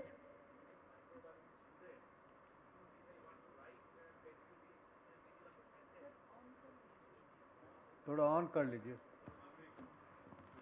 Yes, I can't get. You are a microbiology student. Yes, sir. So if I want to write petri dish in a middle of a sentence, so P should be small or capital? So P should be capital only. Why? Because petri dish came from the word means of famous scientist Petri, so it should be capital. Very good. So now my... So there is a story behind this. There is a student of PhD of Michigan State University. It was told by Professor Kanak Samazdar, is a famous microbiologist from Kolani University. He told me during his study of PhD, one of the PhD theses was rejected of the microbiology department in Michigan State University in 1970s because the student wrote throughout the thesis the Petri dish as a P is small. So as to give him a lesson, the thesis was rejected because he, being a microbiology student, he should know that to honor a scientist who has discovered the Petri dish, so it was denoted that the P should be written as capital throughout the...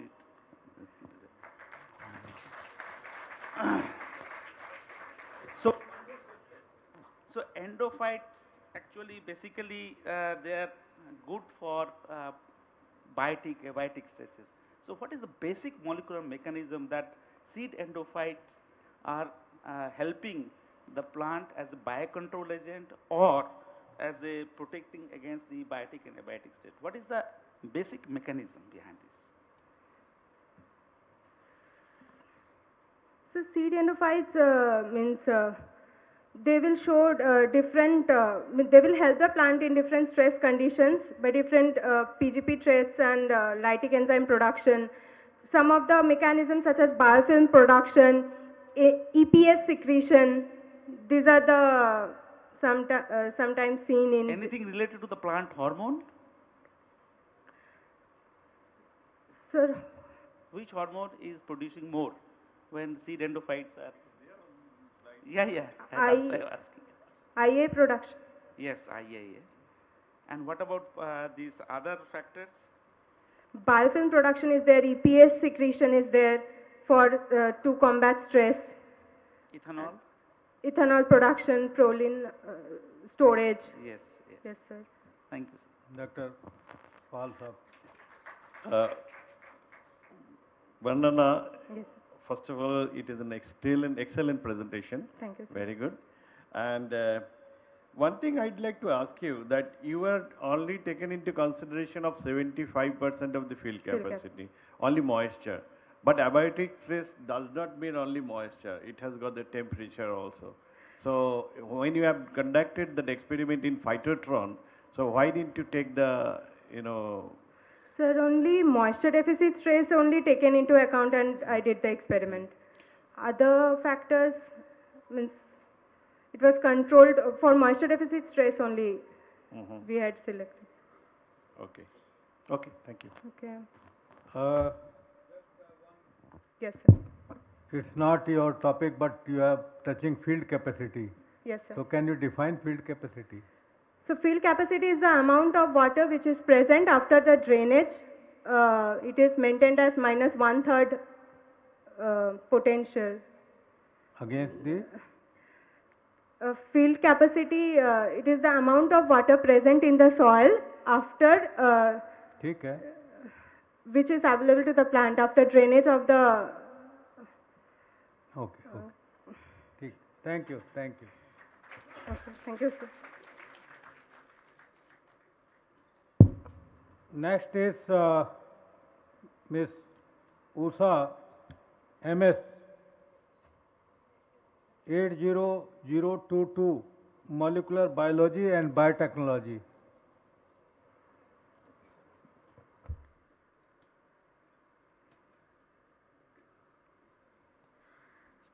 A very good afternoon to everyone. I welcome you all to my presentation on isolation and characterization of bacterial endophytes having antimicrobial potential against Sclerotium rosae in chickpea.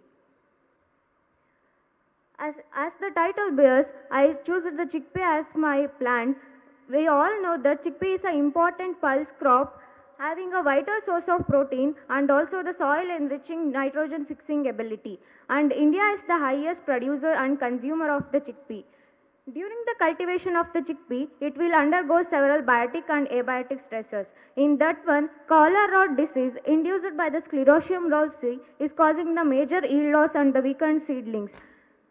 The management of this disease is a very difficult task due to the soil-borne nature of this pathogen. Many fungicides are available in the market, but these are having limitations and also the ecological concerns.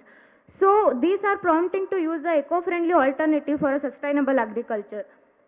Bacterial endophytes, which will reside inside the plant tissues without causing any negative effect on the plants and having the roles to improve the plant growth promoting activities and also the nutrient uptake and also the role in the stress responses during the insect and pest attacks. These are having the promising biocontrol agent nature. And in the chickpea, the biocontrol agent as a endophyte is a little known against the sclerotium, and also we are little known about the endophytic mediator resistance in the chickpea against the sclerotium. So based on this and our study aims with the two objectives to identify the bacterial endophytes with antagonistic activity against the sclerotium and their characterization using polyphasic approaches, and implanter validation and identification of differentially expressed genes involved in imparting resistance to sclerotium in chickpea.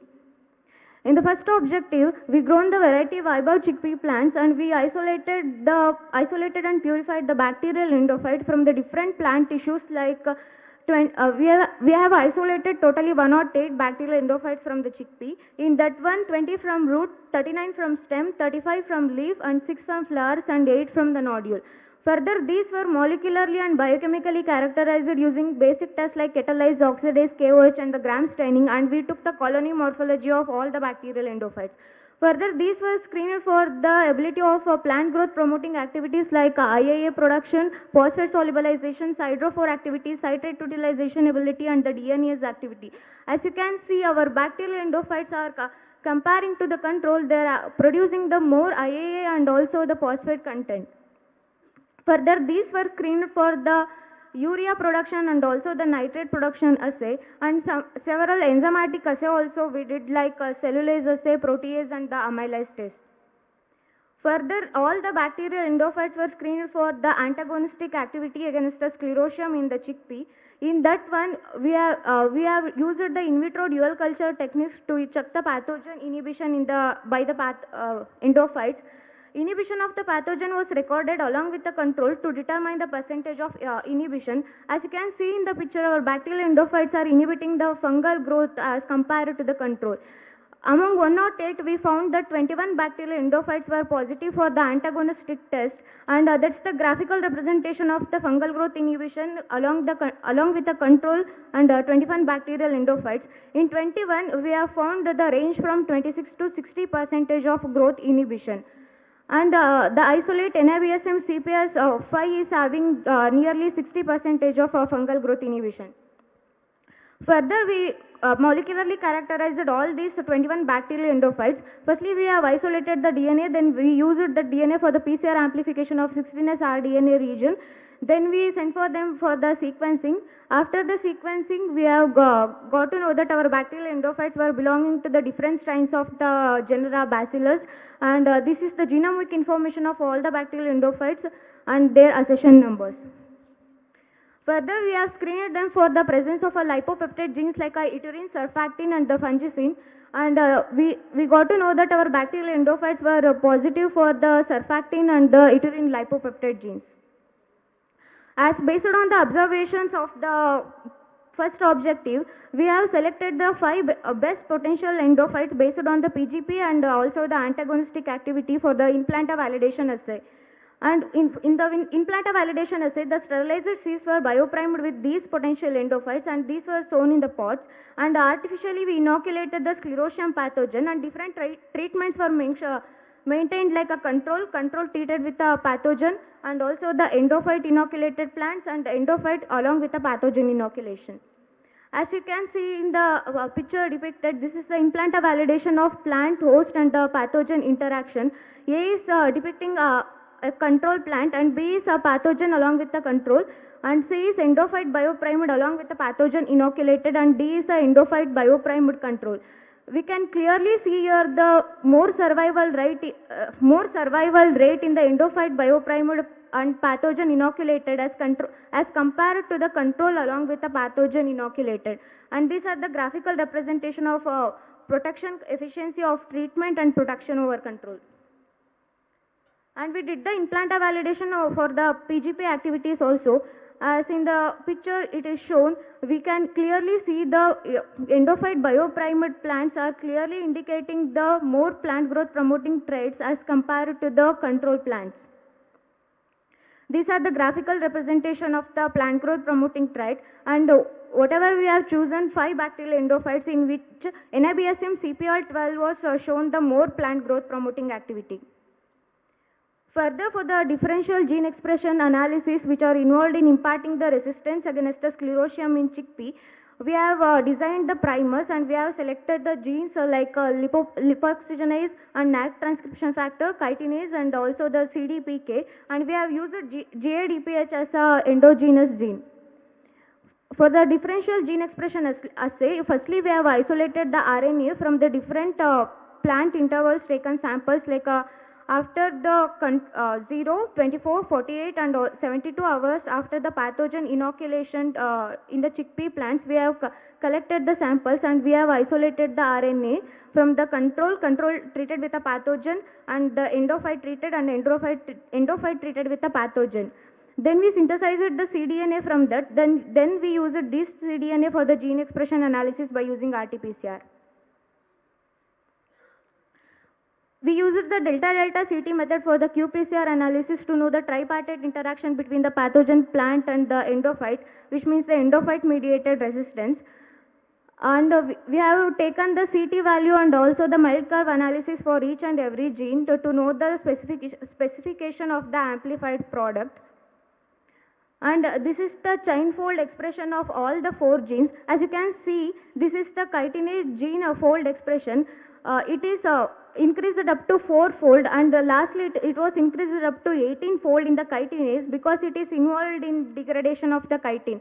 And all other 3 like lipoxygenase, CDPK and NAC transcription factor, this will show the upregulated of the gene expression during the early stage of the inoculation because these were mainly involved in the plant signaling pathways and production of the secondary metabolites.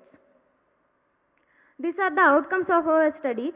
Total 108 bacterial endophytes were isolated, 20 from the root, 39 from stem, 35 from leaf, 6 from flower and 8 from the nodule.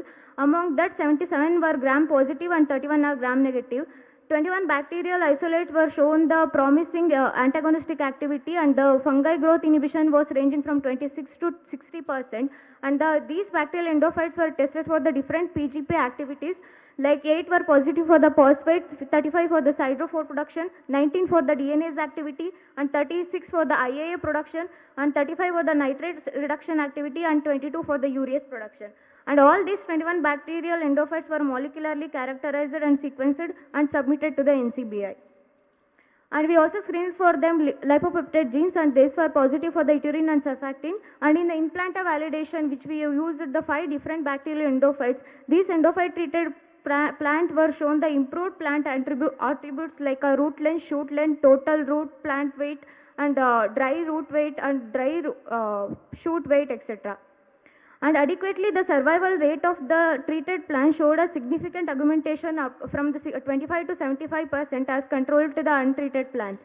And in the differential expression analysis, all these genes like belonging to the phytohormone pathways, histamine mechanism and signaling pathways, these showed the upregulated expression in the analysis and these suggested that these were having the role in resistance phenomenon. Future aspects are these endophytes can be used as, which are having antagonistic can be used as a biocontrol agent and which are having a PGP activity can be exploited as a biofertilizer. Mainly, we can understand the molecular responses of how bacterial endophytes in the chickpea activate the endophyte-mediated defense mechanism against the sclerotium. And 20 bacterial endophytes were submitted to the NCBI and 1 oral presentation at the national conference. And I have also cleared ICAR, NET, QuackGate and SRF and all. And I would like to thank my chairperson Dr. Vinay Kumar and Dr. Lata Jain who stood up with me all throughout my journey, and co-chairperson Dr. P. N. Shivlingam and the members Dr. P. Kaushal and Dr. Ashish Marathe. And I would like to thank Professor Dr. Debasis Patnaik and also Dr. P. K. Ghosh, Director NIBSM. Thank you. Thank you, Madam Utha. Doctor Joshi साहब का area है ये। Area तो पूरा नहीं है पर देख लेते हैं। Thank you. हाँ जी बेटा जी, how are you? First question. Fine, sir. Very good. If you are feeling good, that's good. Now, the last sentence given in this booklet, your abstract says that the findings suggest that bacterial endophytes identified to have antimicrobial could be integrated into disease control strategies. Very general sentence. You have a good study. So what more should be done that this work really goes into this sentence practically? Sir, we need to do the field analysis, sir. Then after that, we need to check whether because it's already working in the pots. We can, I already told the survival rights and all. So we need to check at the field level whether it's working the same what we are seeing in the pot level. So we can improve that way, sir. Thank you. If you extend to field level, it will be a PhD. Thank you. Thank you, sir. Is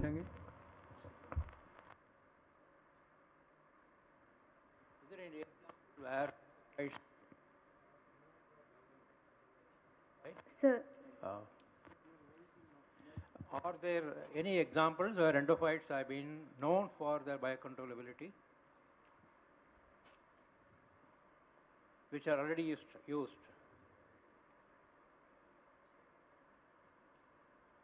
Maybe in terms of fungi also you can say. Sir, trichoderm. Okay, good, okay.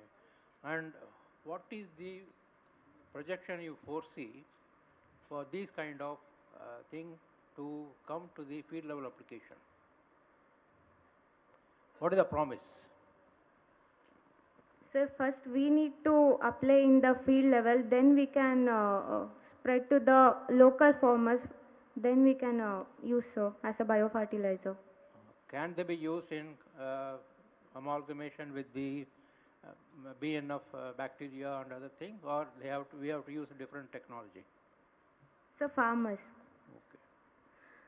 Sir, no sir, we can give these bacterial endophytes for the industrial level application also. So they will perform the other processes and they will produce the biofertilizers or the formulations, whatever they need.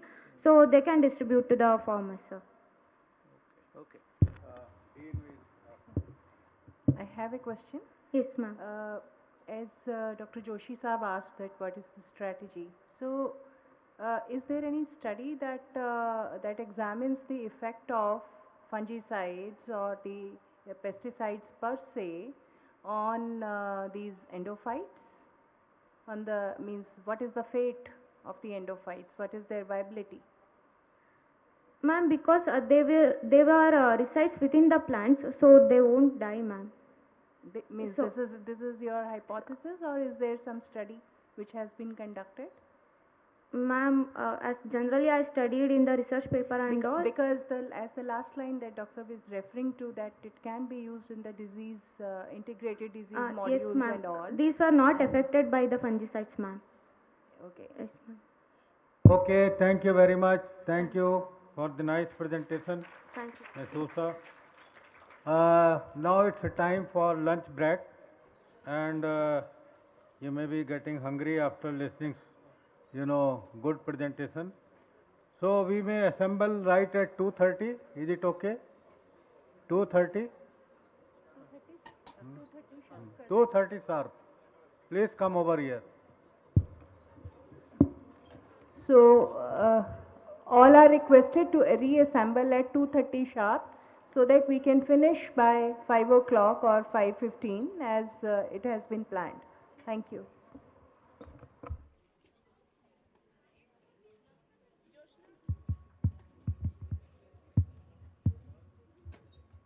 Hello, check. Hello, hello, hello,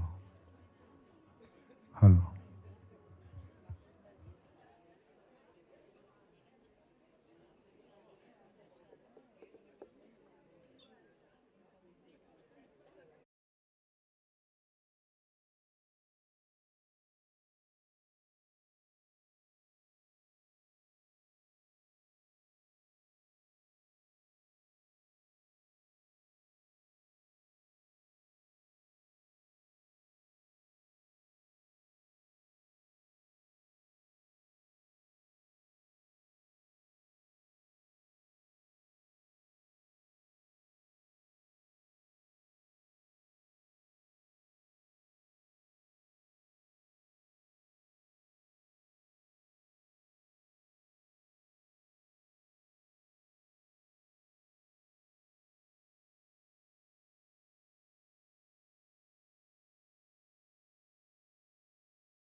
welcome you all with this quote, engineers designed the world, doctors cured the world, but I am very proud to say that we the agriculturists feed the world. As we all are aware of the fact that India surpassed China and became the world most populated country in the world. This overgrowing population leads to food and nutritional insecurities. To make India food secure, we need pulses, as pulses are rich source of protein, fiber and micronutrients. And this study will also help in meeting some of the sustainable development goals set by United Nations. Among pulses, black gram is one of the most important native crop of India, and India ranks first in terms of area and production. As every rose has its thorn, black gram production also faces many constraints like climate change along with low productivity, marginal land and many abiotic and biotic stresses. Among abiotic stresses, we all have witnessed nowadays frequent weather change and erratic rainfall. That all leads to a problem of pre-harvest sprouting, which is making so much concern in the black gram production. It can also be witnessed by many of the news and media coverages. So one must be wondering, what is pre-harvest sprouting? Pre-harvest sprouting is the phenomenon of germination of physically mature seed in the pod, usually under wet conditions, shortly before harvest. It can be clearly witnessed by these pictures that how much it is affecting the crop yield. Genus Vigna is a pan-tropical genus containing around 200 species. Among Vigna genus, Vigna mungo var silvestris has been domesticated to the cultivated black gram. But during this course of domestication, humans selected deliberately for the uniform seed germination, which leads to decreased seed dormancy and increase in pre-harvest sprouting problem. Along with low seed dormancy, it has also many other causes like high humidity and rainfall during maturity, activation of alpha amylase and AVA deficiency, which leads to all these consequences like decrease in yield, nutritional quality and viability, and increase in fungal infection, post-harvest storage issues and processing challenges. So how we can overcome the problem of pre-harvest sprouting problem? The answer lies with plant genetic resources. An eminent scientist, Dr. B.P. Pal, once said that gave the concept of search for new genes, and indeed the search for new genes is everlasting. By keeping all these things in mind, we decided to work on assessment of genetic variability of diverse black gram germplasm conserved in Indian National Gene Bank for pre-harvest sprouting tolerance. For this study, two objectives were decided. The first is the evaluation of diverse black gram germplasm for the pre-harvest sprouting tolerance problem study based on morphophysiological traits of seeds and pod. And the second objective was assessment of alpha amylase activity related to pre-harvest sprouting problem tolerance on the black gram germplasm. Total of the 2266 accessions concerned in gene bank were grown and evaluated to form a core collection which represented the genetic diversity of the whole accession. For my study, total of 112 accessions were taken, and this georeference map shows the site of collection of all the accessions, and these four states contributed to the most, and these all accessions were grown at two locations. Pods were collected at physiological maturity, and for the calculation of water imbibition by pod, the seed were kept for 25 degrees centigrade for 30 minutes in incubation. Then for the calculation of water imbibition by seed, the same procedure was followed, but the seed was kept for 6 hours. This for the calculation of seed germination in pod, that determines the value of pre-harvest sprouting. The number of seed germinated in the pod was counted, and similarly the fresh seed germination was calculated. Other morphological parameters were also studied like pod length, pod width and pod wall thickness, and seed trait like seed length and seed width. The force required to break the seed coat was determined by this texture analyzer, which determines the seed hardness. For the assessment of alpha amylase activity, the published matter in the literature was followed, in which 100 milligram of seed was grinded in 2 ml of CaCl2 and it was kept for centrifugation at 12,000 rpm for 30 minutes. Then the supernatant was extracted and 0.2 ml of supernatant, 1 ml of starch and 2 ml of DNS was mixed and it was kept in the hot water bath for 5 minutes. Then after 1 ml of sodium potassium tartrate was added and the volume was made to 10 ml while adding distilled water and the reading was taken at 560 nanometer. Results. In this descriptive statistics, high genetic variation was seen among the traits and it was mainly seen in these two accessions like fresh seed germination and pre-harvest sprouting, in which FSG ranged from 10 to 100% and pHs ranged from 2 to 95%. Correlation analysis of pre-harvest sprouting parameter with other parameter like the water imbibition by pod and seed and fresh seed germination showed highly positive association. This regression analysis of pre-harvest sprouting with the other traits showed linear relationship and it showed a perfect linear relationship was seen between pre-harvest sprouting and fresh seed germination. This is a 2D diagram of hierarchical clustering in which all the traits are shown here in the column and all the accessions here are in the rows. In this we can clearly see that all the accessions having bright red color shows higher trait value and the bright blue color shows lower trait value. But for pHs study, low trait value is important. So all the accessions having lower trait value are pHs tolerant accessions. The same result was supported by constellation plot in which we can see that all the accessions which are pHs tolerant are clustered here in blue color. In the PC analysis, the first three principal components contributed most towards the variability, that is of 66%, and 4 traits were contributing to the most, that is water imbibition by pod, water imbibition by seed, fresh seed germination and pre-harvest sprouting. This descriptive statistics of alpha amylase showed that the increase in alpha amylase activity was from 16 to 152%, which is approx 1.5 times increase. The correlation and regression analysis of pHs with the other different hours of germination showed a linear relationship.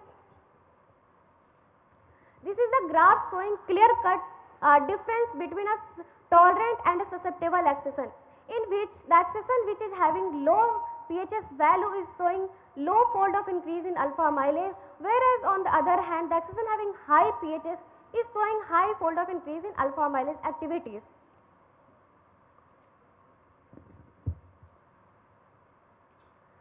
So based on all the data, the pre-harvest sprouting tolerance, the accessions were divided in these 5 categories, in which the highly tolerant accessions which is having less than 5% pHs are shown here. Our result can be well established by seeing these 2 pictures, in which we can clearly see that this tolerant accession is showing no seed germination at all in the pod, and on the other hand the accession which are susceptible are showing vigorous seed germination in the pod. Moving forward to salient finding, the 2 accessions identified were belonging to Telangana and they are land races. The alpha amylase activity was confirmed to be the effective biochemical marker for the screening of pre-harvest sprouting problem in black gram. The future perspective of this work is the identified pHs tolerant accessions can be utilized as a donor in Vigna improvement program. The pHs tolerant accessions are land races warranting extensive exploration and collection of the germplasm. Alpha amylase activity was confirmed to be effective biochemical marker which can be used to screen large number of black gram germplasm for against pHs. The registration of the identified accession can also be done in genetic stock. My work has been also published in the Agronomy Journal. This work has been also appreciated at 2 international conferences. One was in which I got first position in poster presentation at Delhi University, and second was oral presentation in an international conference at Bhubaneswar, AgriVision. So my work could not have been completed with the support and encouragement provided by Advisory Committee, the Graduate School, IRI Merit Fellowship, parents, seniors, juniors, and my dear friends. At last, I would like to conclude with the quote, gene banks are not a seed museum. It must connect to the user. Thank you all for your kind attention. Thank you, Jyotsna, Thank you, for sir. a very crisp and meaningful presentation. Nag Sahab, Joshi Sahab.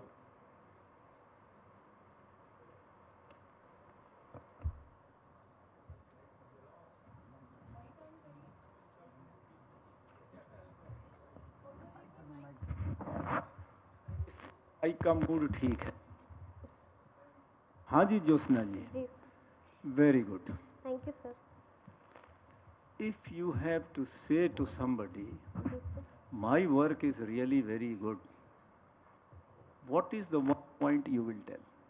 I will tell that nowadays, sir, we are seeing so much decrease in black gram production. As by the government data, we have seen that 40% of the pulses are being imported from the other country, especially black gram. Because in the last 2-3 years, we have seen a sudden decrease in the production of these crops due to this erratic rainfall which occur at the any time. So it now the time we should work on this parameter so that if a frequent rain also occur, then our variety is able to sustain up to some point that it should not germinate in field and reduce the yield. बढ़िया बढ़िया. देखो बेटा ऐसा है, जब भारत की आबादी number 1 हुई ना, जी सर, हम लोग बड़े खुश हुए, चलो चाइना को हरा दिया. ठीक है भाई. तो पहली चीज ये बोलना कि I have screened more than 2000 germplasm lines. ये स्टडी की ब्यूटी, कहीं भी छप जाएगा paper. Thank you. Thank you sir. Jyotsna, जी sir. you have declared that alpha amylase activity could be a effective biochemical. But in literature, is there any other biochemical marker is there other than alpha amylase? Sir, in the most of the paper, it has been directly the alpha amylase activity has been linked to the germination, as we have already seen in the Lamchi et al. Paper which has been published on pre-harvest sprouting. They all say that the alpha amylase is more towards directly linked to the germination of the seed. So it is the major cause for that, and This is already known because in other crops also, in wheat also, it is known that the alpha amylase is the main indicator for the alpha and that pre-harvest sprouting. But other than this, any biochemical marker in the literature? Not, sir. Pulses has not been explored that much. There is no research on pulses that shows that any research on other hormones other than this alpha amylase activity. No, sir. There is no research on pulses, sir. Thank you. Thank you, sir. Hello.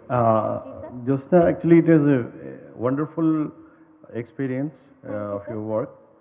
But I just would like to know from you, what is the percentage of the, pre-harvest seed sprouting in the commercial cultivars? As I have gone through literature, sir, I have read a wheat paper in which they reported that around 1 billion loss occur in the wheat production if we don't work on this parameter, and around 100% of the productivity can 100% of the production can loss if that rain occur at that time when the crop is maturing. So it can go up to 100%, sir. Now, what is the current scenario in the current production of the black gram commercial varieties? What is the percentage of loss due to PHS? Up to 70 to 80% loss occurs, sir, in the pulses. Okay. Ji, sir. Okay, thank you. Thank you, sir. This is one of the major problem, sprouting.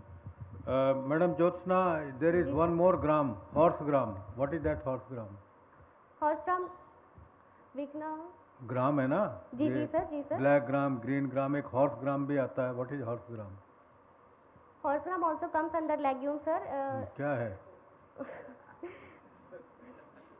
Horse gram is 1 second, sir. Vigna. चलिए ठीक, okay, thank you. Thank you, sir. Thank you for a very meaningful presentation. Thank you very much. The next presentation is Miss Polami Basak, 21694, Plant Pathology.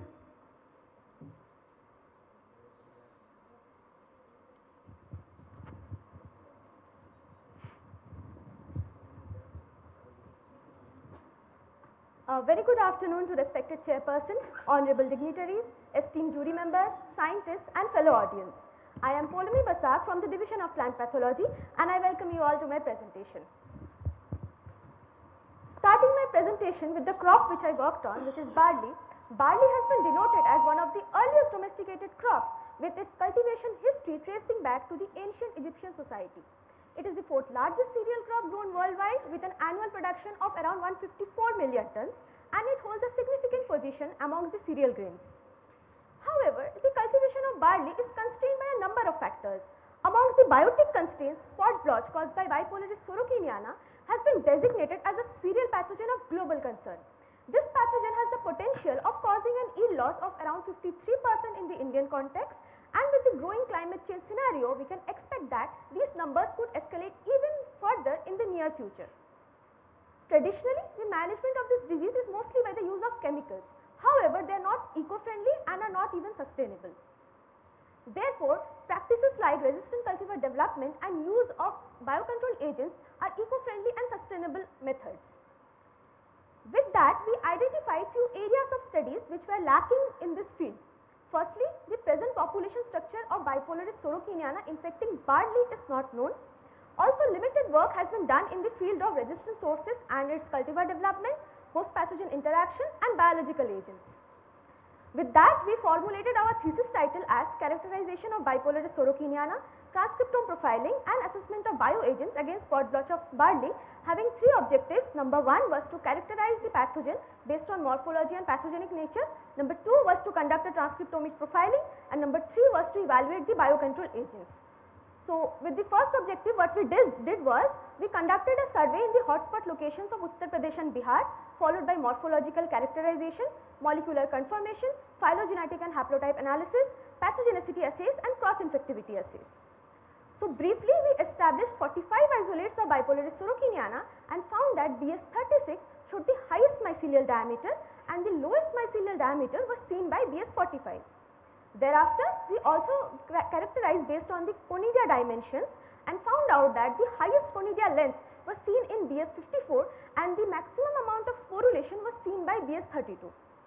We also conducted a phylogenetic analysis using the internal transcribed spacer region and we found out that our 45 isolates clustered into two clades with clade 1 consisting of 32 isolates and clade 2 consisting of 13 isolates.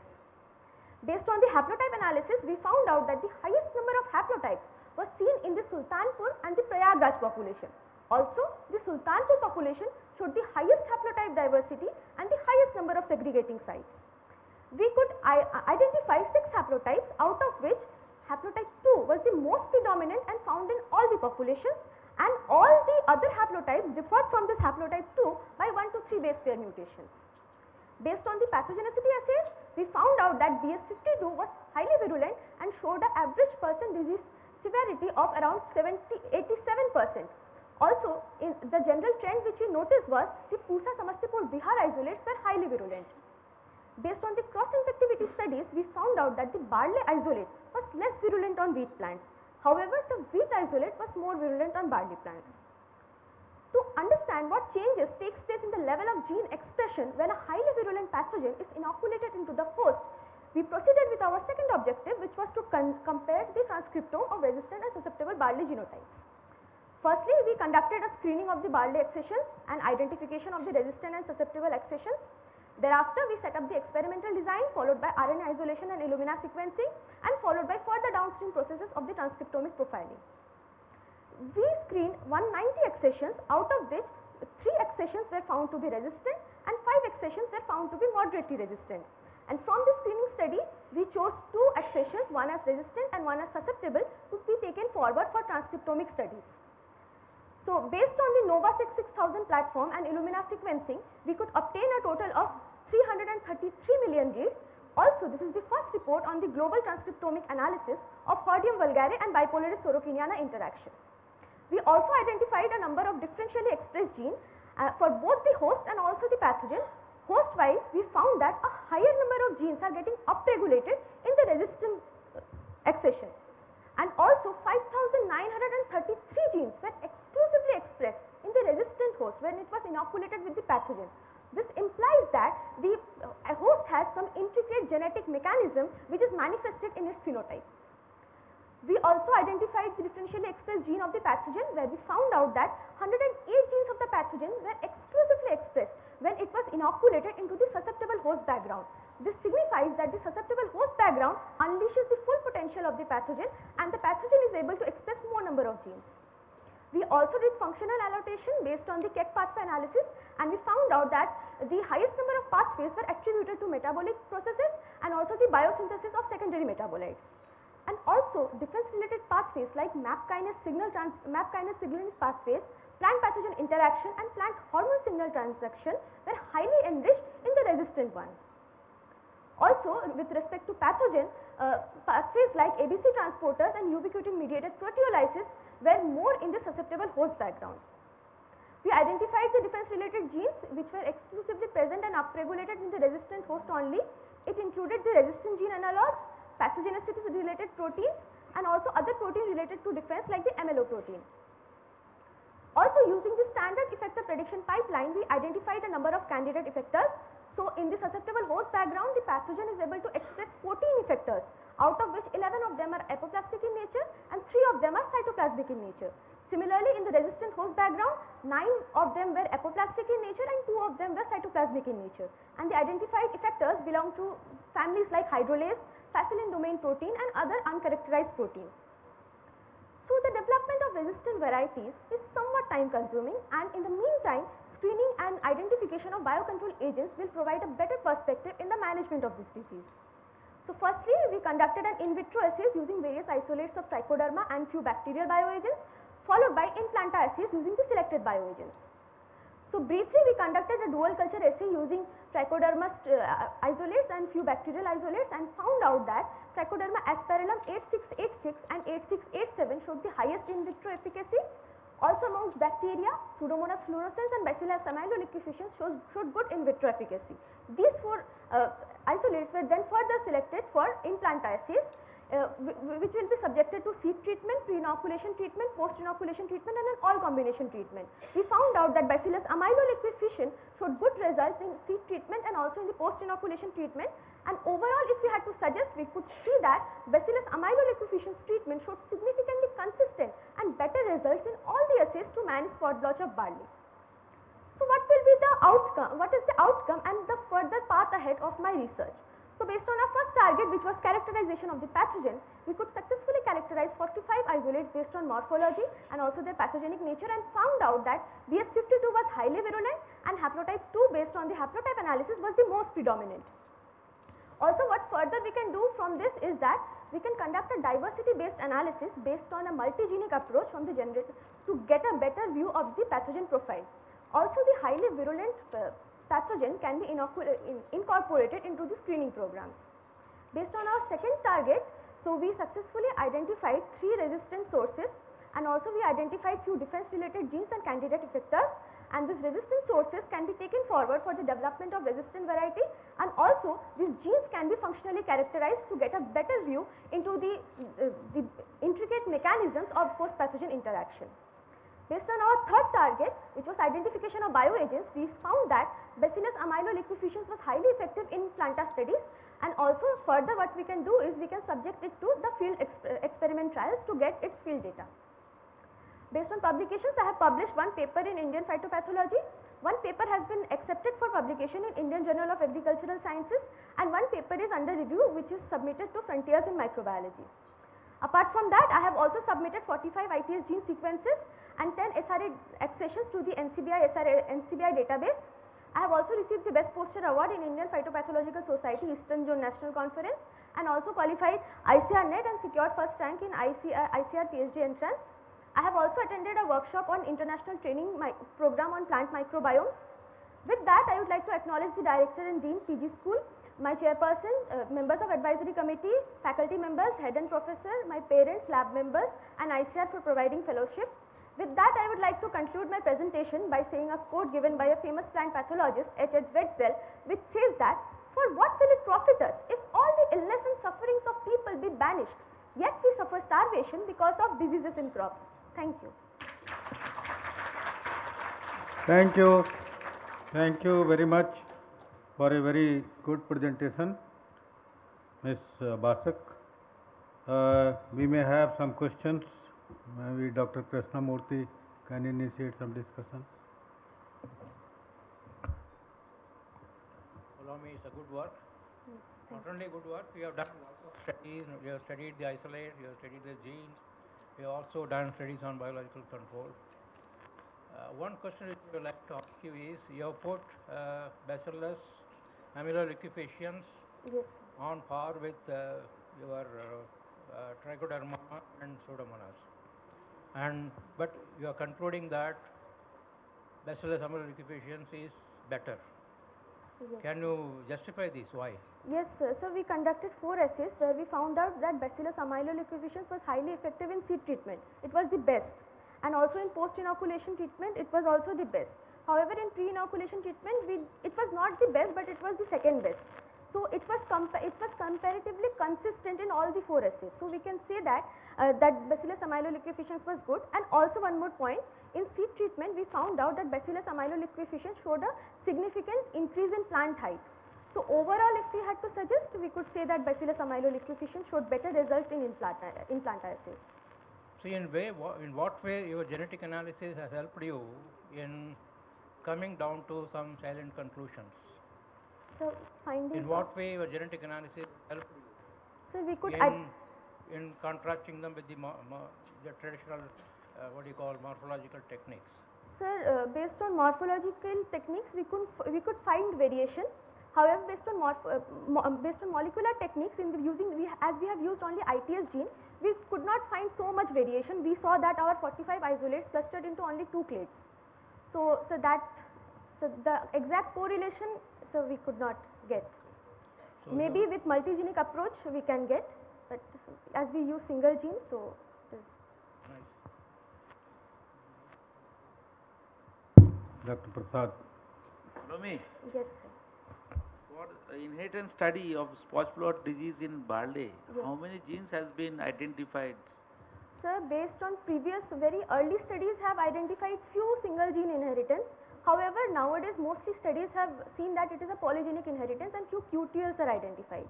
And recently, I think in 2020, a susceptibility gene has also been characterized, which is called SCS6. So did you check the expression of this identified genes in your population?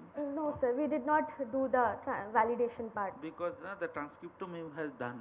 Yes. So did you find in your transcriptome the identified gene reported in the literature? No, sir, we could find resistant gene analogs. So we could find MLO gene. So MLO, sir, as the MLO confers resistance to Bloomeria graminis. However, it confers susceptibility to spot blotch. Yeah. So we could find the capital MLO gene. So this in the resistant one. So that gives resistance. Maybe we speculate that gives resistance to spot blotch. Okay. Thank you. Just one thing I want to clarify. Many times we use the word resistance. Yes, sir. Is it the right way we say resistance or we say tolerance? So tolerance, sir, there will be from the pathogen side there will be full infection. However, the plant will be able to cope up. However, in resistance, the pathogen might not able to fully proliferate in the plant. So is it transferable? So resistance is transferable. So tolerance, till now very limited data is there how the plant is tolerant. So what attributes make it Because tolerant? many pathologists they are normally use the word resistance. Yes, sir.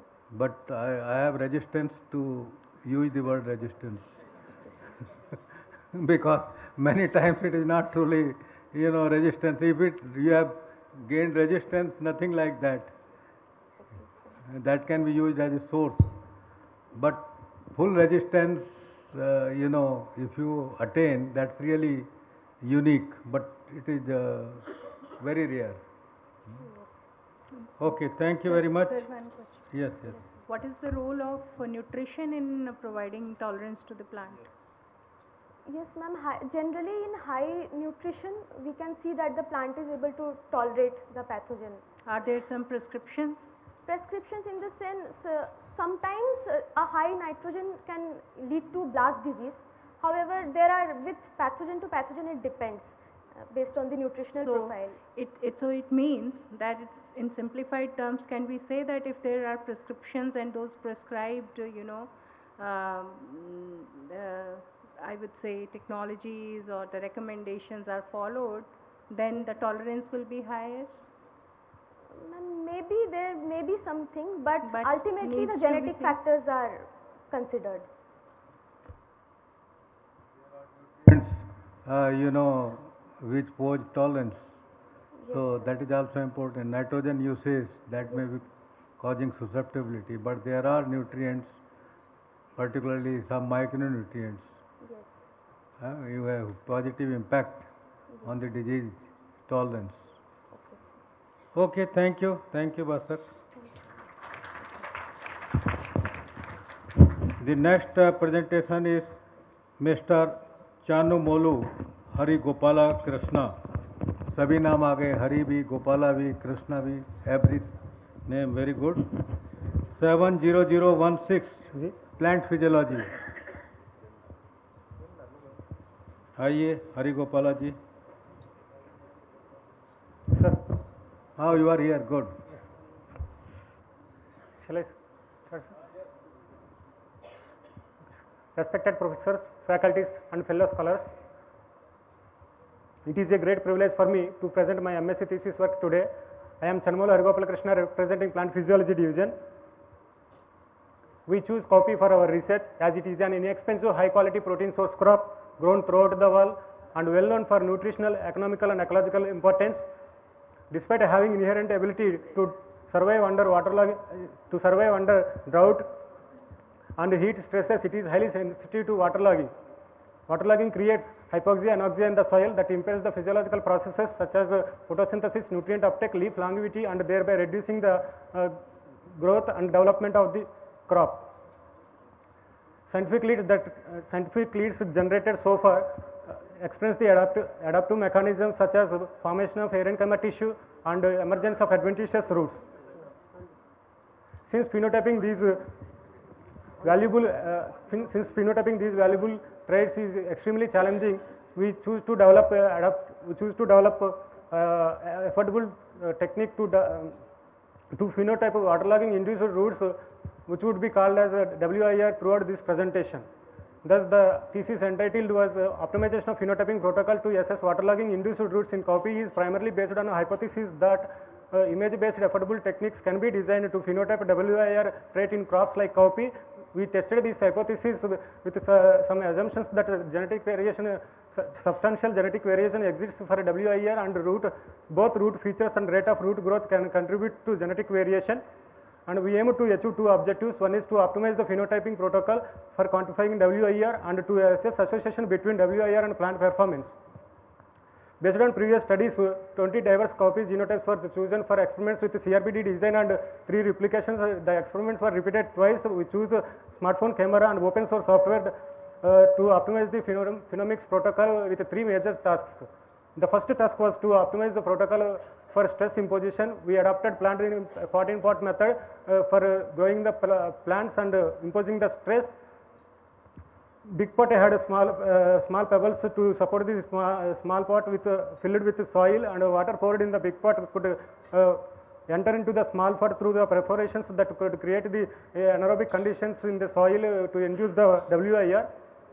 The second task was to optimize the protocol for acquisition of WIR images, an innovative technology that integrated with smartphone camera, open source software and application developed in lab specifically for remote acquisition of WIR images and saving them in laptop with proper labeling.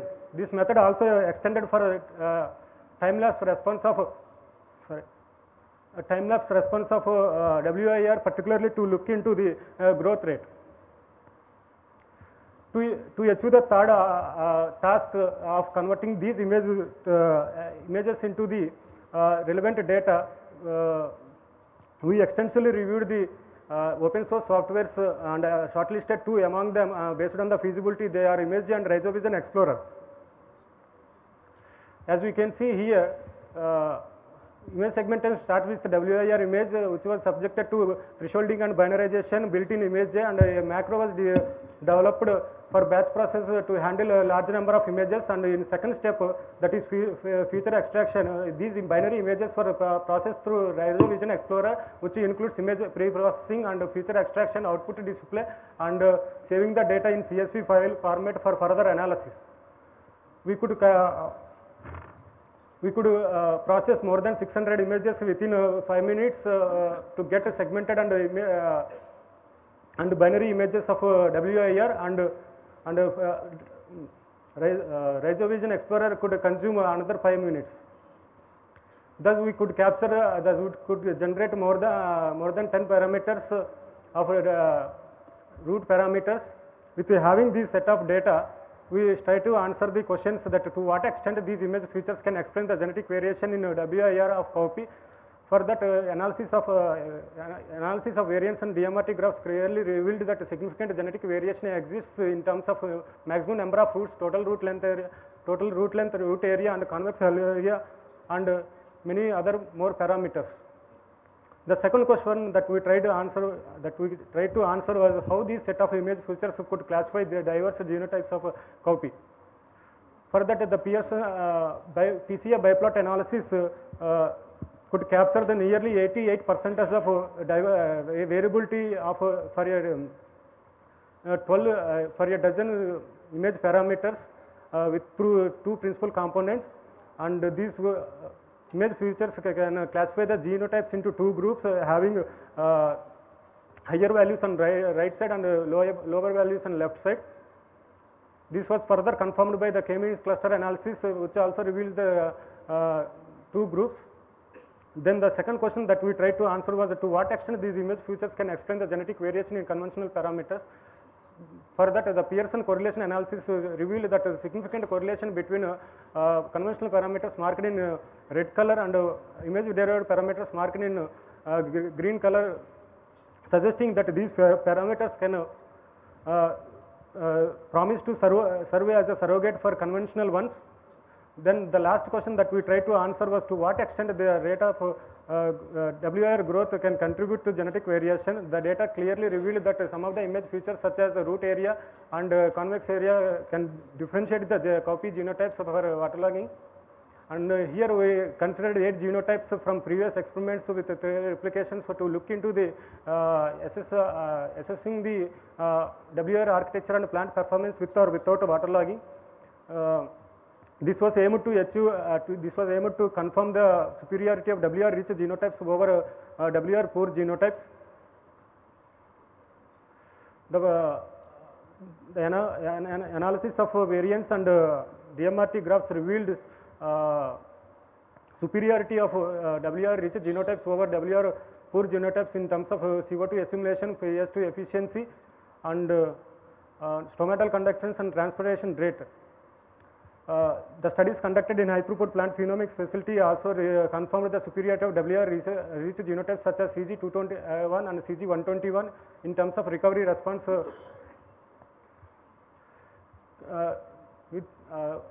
Our current study concludes that optimized image based protocol will be highly useful in phenotyping the WIR in copy. And the genotype CG221 and CG121 promise to serve as a potential genetic resources for identification of relevant genes and for waterlogging tolerance in copy.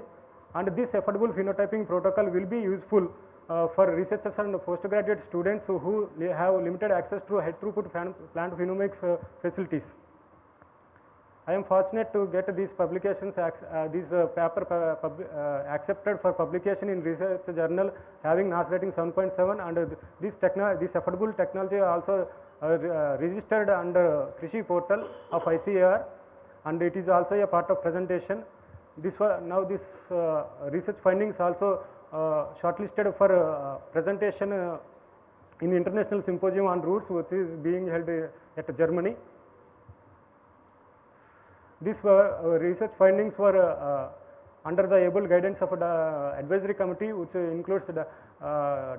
Jagdish Rane as a chairman, and Dr. Mahesh Kumar sir, Dr. Dandapani, Dr. Archana Singh, Dr. Alja Pradhan as esteemed members. I would like to express my deep sense of gratitude to all of them by saying the quote of Philip Roth, "Seeing is believing, and believing is knowing. Knowing beats unknowing and the unknown." Thank you. Thank you very much for a very nice presentation, Mr. Hari Gopala Krishnaji.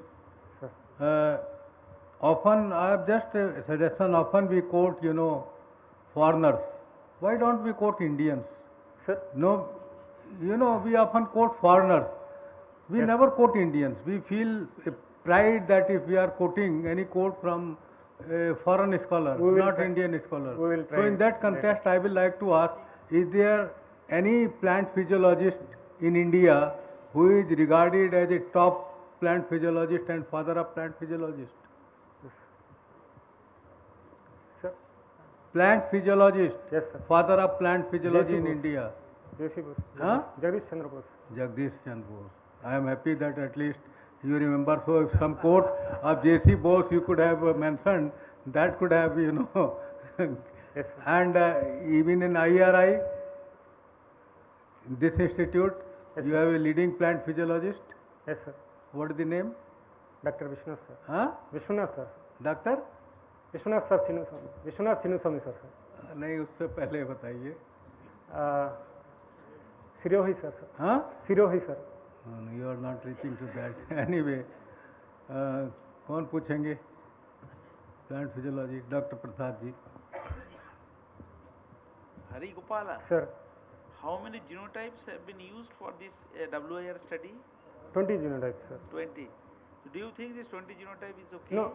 No, sir. I mean, we are standardizing the protocol, no, sir. That's why we choose a very limited number of genotypes, sir, initially. So, but there is no report in the literature for the WIR study? Through image based, there is no literature, sir. No, there is no Indian and foreign. Is there report? Sir? Is there any report? Other crops? In other, Mungmin is there, sir. Mungmin there. Yes, sir. In Mungmin, adventitious roots are emerging under waterlogging conditions. Said that the two genotypes. Yes, sir. CG221 and CG121. Yes, sir. Huh? Yes, sir. And what is the contrasting genotype? And how much is the difference between these two and the contrasting genotype? Sir, these are the promising genotypes, sir. These are the not So contrasting. can you suggest the breeder that one can use Yes, the sir. cross Yes, breeding? sir. Yes, sir. We can suggest these genotypes.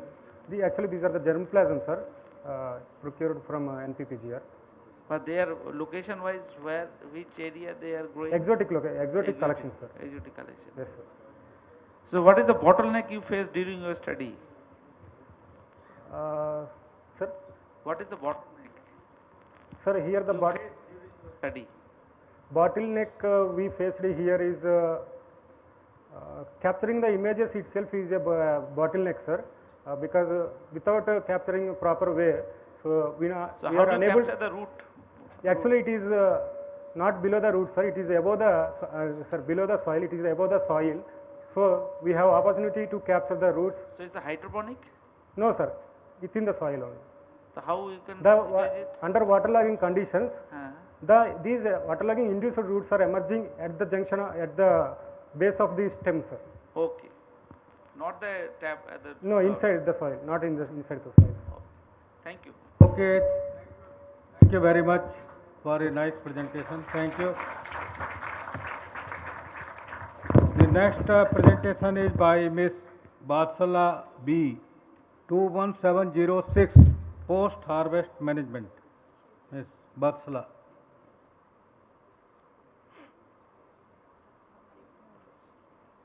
Can I put it in? 14 है, मैंने तो गिन लिया ना, 22 में से गिन. वो तो है ही है। Very good afternoon to all of you. This is a life in a metro city. A toxic smog blanket has now become an annual phenomenon. The choking air pollution has now sent the air quality index to a hazardous high. As a result, the respiratory diseases are on high, the residents choke for breath, the construction projects are stalled, the schools are shut, the vehicles tuned to odd and even, the hospitals and metros face a maddening crowd suffocating and congesting our cities. The notorious cause of this rising air pollution and infamous climate change is already known. It is these greenhouse gases emitted from stubble burning, from vehicles, fossil fuel burning, and last but not the least, the food waste. It is causing this carbon footprint and global warming. The global food waste alone contributes around 6% of greenhouse gases to the environment, and this waste is expected to grow around 3.4 billion tons by 2050, and so will be the global warming quotient. Let's take the example of citrus processing waste, and these industries generate a huge peel waste around 110 to 120 metric tons worldwide annually, which is again adding these greenhouse gases to the environment. This waste is a source of powerful health ingredient called pectin. Then what is pectin? Pectin is a natural hydrocolloid, a polysaccharide, a technological additive used in the food. Apart from jam and jellies, pectin is also used as an anti-diabetic, anti-obesity, fat mimetic and prebiotic as well. However, conventional extraction methods employs harsh acid which are toxic to environment and human health. Then where is the solution? The solution lies in a green sustainable chemistry, and this research background takes us to the title of my investigation entitled Ultrasound Assisted Extraction of Pectin from Citrus Peels, its Techno-Functional and Bioactive Characterization. Respected jury, scientists, students, ladies and gentlemen, this is Vatsalavi from the Division of Food Science and Post-Harvest Technology, and I am here to present my research for the IRI Merit Medal with the two objectives. First one is optimization of ultrasound assisted acid extraction of pectin through response surface methodology. The second one is techno-functional antioxidant and rheological characterization of citrus pectin. Here we use two peels from citrus, that is pomelo and sweet lime. This is a brief methodology where we optimize the green process of pectin extraction through ultrasonication using a statistical software called response surface methodology for its high yield, galactonic acid, degree of esterification. And this is how the precipitated pectin looks. Basically, ultrasonication is a non-thermal method. Here, high shear force is generated due to sound waves. By this, the cavitational bubbles were formed, the cell wall is ruptured, the pectin is easily released into the medium. And this is a box Benken design for ultrasonication, including 17 runs with 3 variables and 3 responses. The 3D response surface methodology employs optimized conditions of power 44%, time 9.38 minutes, and solid liquid ratio of 1:46.79. Under these conditions, we were able to get the maximum yield of around 26% from pomelo peel and 24% from the sweet lime pectin. And these are my significant results, where pomelo pectin is turned out to be best in terms of its techno-functional, galactonic acid, high phenolic and antioxidant activity compared to sweet lime pectin, and it is on par with the commercial pectin. The another unique selling point of this pectin is low methoxyl pectin, which can gel at the low sugar conditions, and there is a very big demand for this low methoxyl pectin because people are suffering from diabetes. After extraction, we also characterized our pectins by using spectroscopic tools, that is FTIR spectrum and thermogravimetric analysis. Here both the pectins follow the same pattern as commercial pectin in terms of its functional groups, bonding configuration and thermal stability during high temperature processing. The rheological characterization is another dimension which was carried to understand the viscosity behavior of this low methoxyl pectin in processed foods. Here both the pectins follow the non-Newtonian behavior. Among that, pomelo pectin is show the more storage modulus than loss modulus as compared to others. Testing the health property of any ingredient is very important. Here we carried the hypoglycemic activity of pectin. You can clearly see the high glucose peak which was reduced to around 57% when pectin was present in the matrix, which shows that pectin has the power to absorb the glucose as well. The fatty liver is on rise. Here our pectin comes into our rescue. Here you can clearly see the inhibition of fat accumulation in FG2 cells, and here we showed the how higher concentration of pectin is going to reduce the fat accumulation in the liver cells. The third important part of my research is designing the innovative low-fat mayonnaise. Here we employed the three innovative ideas. The first one is using the low methoxyl pectin along with the whey protein concentrate as a fat mimetic. The second one is use of black garlic particle as a functional ingredient. And third, the turning out this emulsion into the Pickering emulsion. You must be wondering like, what is Pickering emulsion?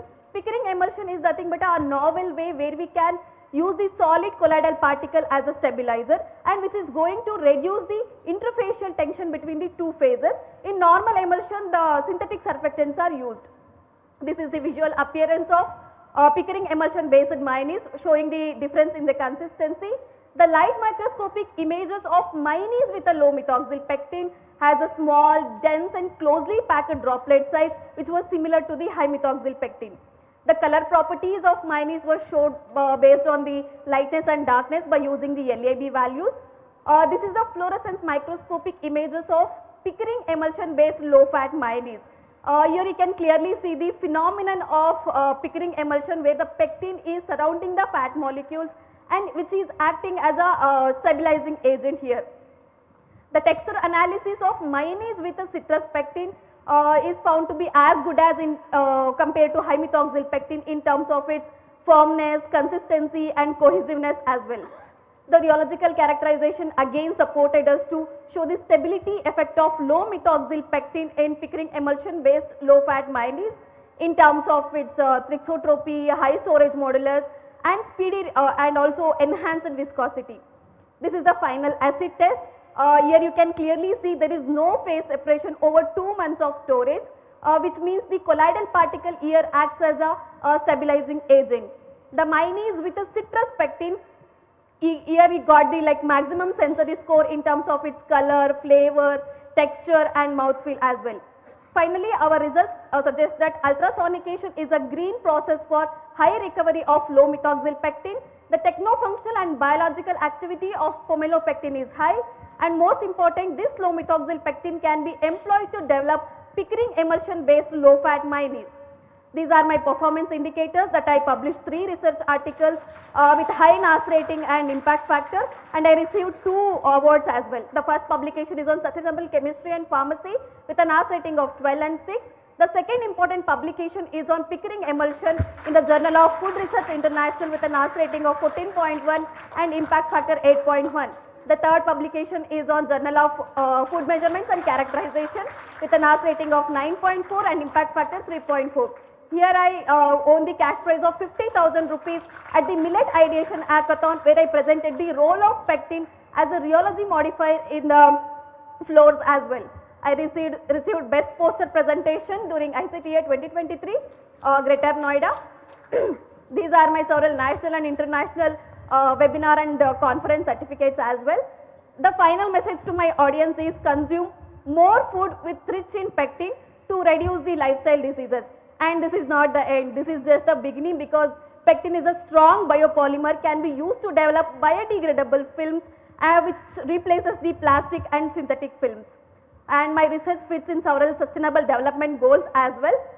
And finally, I would like to acknowledge my chairperson, members of advisory committee, seniors and friends, head and professor from the Division of Food Science and Post-Harvest Technology, Director, Dean, Joint Director of Education, PG School. And a special thanks to the NAHEP Discovery Center for their hassle-free facilities for my smooth research.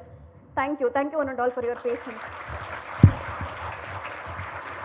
Thank you बादशाह भी आपके में तालियां बहुत बज रहा है, क्या बात है, आप कुछ पहले से कन्विंसिंग चॉकलेट दिए होंगे बट आई एम हैप्पी कि ऑडियंस से तालियां आपका बज रहा है.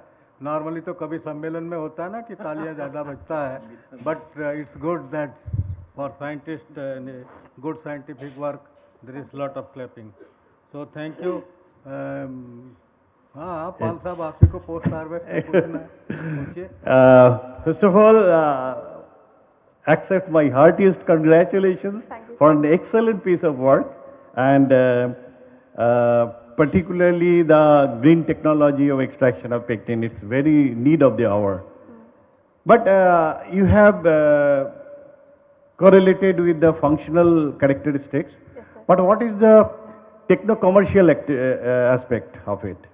Sir, functionality is basically which shows the... No, I am asking about the commercial aspect. What is the scale of your extraction? Is it on lab scale or pilot scale or commercial No, scale? sir, it was already commercialized method, and pectin is already commercially used in the industries as well. At present, for the market of this pectin is around $1.8 billion, and coming within 2025 or 2030. Expert is asking about the commercial aspect of the know-how that you have developed. Yes.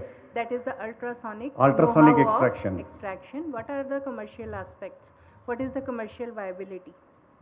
Sir, basically it was a green method, and for this extraction there is no need of high temperature, and there is no need of No, those are all harsh acid. understood. But I just wanted to know what is the cost of extraction of these. Like if you extract using the green technology, how much you will add to the cost of this pectin which you extracted by UAE? Sir, at present per kg it was 1000 rupees for pectin. If we increase the scale of production, then automatically the cost of production will be reduced. Because it was one time installment. Actually, Is there any production. commercial ventures using it by ultrasonic extraction for? Yes, sir. One is Cargo, which was in foreign country. They are using this ultrasonication method as a commercial method for extracting this pectin. So what is your future program of upscaling this technology? Sir, at present I have standardized this ultrasonication method. In future we can go for the combinations of any two methods, ultrasonication or enzymatic, or ultrasonication or microwave. Thank you so much. Thank you, sir. So I think For emulsion, no ma'am, non-Newtonian, so gel-like is important. No, gel and emulsion, two are different things. Well, Ma'am, get in into it. our emulsion we use the as a liquid part we use the only gel part, pectin and the water We will solution. discuss. No issue. okay, thank you, all the best. Thank you. The next presentation is Miss Tuhina Ghosh, 21710, Seed Science and Technology.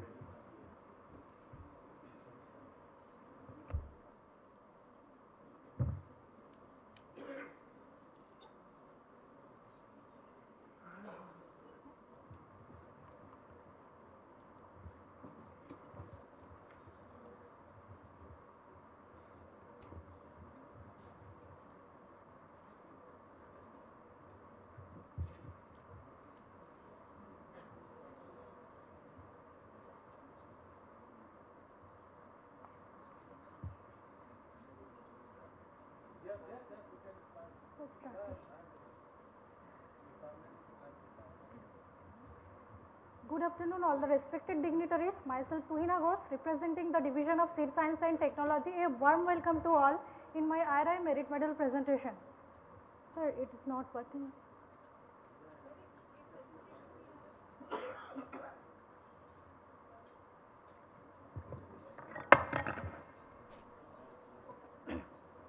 Good afternoon, all the respected dignitaries, juniors and seniors. Myself, Tuhina Ghosh, representing Seed Science and Technology Division, and a warm welcome to all in my IRI Medmed presentation.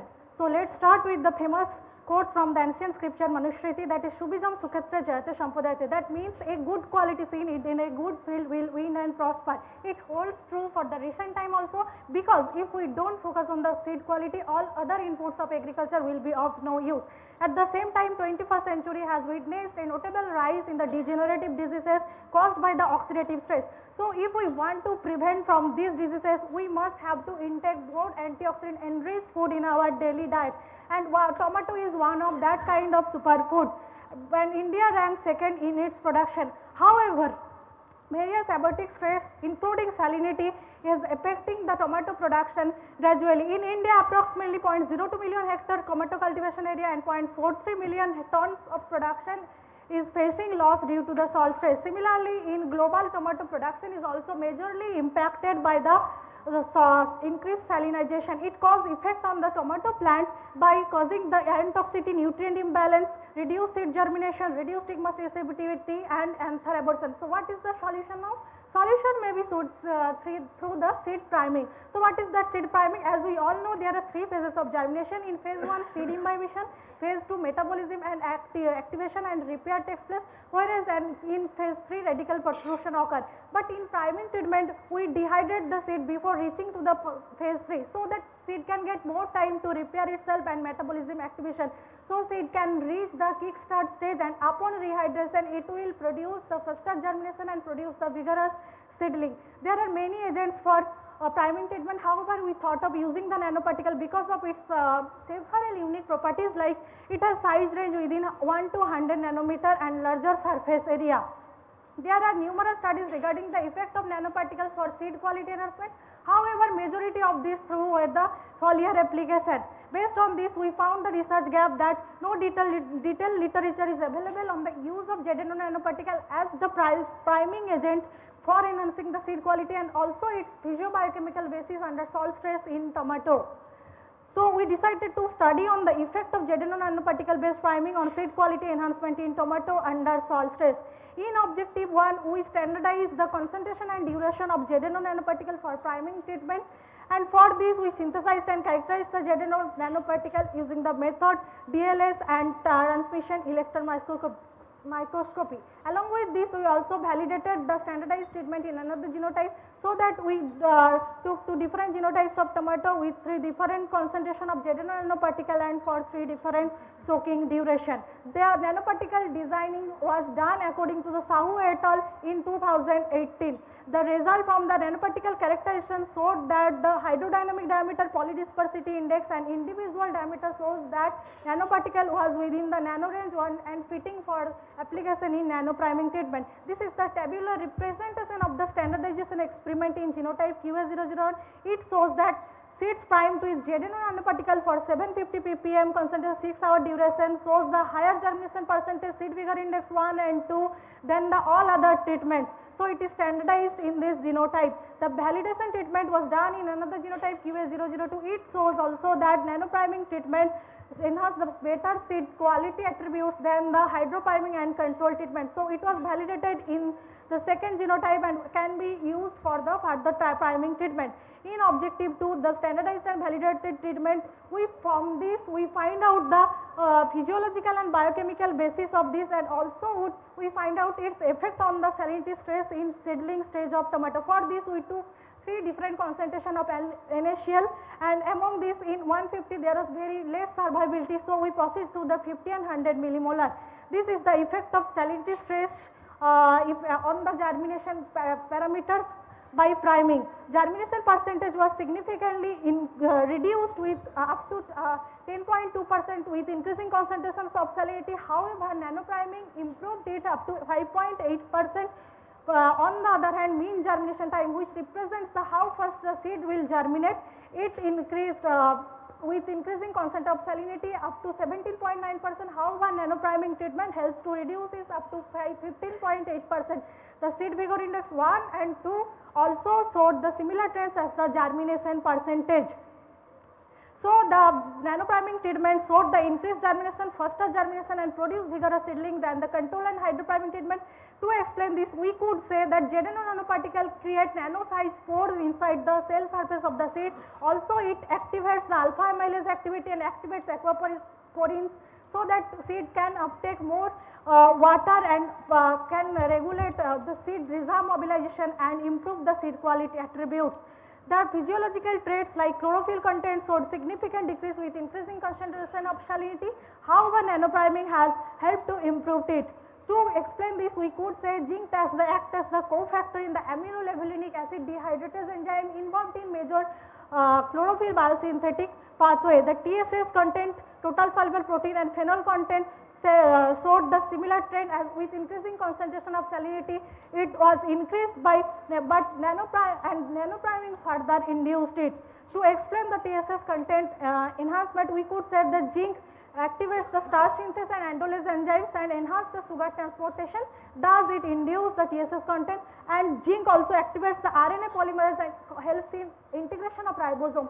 thus it helps the total soluble protein content in the cell, and also it takes part in the various enzymes involved in secondary metabolite like phenol synthetic pathway. The proline or osmoprotectant showed the similar trends as the non-enzymatic antioxidants like TSS and phenol. To explain this, we could say that zinc acts as the cofactor in the pyrroline 5 carboxylate synthase enzyme involved in proline biosynthesis pathway, and MDA content on the other hand increased with increasing concentration of salinity. However, zinc pyrimine helps to reduce the MDA content. To explain this, we could say zinc helps to repair the damaged membrane caused by the ROS produced during the stress. The SOD enzymatic antioxidants like SOD catalyst peroxidase showed the similar trends as the non-enzymatic antioxidants as well as like proline and TSS and TSP and phenol. This could be explained by that fact that zinc acts as the structural form in the zinc copper SOD form. So by nanopriming, the antioxidants contents increase in seeds than the ROS produced in stress. So it is the tolerance mechanism inside the plants. This is in summary of my study of the physiobiochemical basis. Seeds primed with ZN nanoparticle cause rapid, uniform and vigorous seedling by enhanced chlorophyll and photosynthesis by activation of carbonic anhydrase enzyme. It reduced the oxidative stress by scavenge the ROS produced during the stress. It maintained the osmotic balance inside the cytoplasm by produce more osmoprotectants and reduce the lipid degradation and cell membrane damage. Thus, it helps in tolerance. From my study, I am concluding that by priming the seeds with ZN nanoparticle for 750 ppm concentration for 6 hours soaking duration helps to improve the seed quality attributes. It also performs better under salinity stress condition as well as normal condition than the hydroprimed and the control treatment via physiobiochemical pathway. From the practical implication, we could say that this nanotechnology can be used for improving the tomato production under salinity as well as normal condition. Thus, it can be used as the mitigation strategy under salinity stress in a sustainable manner because it is required in very small quantity and also we applied in only seed only. I am happy to share that my research work has been published in Russian Journal of Plant Physiology under Springer Nature Publication House. I also published a review paper regarding my research work only salinity stress. I also contributed in a book chapter by Taylor and Francis and published a popular article. This is my achievements. I participated in international conference held in Assam Agriculture University and got the second best prize in the oral presentation. Also have been nominated for best MSc thesis in the upcoming international conference at Kumaon Agriculture University. I also qualified GET Life Science in 2022 with All India rank 13, also qualified UGC NET JRF, ASRB NET and ICAR SRF with All India rank 2. I also participated in various agripreneurship development program training and also co-curricular activities like solo dance and Rangoli competition and got the prizes. At last, I want to acknowledge my chairman, my advisory committee, professor, head, faculty and division of Seed Science and Technology, ICAR JRF Graduate School, dean, director, my family and at last, Almighty. In winter seal or summer seed, a farmer works so that well carried. By this quote, I want to conclude my presentation. Thank you for the kind attention. Thank you very much. Thank you, Tuina Ghosh. Open for question. Yes, Dr. Joshi sir. इसका mood ठीक नहीं है mood ठीक कराइए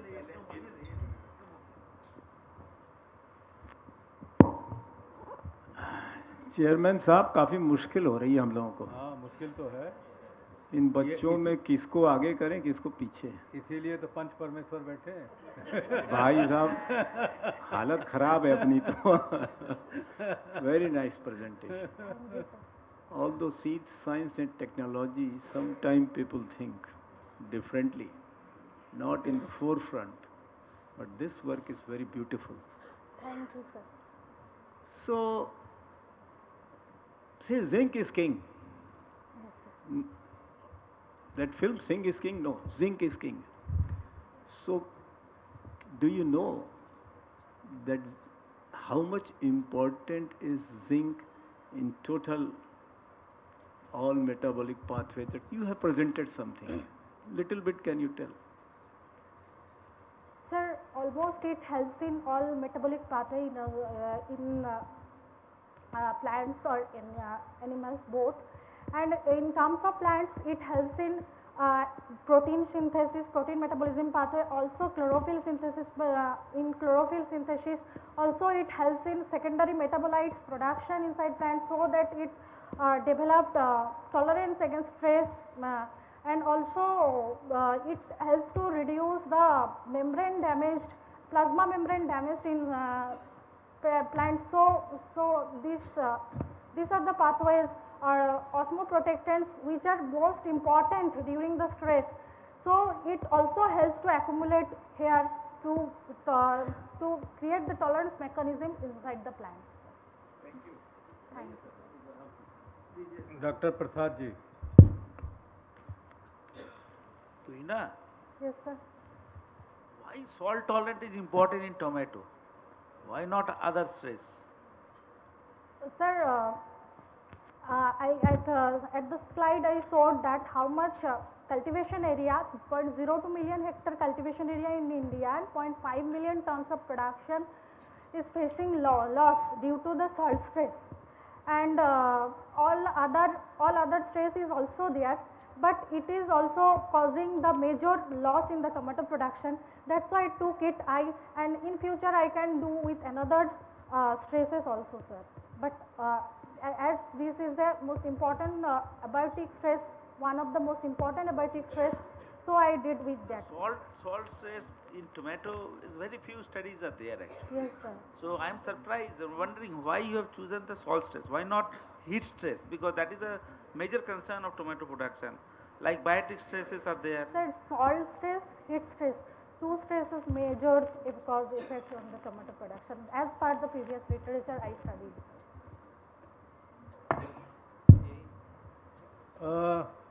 Toina, Yes, just one query about this, salinity. You have worked on salinity, na? Can you name few crops which are, salinity tolerant? Yes, sir. Like barley crop, it is very much tolerated, salinity tolerant, and also date palm also very much salinity tolerant. Sugar beet also salinity tolerant plant. What about pulses? Any pulse? Sir, pulses are not salinity tolerant. They show the sensitivity to moderately salinity tolerant. Moderately? Moderately tolerant. They are. Moderately tolerant? Yes, sir. Or cannot tolerate at all? Sir, actually in pulse I specifically don't How much know. is the percentage area or just an area, absolute area under salinity in India? Sir, in salinity 6.7 million hectare are affected now. And in Whether wild, salinity is more or acidity is more? Sir, Acid soils are more. sir, acid soils are more, but salinity also affecting like. No, I am just asking. In India, whether you have more acid soils or more saline soils? Sir, acid soils will be more. Yes, sir. Acid soils. कहाँ होंगी ज़्यादा? Where it is more? In hilly regions it will In? be more. Hilly region more. Hilly. Yes, sir. And Oh. where rainfall will be more, there acid soils. Yes, there it. Okay, good. Thank you. Thank you. Thank you. Kohina, Yes, sir. take water, feel comfortable. Yeah, thank you. Very good presentation. Thank you. You showed the characterization as a confirmation for the nanoparticles, no? So you showed two methods. One was the DLS and another was the TEM. In both cases, you got the same values, or was there a difference? And if there was a difference, which method showed the higher size, particle size, and which one showed the low? Ma'am, actually in DLS method, there we got the particle size in the suspension, and in TEM The methods can, the technique can be different, but size is in nanometer, Yes, isn't ma'am. it? Your inference is in nanometer. Yes, ma'am. So- This size I got from TEM images. That is individual nanoparticle diameter we got from the TEM images. That is was range up to 20 to 50 nanometer. And through DLS? Through DLS, we got that polydispersity index and Z average value. That is in suspension we got. But how much nanometer? Nanometer, that time we don't measure that nanometer.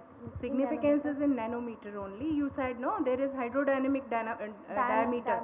So how much was that? That hydrodynamic diameter, it was 80 was there. 80, and that was 20, isn't it? Yes. Why the hydrodynamic diameter is more as compared to the particle size? Because in that hydrodynamic diameter, the particle will be surrounded by the solution, suspension. Water molecules Water of molecules hydration. also there. It's okay. Thank you. I got it. Thank you. Thank you, thank you, thank you very much. The next presentation is by Mr. Alapati Naimisa, Soil Science 21712, Naimisa.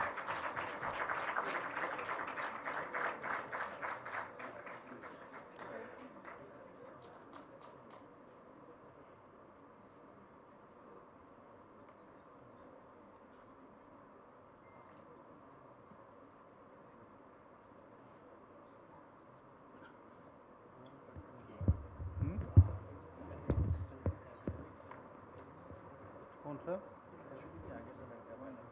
नहीं ये है ना नाइनस May I start, sir? Yes, please.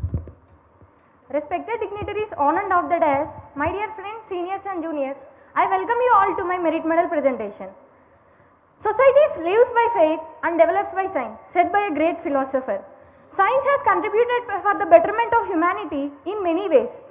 Out of all the innovations, what's been the life-saving innovation of all the time? If we look at this, it is the agriculture sciences which has contributed a lot in this regard, followed by many other fields. In the agriculture sciences too, fertilizer has played a main role along with the green revolution for the betterment of humanity. In the Indian scenario, along with the rising food grain production, nitrogen fertilizer consumption is also rising day by day from the 55,000 in the 1950 to around 20 million metric tons in 2022-23. Among the nitrogen fertilizers used, 80% of nitrogen fertilizer is consumed in the form of urea, but the use efficiency of urea is just 30 to 40% because of the losses it is being subjected to upon field application. And also, farmers are getting urea at very highly subsidized rates from government, and this made them use it in high quantities at field level, which in turn reduces its use efficiency. In addition to this, zinc deficiency is prevalent across many parts of the world, and also the parts which are showing zinc deficiency in soil are also exhibiting zinc deficiency in humans too, in the form of various symptoms like hair loss or skin disorders. And in the Indian scenario, Indian soils are to the extent of 48% zinc deficient, and to achieve the zinc deficiency disorders and also to address this one, there are many initiatives taken up like zinc save kits by UNICEF and ICAR. So, to address this issue, zinc sulfate coated urea has already been introduced and currently being used, but the need of hour is to replace this zinc sulfate with zinc oxide because of its high nutrient content. At the outset, to achieve UN Sustainable Development Goals, especially goal number 2, 3 and 12, it is essential to increase the food grain production without compromising on its quality and also to carry out production process with high input use efficiency. With this background, I have worked on the thesis entitled Synthesis and Evaluation of Bio-Augmented Zinc Oxide Coated Urea Products for Nutrient Supplying Efficacy under Wheat Crop. And I am A. Naimisha from the Division of Soil Science and Agriculture Chemistry, presenting you the details of this study. Under Objective 1, I have evaluated the zinc solubilizers for their efficacy. Under Objective 2, I synthesized and characterized the coated urea product. Under Objective 3, this product is applied to wheat crop for testing its efficacy. The whole research is carried out in 4 phases. One is synthesis of product, before that screening is done, and then shelf life studies are carried out. Finally, the product is applied to wheat crop. Under Objective 1, the zinc solubilizers are evaluated using the spot inoculation technique on the Alexandro media, and zinc solubilization index is carried out. Out of the 20 isolates taken, 4 have shown superior zinc solubilization index as indicated by the solubilization zone, that is halo zone around the colony. These 4 are subsequently used for coating of urea under Objective 2. The coated urea is synthesized in 2 steps. In first step, oil coated urea is synthesized using urea naturally polymerizing oil like mustard or linseed oil and bentonite clay in 10:1:1 ratio, and then in step 2 these are again coated with zinc oxide, a binder and also zinc solubilizing bacteria to give coated urea product. Now we have the coated urea product in our hand. Now you might be wondering how the product actually works in soil, right? Let me elaborate you the details of the mechanism of nutrient release from the product. The zinc solubilizing bacteria present in the outermost layer of the product will act on the insoluble zinc oxide and convert it into available zinc ions that are easy to uptake by crop. And also this coating will offer the slower nutrient release pattern that is available for the longer time to plant. After synthesis, the product is characterized using various methods. Under X-ray diffraction, the semi-crystallinity of product is imparted due to the binder that we have used in the coating, and semi-images have proved the uniform coating of the product in the beginning, and after 25 days, the coating has been broken down due to bacterial activity.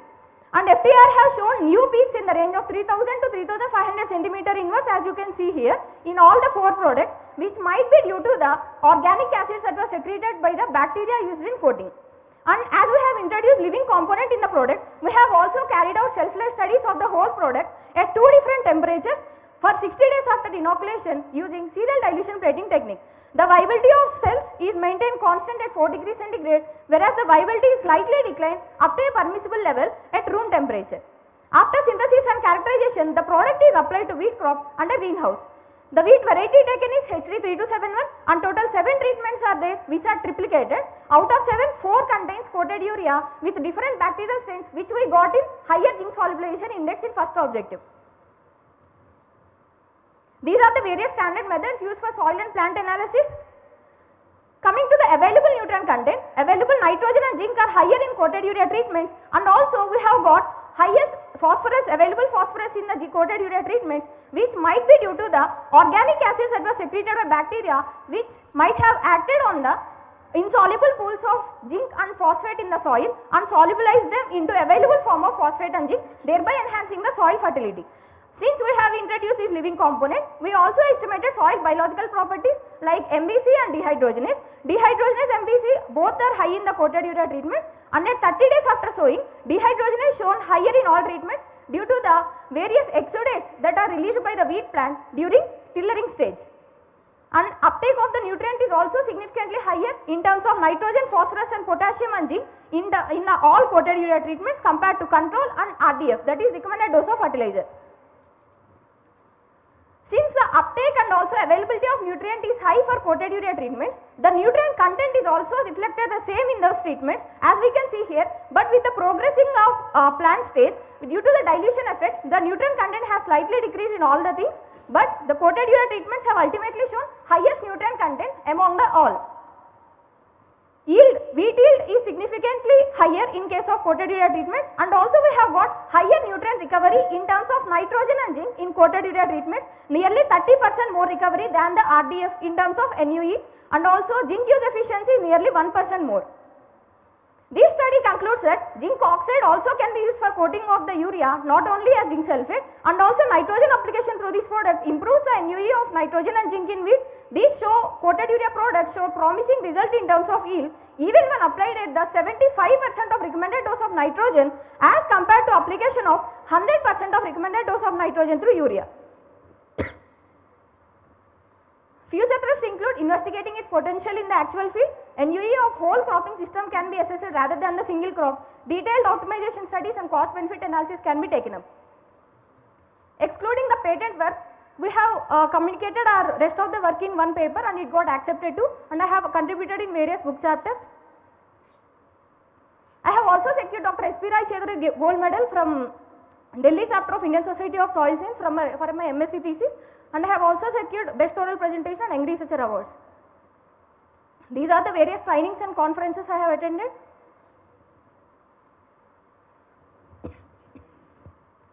I have also secured University Gold Medal along with 14 Gold Medals and Best Student Award in UG, and I have secured All India Rank 1 in ICAR JRF exam and All India Rank 3 in ICAR SRF exam, and cleared UGC NET with JRF and Assistant Professor ASRP NET in 2023 during my MSc. And apart from studies, I have also took part in various extracurricular activities and won first prize in cartooning, second prize in college making, etc.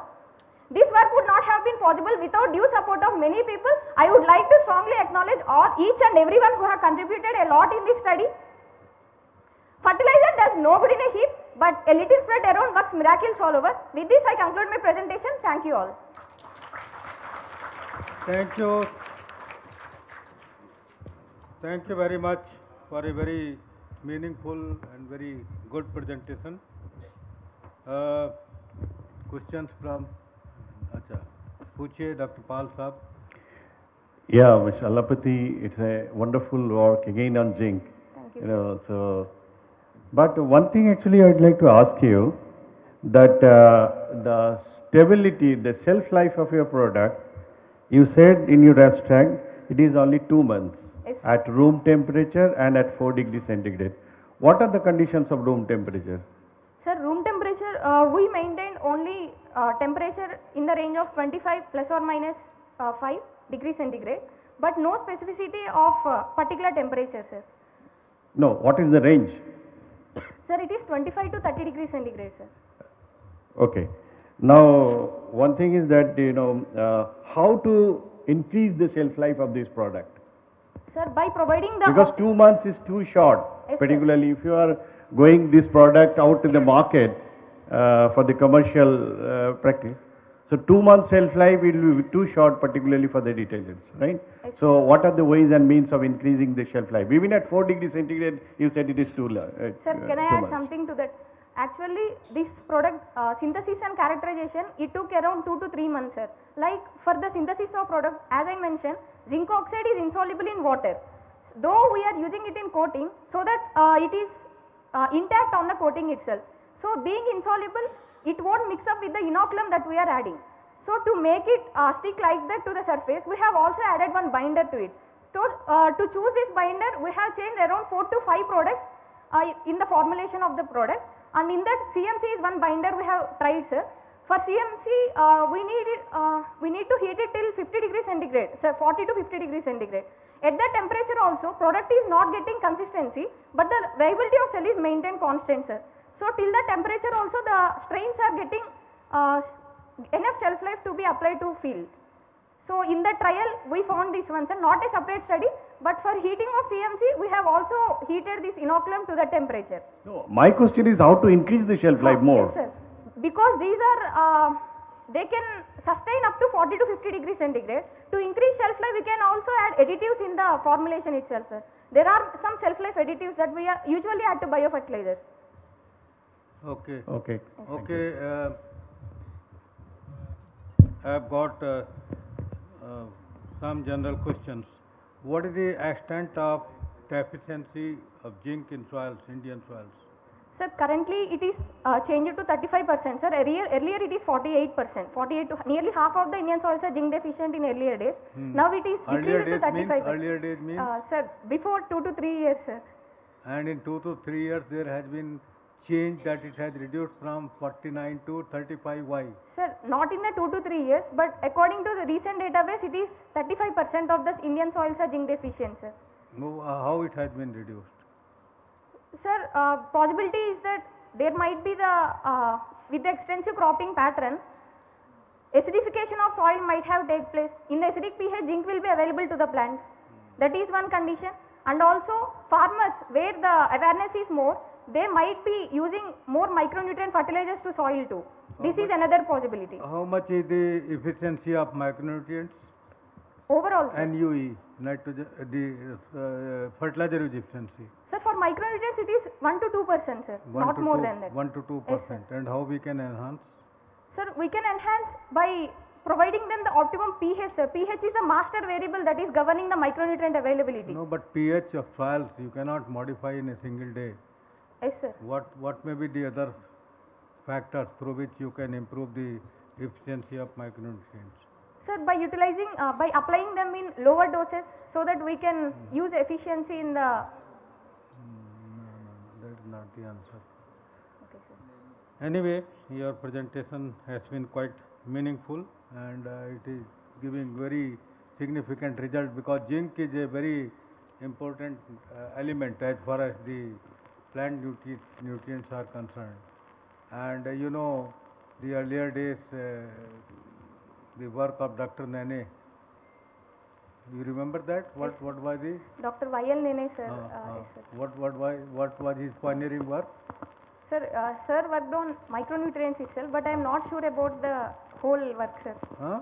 I am not sure about the whole work, but it is regarding micronutrients. Micronutrients. Yes, sir. Khera disease is known. Yes, sir. Dr. Nane, it's a pioneering work, and this is just by accident. It is not that some planned research was done. It is just by an accident at Pantnagar, and he just applied zinc instead of urea, and then this Khera disease disappeared. So that is sometime, you know, very significant and pioneering. And even in Corona period, you know, lot of consumption of zinc 50. Yes, sir. You used to take it, so that helped, you know, improve the. One more question. You have told 14 gold medal at UG level. I mean, is it sports or athlete or academics or Academic, sir. Academic achievements I mentioned, sir. what? No, but what 14 Sir, at UG level? in my university, that is Acharya Engineering Agriculture University, Andhra Pradesh, they will give based on the subjects and also overall merit, sir. Subject wise also they give. Yes, sir. I heard you because I was doing something related to the upcoming events of the convocation. So just I overheard that you said that you use CMC as a coating agent. Am I right? Yes, sir. So what is the role of the viscosity range of CMC? Because CMC comes in different grades. Yes, ma'am. What are the different viscosity ranges of CMC which is available? Ma'am, Which you used? Yes, Which ma'am. one you used? Ma'am, CMC, not only CMC, we tried many binders, ma'am. I am not sure about what I used, but CMC Came the whichever is best. available. Yes, ma'am. So in that there is which viscosity range you used? Ma'am, I am not That sure has about lot of impact on further, you know, there is a need. This is what you can take in your doctoral program, and it has a tremendous effect on the further property enhancement or deterioration of your final product. Sure, ma'am. Thank you very much. Thank you, Alpati. The next presentation is by Miss Luhana Soham Kumar Chetan Das. और sir mister okay नहीं वो थोड़ा सा यहीं S R का S हो गया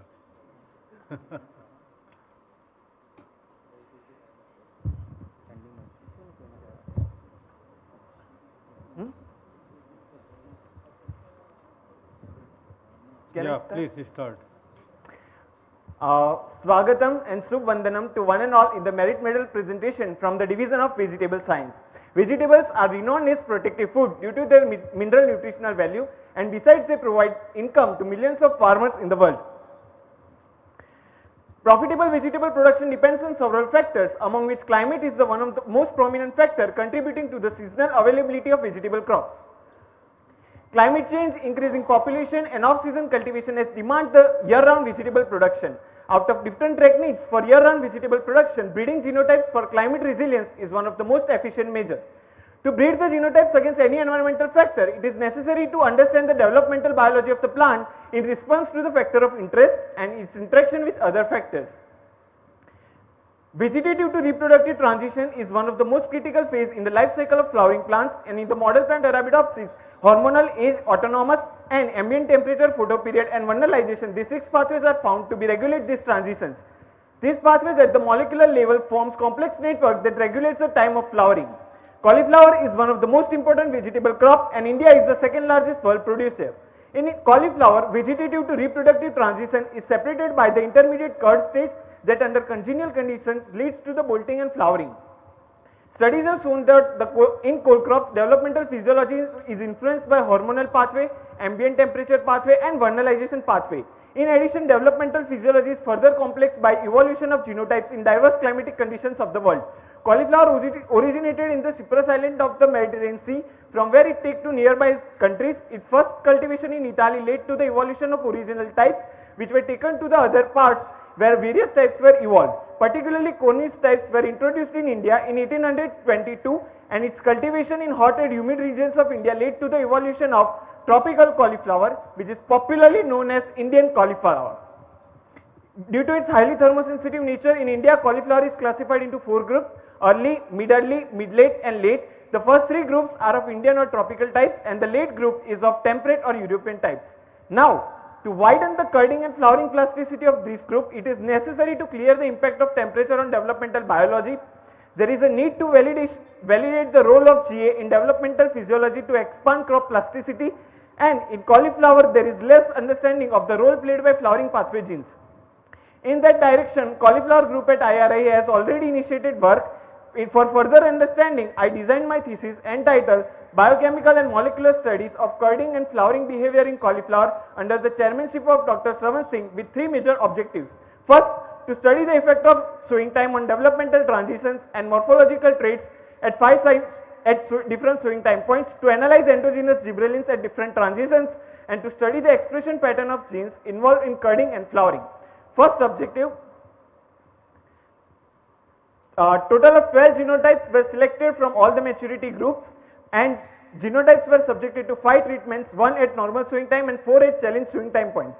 The study period coincided with the gradual temperature decrease from July to December and for subsequent rise up to May. Genotypes were observed for total 15 traits for the period of 11 months. This included the 7 developmental transitions and 8 morphometrical traits. ANOVA for genotype response to sowing time and their interaction effect reveal highly significant differences for all the studied traits and all sowing time points. This is the pictorial illustration of developmental transitions at 4 sowing time points. Regarding the developmental stages, duration to young and adult stage was maximum in S4, that is 30 October sowing, whereas the duration to cud initiation and bolting were minimum in S3 sowing. Early group genotypes flowered in all the sowing time points, whereas the late group genotypes didn't flower in any of the sowing. The reason behind these different durations were mediated by the temperatures. Particularly lower temperatures promoted the cud induction in all the maturity groups, with most pronounced impact on the early group, indicating its typical tropical behavior, whereas the high temperature in S5 delayed the cud initiation. From seed production point of view, reduction in temperature reduced the duration of flowering, whereas the lower temperatures also delayed the onset of the young stage. Early, mid-late and late group showed similar expression pattern, proving the study that this group's mid-late group is evolved from the cross of late group and cornice types. We also computed relative change over normal sowing period. Coming to the morphometric traits, the pattern was observed in early and mid groups. Values decreased from S1 sowing to S3 and S4 sowing with reduction in temperature, which further increased with rise in temperature in S5. We also computed relative change for the same. Regarding in European cauliflower, there is a report that the leaf genotypes must form certain number of leaves for cud initiation, and days to cud initiation and leaf number are highly correlated. However, in our study, this report was found to be inconsistent, not only for Indian types as well as for European types. In European cauliflower, there is another concept that the growing degree days and duration of developmental transitions are highly correlated, which was also proven in our study, that the high correlation was obtained for all the studied groups. We have repeated the experiment, and we will in future we are planning to develop model to predict the cud quality and cud maturity time. Lower temperatures at cud initiation and afterwards resulted in the flower buds on the cuds, whereas the higher temperatures led to the reversion to the vegetative phase in Pusha Sharad at the bolting stage and in Panch Subra at the full cud stage. Surprisingly, the Pusha Sharad is normal temperature is 16 to 20 degrees Celsius, but in our study it formed the cud at around 27 degrees Celsius. Coming to the analysis of endogenous gibberellins, 4 varieties, 1 from each maturity group were selected, and an analysis was total 96 samples were processed in 2 experiments, 1 at 6 developmental stages and 4 at time points. These are the stages corresponding to the time points.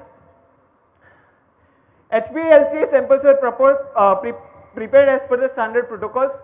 Acetonitrile was used as the mobile phase, and 5 standards were used for the calculation of the GA3 concentration. These are the chromatograms for developmental stages, and this is for time points. ANOVA revealed significant differences for both the experiments. GA3 content was lower in higher in all the genotypes at cud initiation stage, which further reduced significantly on the onset of full cud stage. This content was further increased significantly on the onset of bolting stage. In addition, GA3 content was also reported to be higher at seedling stage. The results of time points corresponded with that of the stage of the development of the plant. With regard to the plant part, in the curd tissues contain higher GA3 content than the leaf tissues, whereas at the bolting stage, leaf and stalk tissues were having similar GA3 content. We also computed relative changes for the same. Correlation analysis indicated strong positive correlation between endogenous GA3 content and duration of developmental transitions.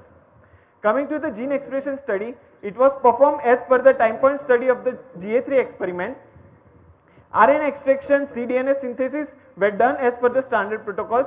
Total 14 candidate genes were selected for this expression study, and qPCR was performed at the NAHEPCAS Discovery Center. Delta-delta CT method was used for the calculation of relative gene expression. Coming to the results, 3 genes, particularly BOREM1, CCE1 and BOCAL, showed their potential association with curd initiation, curd development and curd growth. Whereas the 3 genes BOFLC1, BOVRN2 and BOVIN3 showed differential expression pattern in Indian and snowball types. We first time reported the expression of BOREM1 gene in curd tissues, whereas the report says that it is only expressed in the full curd of the cauliflower. With regard to the other genes, they contributed to the transition from inflorescence meristem to floral meristem.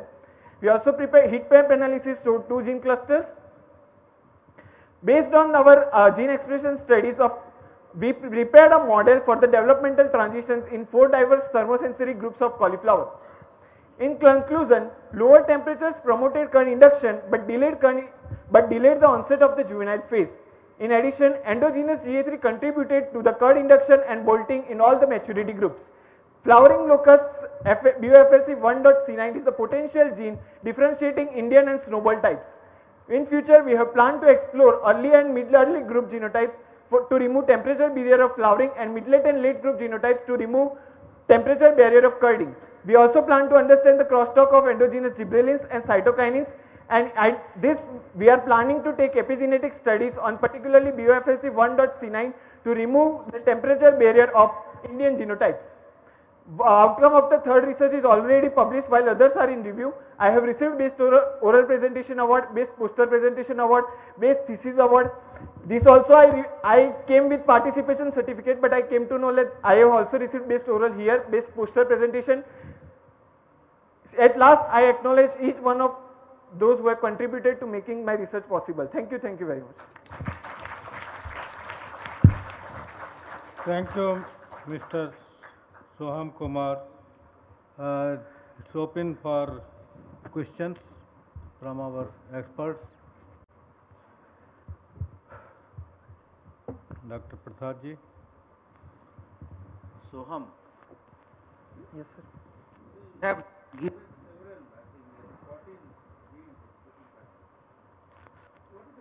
selecting these 14 genes. Thank you, sir, for your question. As I mentioned in the slide that the three pathways are found to be regulating developmental transitions in call groups. Based on the past reports, we selected 5 genes from mineralization pathway and certain genes from the hormonal pathway and ambient temperature pathway. So tell me which is very important in rank wise. Yes, sir. There are 2 aspects. First is the differentiating expression of our genotypes and temperate genotypes. For that particular reason, BOFLC is the most prominent gene which should be exploited to remove the temperature barrier of flowering in late groups. So first is BOFLC1.C9, then BOCAL, BOREM1 and CCE1. These are the most prominent genes that should be exploited for curding and removing the temperature barrier, sir. So is there a difference between the Indian genotype and the European genotype? Yes, sir. As I have presented, sir, European genotypes didn't flower in our conditions, whereas early group genotypes, which is our Indian tropical condition evolved genotypes, flowered at all the higher temperatures. In addition, the Pusha Sarath formed the curd at a higher temperature of 27 degrees Celsius, which is beyond its optimum temperature requirement of 16 to 20 degrees Celsius. These are all dependent on temperature. Yes, sir. Temperature is a major determinant, sir. It is not a sole, but temperature is major, second is hormonal and third is vernalite. What is the novelty of your work? sir, many novelties are there. The first and foremost, sir, Pusha Sarat, the genotype I seed, sir, it is, as we know that in private seed sector, the summer time of the cauliflower, the seed cost is around 90,000 to 1 lakh.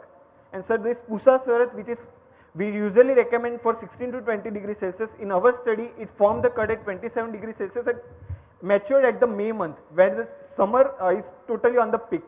So first, we after some trials, we can recommend Pusha Sarat for the field level. The significant finding of my second objective, sir, GA3 promoted cud induction and bolting.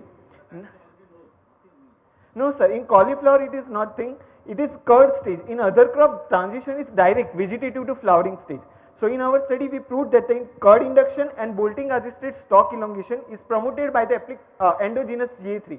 So with further trial, exogenous application of GA3 can promote the seed production sector of the cauliflowers. Professor Birthalji. And the third finding, sir, for the breeding point of view, the BUFLC1 gene that we identified, BUFLC1.C9, out of 4 homologs of the BFLC, this is the prominent gene that could be exploited to remove the temperature barrier of flowering in snowball group. Birthal Sahab. May I show one clarification? It's Yes, good work, particularly when we are establishing the relationship between temperature and the crop growth stages. Yes, sir. Have you seen also the impact of this kind of, this relationship on the quality and the quantity of output? Sir, can you repeat please your question? See, has it affected the quality of the output and the quantity, yield you can say? Yes, sir. Yield I have not estimated, sir. No. That is the problem. In fact, I have been observing in most of these studies, you are doing very good work. Yes. But ultimate output, whether it's the quantity and the quality, Yes, sir. quality, which is not being given in many of these. Yes. Whether it was prior to this, your presentation on Sir. the efficiency and all that. Sir, I would like to point one point, sir. This. It was just a query. Yes, sir. Yes. Okay. Just general questions. What is the extent of horticulture crop production latest? Sir, in latest it has reached to the 330 million tons of production. पुराना Million metric tons. 330. पुराना बता रहे भाई. Sir, I am not saying about. 351 हो गया. Sir, that is advanced estimate, sir. That is advanced estimate. तो वो तो advanced estimate है तो उतना तो है. Sir, I am saying the final estimate. And what is the vegetable production out of this? 200 million metric tons. 200. And what is the average intake of vegetables? Sir, it is rather availability. Yes, sir. Available is 165, but recommended is 300 grams per day. 300 grams per day. So Yes, there is still vast difference. Yes, sir. It is a vast difference. ठीक. Okay. Thank you. Thank you very much. Thank you. The next is presentation is Ms. Kirthana Maveril 21726 from Water Science and Technology.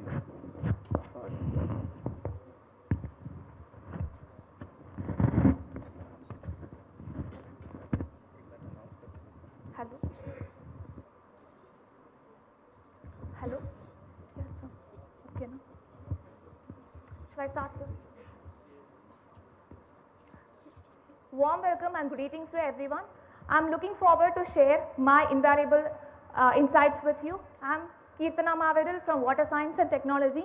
Here I would like to introduce by saying how GHG emission affect agriculture. Through global warming and increasing rainfall pattern and frequent dry spells, which is affecting directly agriculture. In turn, agriculture is producing 14% of the global GHG emission to the atmosphere. And these are the initiatives of India. The highlighted one is net zero emission by 2070 in budget 2040. And this graph will show that how GHG emission is increasing over decades. And the Investment Forum for Advancing Climate Resilient Agri-Food System in India, it is a recent initiative by the Niti Aayog with FAO. And among the GHG emission, the N2O emission, agriculture is contributing mainly to the N2O emission. Among the agriculture different contributors, fertilizer is contributing a major for about 70%.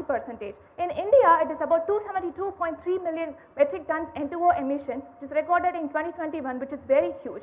And that is why how GHG emission can be reduced in agriculture. The first is efficient irrigation management, and the second is efficient fertilizer management. And that is what is all about my research, is the impact of drip fertigation on GHG emission and crop productivity of tomato under the chairmanship of Dr. Manoj Khanna. GHG emission quantification is okay, but why on tomato? So tomato is a major vegetable crop after tomato. Indian cuisine doesn't exist without tomato.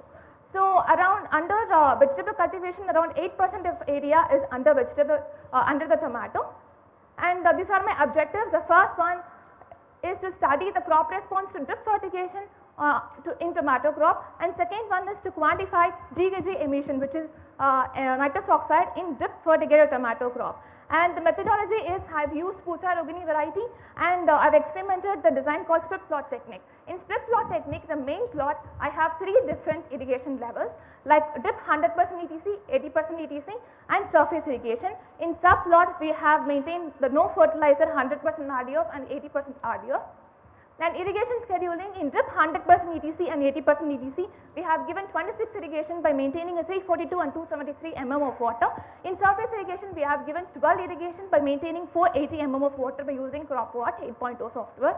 And fertilizer scheduling, and we have followed the 6 equal doses of the fertilizer of NPK of 10, 100, 60, 50 kg per hectare. In the drip, we have given the fertilizer through fertigation, and in the surface irrigation plots, we have given fertilizer through broadcasting. And GHG analysis, the main hero of my research is the GHG analysis and how GHG samples were taken in the crop. And the process is called a closed chamber technique, in which the base chamber is permanently fixed. You can see in that corner image, in the base chamber that is permanently fixed on the field, and open the transparent box is fixed on the permanent chamber, in which the samples were taken by using the airtight injection and stored in the vials. After storing in the vials, and we have measured the GHG, especially the nitrous oxide in the GC. And I have taken the GHG samples before every application of the fertilizer, day 3, 6, 9, 12, 15 after fertigation. And this is what the impact of different treatments on crop response. And the first crop response is a plant height. And from this graph, it is evident that drip 100% ETC, 100% RDF shows the highest, and lowest is 80% ETC and no fertilizer. And the second crop response is about number of fruits per plant. And here also drip 100% ETC, 100% RDF tops with the other treatments. And the lowest is surface irrigation and no fertilizer. And fruit weight, same as before, drip 100% ETC, 100% RDF, and lowest is 80% ETC and no fertilizer. And fruit yield per plant is also 100% ETC, 100% RDF tops the schedule, and 80% ETC and no fertilizer is the lowest in this fruit yield per plant. And coming to the main part of the crop productivity, which is fruit yield, and here you can see the drip 100% ETC, 100% RDF tops the fruit yield. And the second highest is the T5, which is 80% ETC and 100% RDF with a less difference of 2.5%. And the lowest is the surface irrigation and no fertilizer. And this is a nitrous oxide emission. In this first graph, you can clearly see that highest N2O emission is the surface irrigation 100% RDF plot, which is followed by 100% ETC and 100% RDF plot, and 80% ETC 100% RDF plot. So here here you can clearly can say that how fertilizer is influencing the GHG emission. And coming to the next, how fertilizer is affecting the nitrous oxide emission is highest is 100% RDF followed by 80% RDF and no fertilizer. Between no fertilizer and 100% RDF, there is a 232% increase in the nitrous oxide emission, which is very huge. And the no fertilizer and 80% RDF, there is a 135% increase in the nitrous oxide emission. And coming to the irrigation effect of nitrous oxide emission is between the surface irrigation and drip 100% ETC, there is a 18% less irrigation in the 100% ETC plot, and between the surface irrigation and 80% ETC plot, there is a 41% less irrigation in the 80% ETC plots. And this is the temporal graph that you can see the under the different irrigation regimes, the temporal graphs were taken. Here the peaks of this graph is mentioned the period where we given the irrigation, and because of the anaerobic condition, the nitrous oxide is more under the surface flooding condition. And coming to the next is the temporal graph of the different fertilizers regimes, and here also peak is mentioning the period where we have given the different fertilizers. And here the results, how different irrigation level reduces nitrous oxide emission. And here we have compared the different treatments by saying that how much difference percentage increase and decrease in yield, water and N2O emission. And by comparing the surface irrigation 100% RDF versus drip 100% ETC and 100% RDF, there is a yield increase of about 46% in 100% ETC plot with 40% decrease in water with 20% decrease in N2O emission. And the second treatment is surface irrigation 100% RDF versus drip 80% ETC and 100% RDF.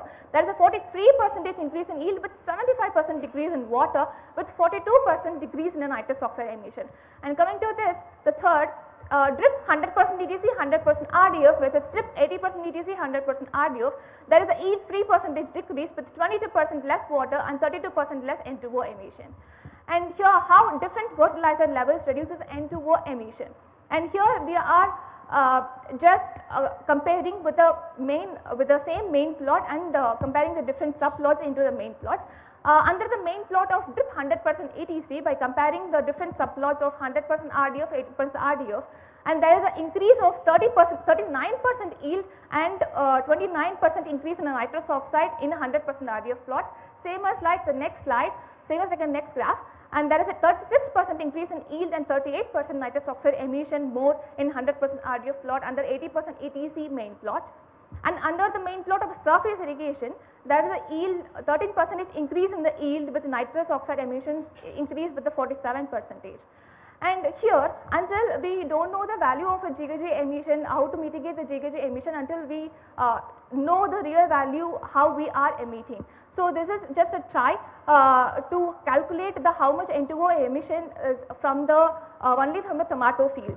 And by considering the 0.864 million hectare, the total area of a tomato in India, we just comparing the values, our quantification values with that area.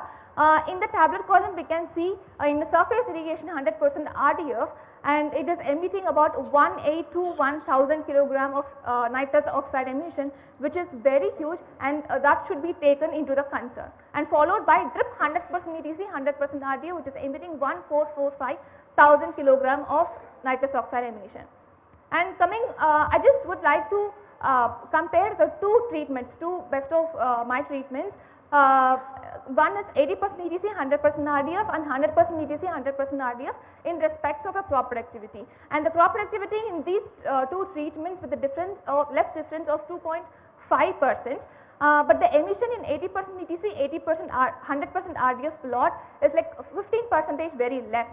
So I would like to conclude by saying that synergy between efficient water and fertilizer use not only enhance the crop productivity but also reduce N2O emission associated with agriculture. And this initial study have led to a contractual research to the IRI for the detailed research in the GKG emission from vegetable crop. And a path ahead is it is important to undertake an in-depth study with the GKG emission on the vegetable crop adopting a micro irrigation and water soluble fertilizers. And I would like to thank my chairman, advisory committee members and the people who stayed with me and who supported me for the whole experiment time. And I would like to end this presentation by saying one of the beautiful quotes by Greta Thunberg. We should no longer measure our wealth and success in the graph that shows economical growth, but in the curve that shows the emissions of greenhouse gas. Thank you. Thank you, Maveril, for the nice presentation. Now it's open for questions from the jury. Anyone? Professor Virthalji.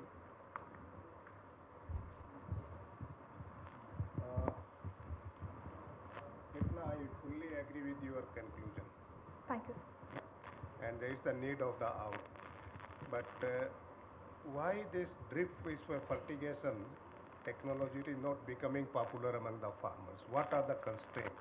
Sir, because the installation cost is very high and maintenance is very high in the drip, sir. So, your future work, what you are recommending from the perspective of the engineering or irrigation, it should be based on the economics of yes, sir. different types of interventions. Yes, sir. Sure, sir. Thank you, sir. Yeah. What is the variety of tomato you have used? Pusa Rohini, sir. Pusa? Rohini. Okay. And you said that that yield is 46.42 tons? Yes, sir. In 100% ETC, 100% RDF plot. Yeah, that is. And what about that, giving lower 80% ETC, what about the quality of the fruits? So, quality are same, sir, like only the Now, quantity. did you estimate it? Sir, no, sir, I didn't estimate. That is not one of my parameters. And out of 46 tons, how much is the different grades of the fruits? Sir, we didn't see the grades. Okay. Thank you, sir. Just one query, Mabaril. Yes, sir. What is the availability of water, per capita availability of water in India now? I asked general questions, so the audience must have observed and you must have prepared, I thought. Per capita availability, whether it is declined or increasing. Sir, availability is decreasing. Huh? Availability is decreasing. Declined. And what is the critical threshold value? Sir, I'm not aware, sorry. Okay, thank you. Thank you, madam. Presentation which is from entomology. Jagdam Sai Rupali 21636 from entomology. She had in the morning some problem, so I think we must applaud her.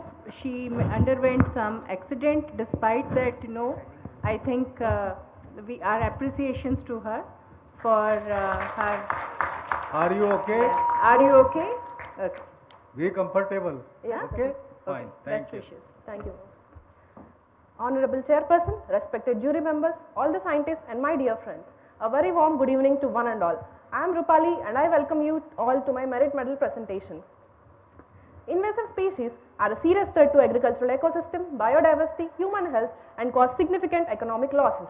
One such invasive species that has gained entry into India in 2018 is fall armyworm. And this is the global distribution of fall armyworm. Within 1 year of its entry, it has spread to almost all the states of the country and it is a serious pest to the maize crop. What makes this pest invasive? Absence of diapause, short generation time, high fecundity, high polyphagy, strong dispersal ability and resistance to insecticides. There is intense interest in controlling insect reproductive output which is profoundly influenced by mating. Mating usually triggers various physiological and behavioral changes in insects that are caused due to the receipt of sperm and seminal fluid molecules. Understanding these changes could help in species-specific control. And these studies were majorly carried out on the species of Diptera and Hymenoptera and very few were there on Lepidoptera. And to date, no study reports the transcriptomic responses of Indian population of Spodoptera fruciperda in response to mating. To address these gaps, we have formulated the title of our research work as Studies on Post-Mating Transcriptional Changes in Female Moths of Fall Armyworm with two objectives. One is to identify the differentially expressed transcripts after mating and to validate the differential expression of the genes. The first step is a maintenance and culturing where the culture is reared on chickpea-based artificial diet and the adults were fed with honey solutions. To understand the reproductive behavior of this pest, we have conducted some of the experiments where we have used different aged adults, of which we have observed when 1-day-old male moths were paired with 2-day-old female moths, there is highest mating success which is indicated by the spermatophore recovery. So we have used this particular moth combination for our experiment. This is the experimental setup where the mating jars were set up with 1 male and female moths per jar and virgin females were kept as control. The sampling was conducted at 2 time points which is at 0 hours immediately after mating and 24 hours post mating. And all the samples were frozen in liquid nitrogen and stored in -80 degrees. Moving on to the next step, that is RNA extraction followed by cDNA library preparation and sequencing. We have used Illumina NovaSeq 6000 platform and this is the bioinformatic workflow which we have followed. The summary of RNA sequencing data of these mated and virgin females had a Q30 value of above 90% which indicates good quality of the data. And the results of differential expression analysis has indicated that there are a total of 13,207 transcripts that were differentially expressed in response to mating, of which 4 genes were differentially expressed at 0-hour post-mating, all of which were upregulated, and at 24-hour post-mating we have observed 846 genes, of which 757 were downregulated and 89 were upregulated. So our study majorly focused on the changes that occur during this 24-hour time point. And this is a heat map of differential expression of the genes. And these are the volcano plots at 24-hour post-mating and 0-hour post-mating indicating differential expression. We have also carried out gene ontology based classification, where we have observed that some of the major DEGs were involved in biological process. We have also mapped all these DEGs into Keck pathway database, where we have observed some of the important reproduction related pathways such as ovarian steroidogenesis, progesterone mediated oocyte maturation, steroid hormone biosynthesis. Apart from these, we have identified some of the important immune related pathways such as proteasome, antigen processing presentation, longevity regulating pathway and drug metabolism. Among the upregulated genes, we have identified some of the important categories of genes related to fertilization process, embryogenesis, egg development, and also endocrine system related genes were identified which play a role in hormone synthesis and degradation. Also olfactory activity related genes were identified which play a role in oviposition site location in females. Apart from this, we have observed higher number of metabolism related genes which would be involving to support the high energy needs during reproduction. Structural and muscle related genes were also upregulated which may be needed to process the spermatophore and also aid in movement of sperms and eggs. Among the downregulated genes, we have interestingly identified that an array of genes are involved in stress response, immune response. Highest number of genes were involved in immune response among the downregulated genes, and also detoxification of xenobiotics and insecticide resistance related genes. Longevity, DNA repair and apoptosis related genes were also downregulated. We have also carried out protein interaction studies of the identified DEGs, and this is a protein interaction study of the upregulated genes where we have shown some of the important reproduction related clusters. And this is a protein module which contains key proteins involved in peptidase activity, hydrolase and catalytic activity. This contains key proteins involved in vital line membrane formation, ovarian follicle cell development and also epithelium development, tissue development. This cluster contains key proteins involved in gonadal mesoderm development, inocyte maturation and morphogenesis. And this cluster contains key proteins involved in insulin signaling cascade. This cluster contains key proteins that regulate the cytoskeletal dynamics in the muscles. Among the downregulated genes, we have identified some of the important clusters which contains key proteins involved in phenylalanine tyrosine metabolism and also antigen processing presentation.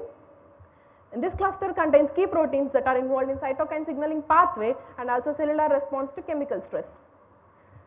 Moving on to the second objective, where we have validated some of the highly regulated genes in RNA sequencing, and this is the pipeline of estimation of mRNA expression using QRT-PCR. Here we have selected 18S gene as a housekeeping gene, and here I have shown the melt curve and also the expression pattern in RNA sequencing and QRT-PCR of some of the important reproduction related genes, which include cathepsin B that is known to include in the oocyte maturation, fertilization, degradation of yolk proteins during embryonic development, and also ecdysone oxidase which catalyzes the ecdysone conversion to 3-hydroxyecdysone, and it is very important in promoting oocyte and early embryonic development. And zone adhesin is a very important gene which we have identified which helps in sperm adhesion to the egg. Homeobox proteins were also upregulated which are very important in determining the anatomical features during the early embryonic development. And these are some of the important immune related genes which we have selected for validation. One is lebosin, which belongs to antimicrobial peptide group, which is a part of innate immune response to the insects. And this is protein lethal 2, which is a heat shock protein that is involved in cellular stress responses, and also serine protease inhibitor that is involved in antimicrobial defense mechanism, and hemiacentin which is also involved in cellular stress response. And some of the other genes which we have validated were also shown here. And all the 22 genes which we have validated followed similar trends of expression in both RNA sequencing and QRT-PCR. From our study using RNA sequencing data, we have predicted a trade-off occurring between reproduction and immunity, where we can observe that higher number of immune-related genes were getting downregulated and reproduction-related genes were upregulated. This may be happening to support the increased needs during reproduction, whereas it is compromising its immune responses. So by this we can say that there is a strategic balance of resource allocation, and targeting these key genes could offer innovative approaches that disrupt the reproductive success of this invasive pest. Coming to salient findings of my study, mating-induced transcriptional changes exhibited a temporal pattern being very low at 0 hours and peaking at 24 hours post-mating, and a total of 846 genes were differentially expressed in Spodoptera frisiperda in response to mating at 24-hour post-mating. And some of the important DGs that were upregulated related to reproduction are vitellogenin, odorant binding protein 2, juvenile hormone binding protein, ecdysone oxidase and zone adhesin. And we have also observed a trade-off occurring between reproduction and immunity, where female moths are prioritizing the energy towards reproduction while compromising immune responsiveness. Protein-protein interaction study also revealed some of the pertinent clusters. Expression of 22 genes were validated, where the expression levels are in line with the RNA sequencing data. The future prospects of my study are functional characterization of these identified putative genes may lead to the discovery of molecular choke points which could be useful in pest management, and also we have observed a large group of unknown protein coding genes which are regulated by mating, which need further investigations, and determining these molecular mechanisms behind the reproduction immunity trade-off. I have published my article in Current Science with an AST rating of 7.17. We have also developed a transcriptome database which is launched on IRA website that would be useful for researchers who are working on this reproductive physiology. We have also submitted sequences and all the transcriptome data to the NCBI database. I have received an Young Entomologist Award, participated in various oral and poster presentations, and I am happy to share that I was one of the course associates for a DST sponsored workshop on bioecology and physiology of invasive fall armyworm. I have also participated in various workshops and trainings.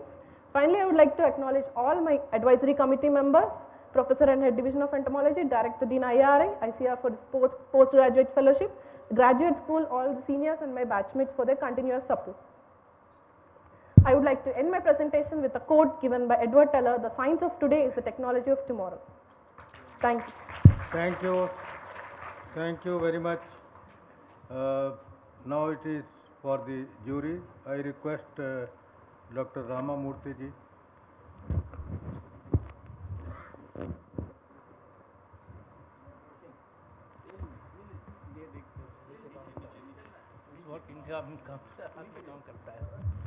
Work.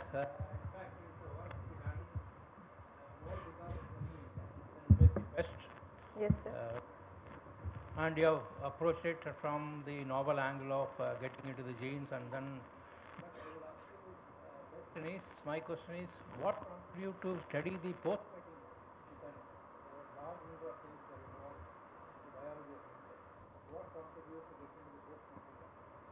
Sir, the reason why we have chosen post-mating is that when we want to disrupt the reproduction, like reproductive success of the insect, we have to study about its post-mating. What are the changes occurring during the post-mating related to reproduction and other genes also. And if you target those particular genes, obviously the reproductive success, like the fecundity of the insect, will be affected. And even in other angles also we can see, sir, we have also identified some of the odorant binding proteins. And if we disrupt those genes, then the insect will obviously it will not be able to locate its host to lay the eggs. By that way, we can control the progeny, like the next generation of the insects.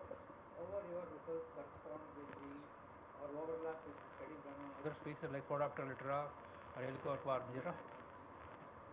Sir, can you? What is overlapping with those of results obtained on similar aspects from Spodoptera litera or Helicoverpa armigera and similar insects?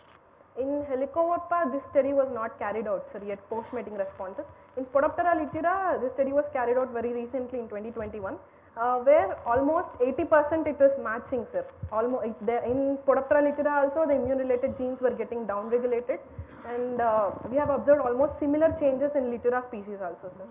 So what makes this insect invasive insect different from the one which is already known, like Spodoptera? Sir, I couldn't get. What makes this insect different from the one which is already known, Spodoptera?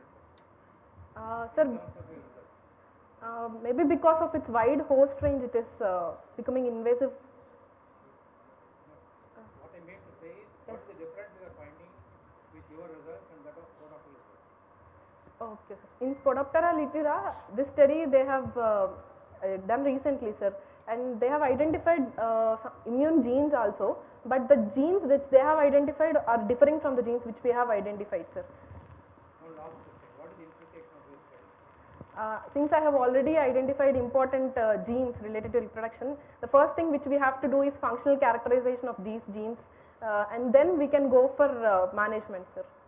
What is the difference between the life cycle X is known, and then because of the post matting, what we call adaptation, what way the life cycle is going to be affected in this insect? No idea. Thank you, sir. Check, sir. हाँ पूछिए प्रसाद साहब. Rupali, Yes, sir. you have calculated the expression, na? Yes, sir. Yes. So which method you have used for this? Double delta CT method. Yes, sir. Delta CT. So the delta CT is more, Yes. higher. What will be the expression? Delta value is higher means expression is lower only. Yes. What is the critical delta value that determines whether it is up or down? You are asking about the value, sir. Exact. Threshold. Threshold value. CT value or CT value. CT value, sir.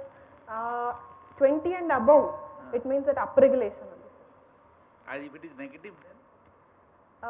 That depends on the control which we are using. Control and I mean when we subtract with the control, the value which we get based on that we can say whether it is upregulated or downregulated. Okay. Very good. Thank you. Thank you, sir. Thank you very much. Thank you. You can take your seat. And this is the time when we finish our presentation exactly at 5.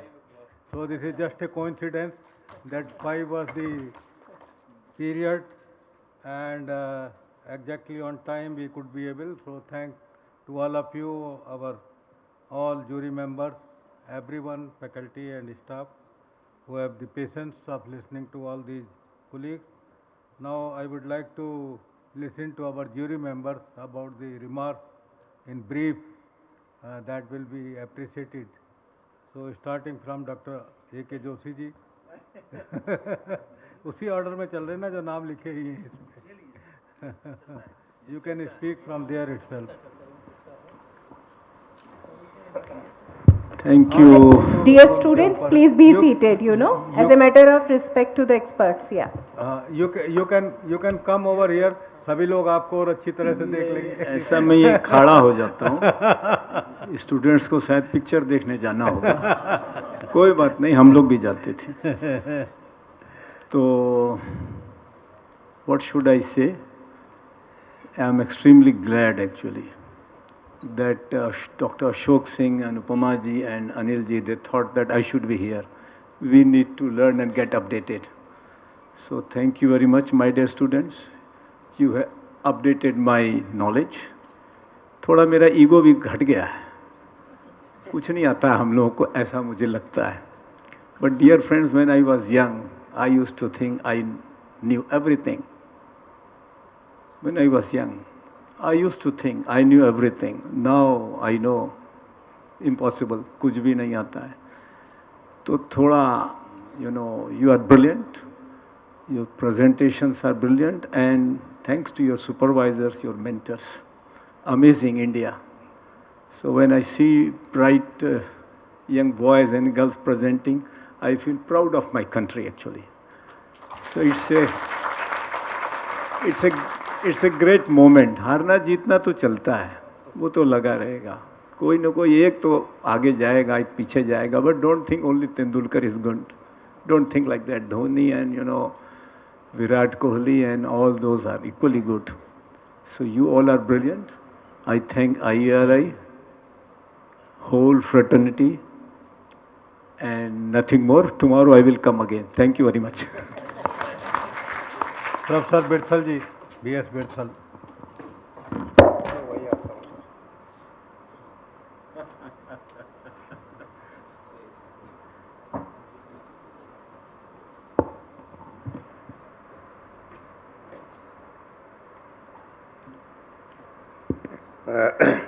Good afternoon, friends.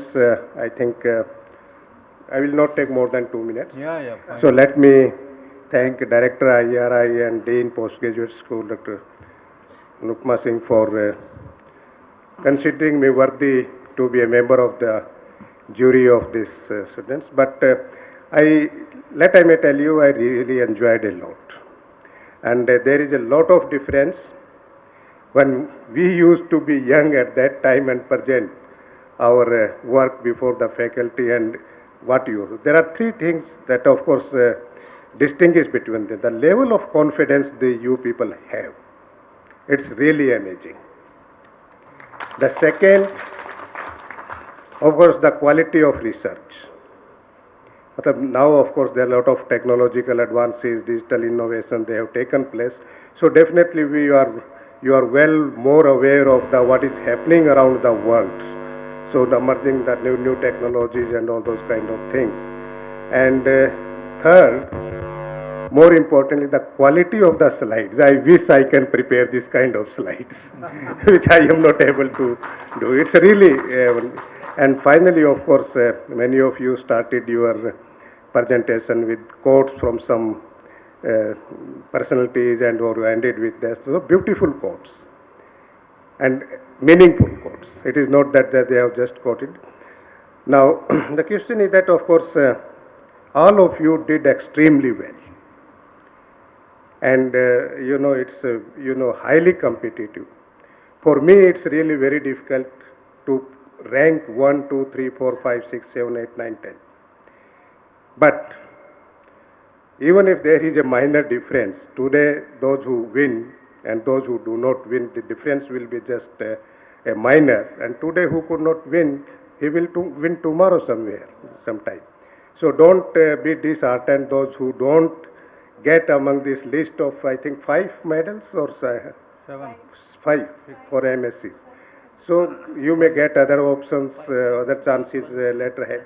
But one thing what I would like to request to you and of course to your guides, I am an economist. So I look all these things from that perspective, India is envisioned to be in the League of Developed Countries by 2047. And maybe many of us, Dr. Joshi, we will not be able to see that India celebrating its centenary years, but you will be there. So with this kind of vision that the generations, that our generation has for you, we feel that India is in a safer hands. But by the time, I tell you, our food requirement will also be huge, particularly the high value food commodities like fruits, vegetables, milk, meat, etc. So a lot of efforts are required to put in science. Not only the efforts, of course, that investment in science is also equally important. Today's investment in science, be in terms of say finances and human resources, they will shape the future trajectory of agriculture development in India. Thank you, sir, for giving me this opportunity. Next is Dr. R.K. Palji.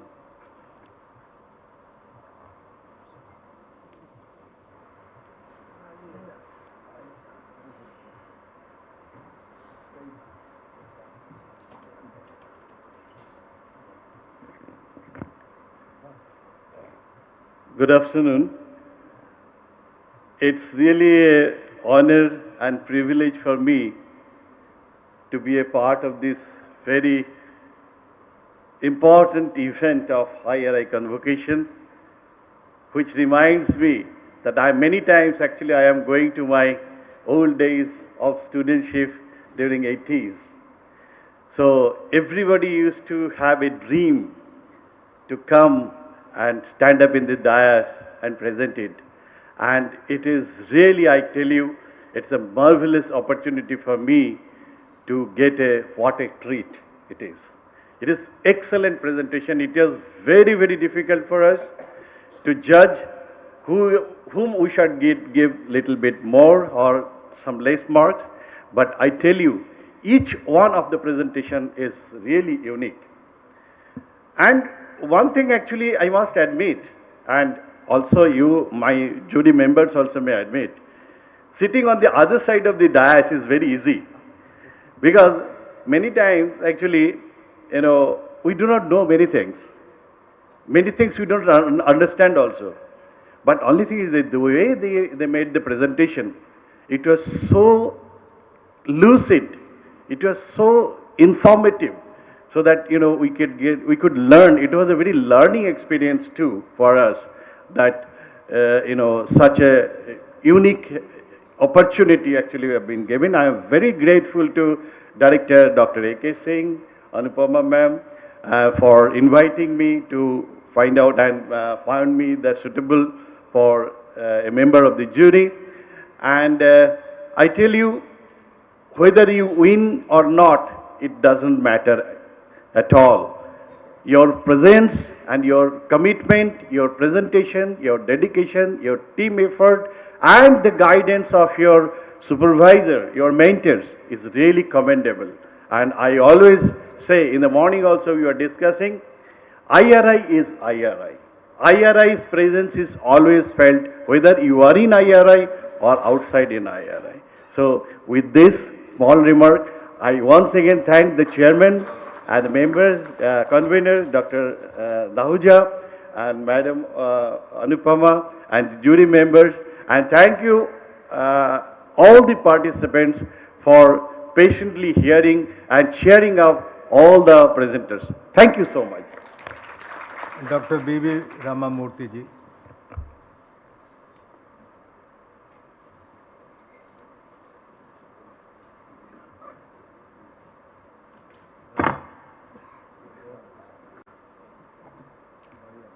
It is always a pleasure to be at IRI.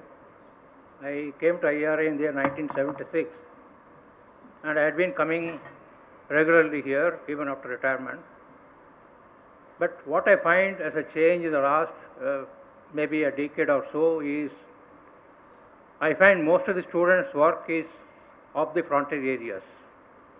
You take any branch of agriculture, whether it is entomology or whether it is any other subject, I find that all of them are addressing many of the frontier areas. For example, if you take engineering, they are going for modeling. Agricultural physics, they are also going into the frontier areas. And many of the sciences, I find that the molecular work is gaining prominence, especially in the biological area. So this is one big change which I have seen here. The second thing which I have seen here, even at the MSc level, I find them publishing in better journals. Today we could see many of these presenters have shown how they are capable of publishing and doing better research, and this is despite the diminishing resources in agricultural research. Despite that, if the students are performing well, I find I only can say that it is because of the human resources and IRA providing a proper atmosphere for that kind of what you call capacity building and improvement in research. So for me especially, it was a homecoming and also a very interesting thing because I could know what is going on in all aspects of agriculture in this institute. Especially in entomology, I can say that it has been, the work is more towards the what you call the emerging areas, and they have taken those areas where the research has to be definitely done. So today was a learning experience for me, and I thank the authorities in IRA for giving me this opportunity. It's always a pleasure to be with IRA. Thank you. Thank you, Dr. Manoj Prasad ji.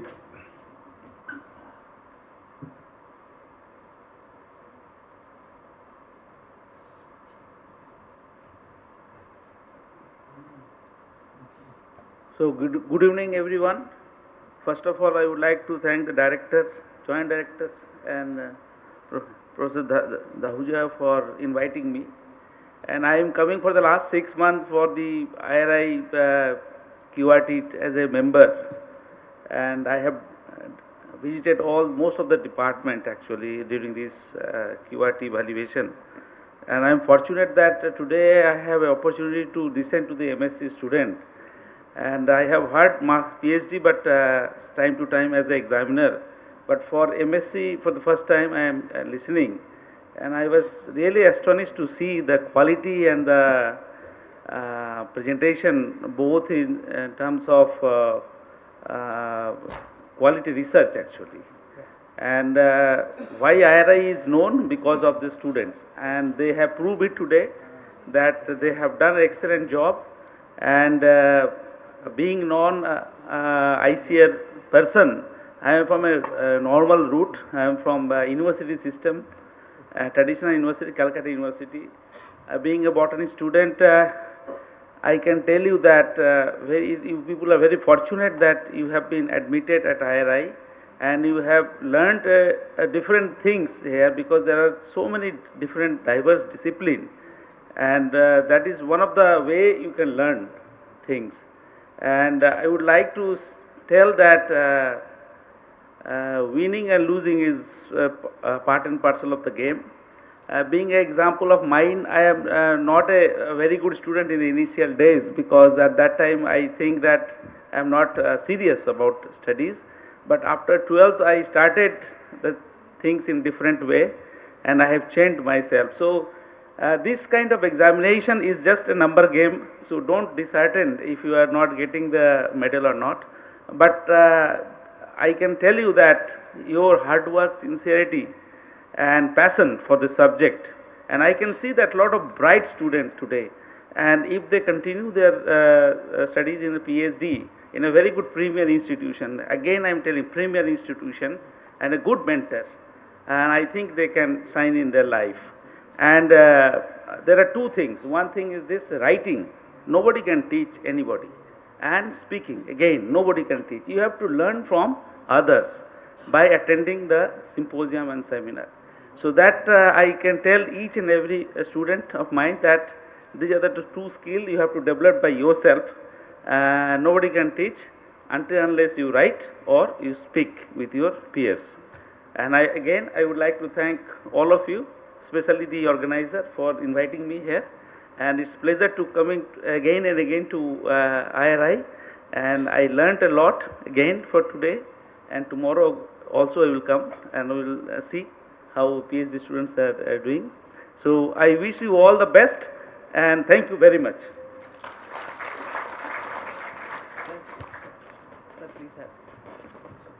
Now, I would like to welcome the chairperson of the session, Dr. Arvind Kumar, founder VC, RLB CAU Jhansi and former DDG Education ICAR, for his closing remarks.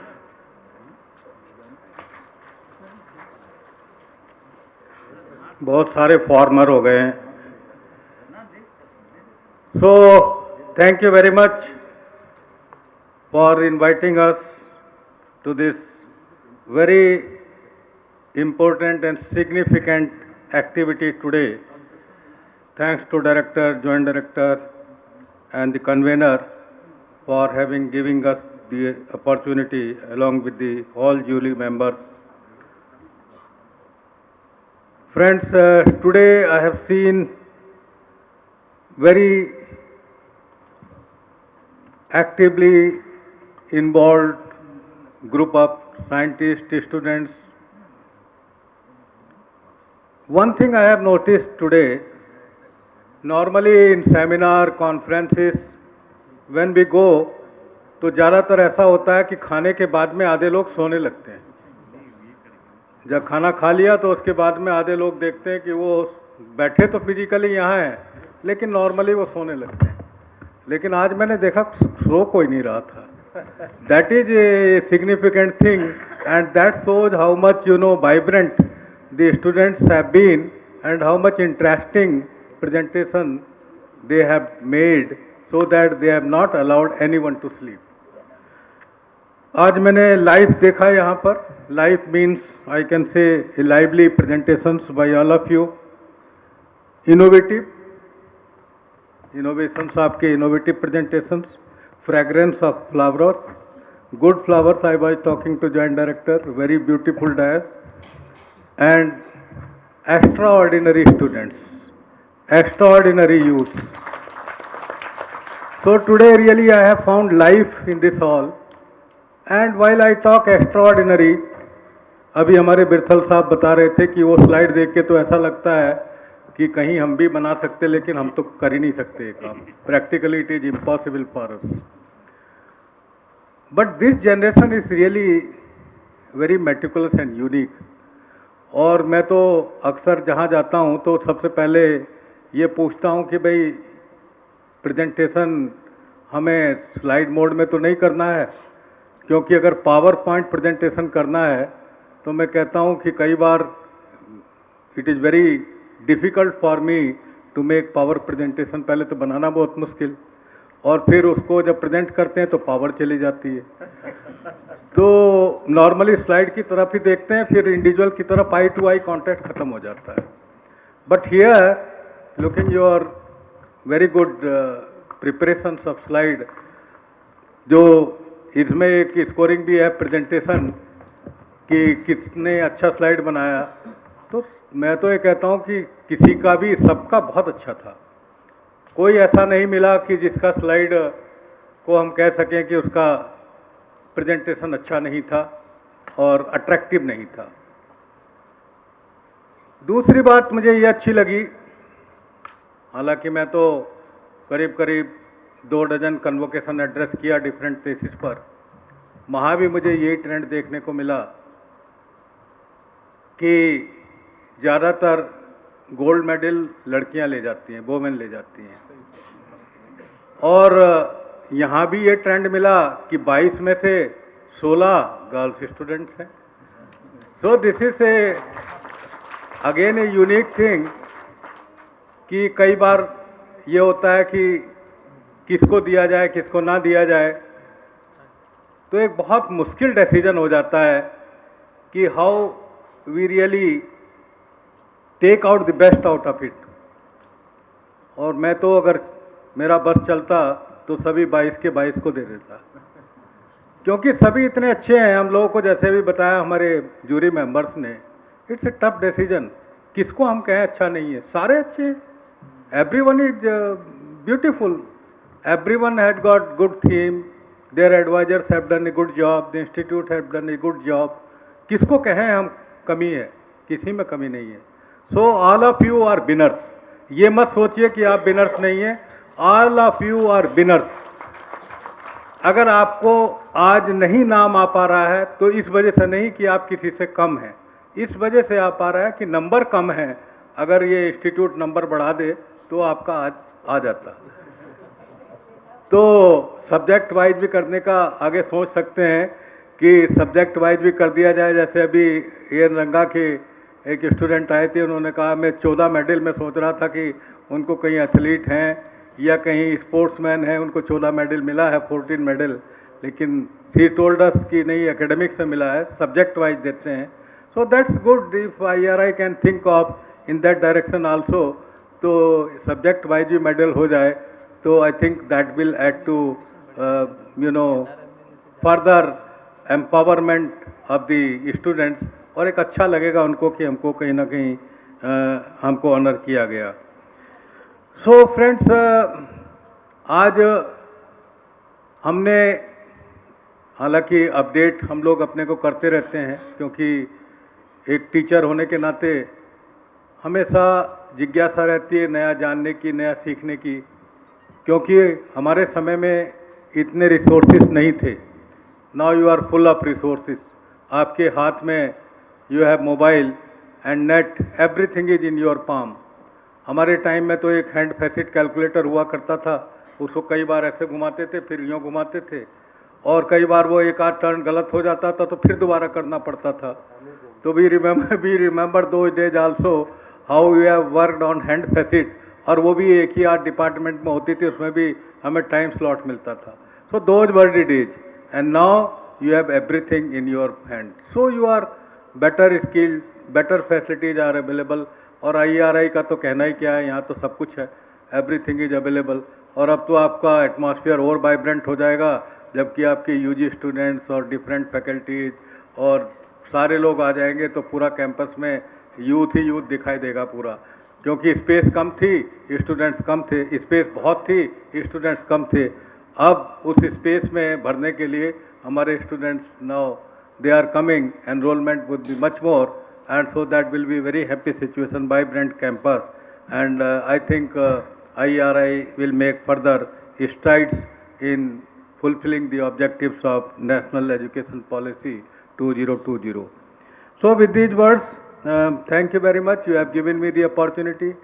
We have been more wiser, learned many things from you, from the youth, and जैसा कि हमारे जोशी साहब ने कहा कि जब हम पढ़ते थे तब पीएचडी करने के बाद लगता था हमको बहुत कुछ आता है, लेकिन आज हम देखते हैं, आपको सुन के तो लगते हैं कि बहुत कुछ नहीं आता है. तो this is fact. And now when you go for any interview after doing your graduation और post graduation, you should feel you are full of knowledge. आप में एक्सपर्ट्स को चैलेंज करने का शक्ति होना चाहिए कि no no no you are right, wrong I am right. So that should be the power, and particularly from the IARI students.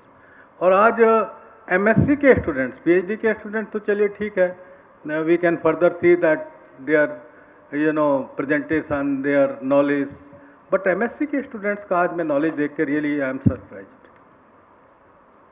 Very good in depth knowledge. काफ़ी हम लोगों ने क्वेश्चन करने की कोशिश किया, काफ़ी पूछा भी, लेकिन everybody answered very beautifully, very confidently. For that, I compliment you all, the institution and all the faculty members, for building such a strong human resource in the field of agriculture. Thank you very much.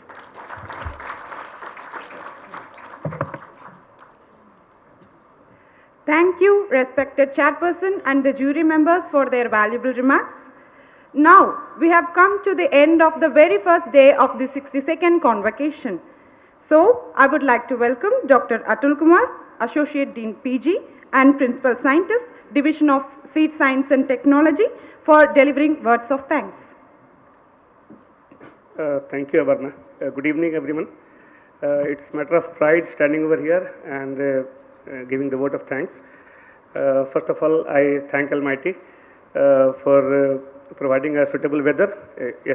Today morning we were thinking that how we'll start the event, but then in spite of all the odds, I would like to thank all the jury members, the chairman of the jury member, for defying the weather and coming to this place, listening to all the presentations and honoring us. I would like to thank the director sir, dean ma'am, and all the organizers who are involved directly or indirectly for this program. And in the end, I would like to thank all the students who have made us proud, because the way the jury members are telling that IRI students are presented well, as an alumni of this institute and as well as associate dean, I feel proud of it. So thanks each one of you for coming in large number, and tomorrow also I'll expect everyone to join here. Thank you very much.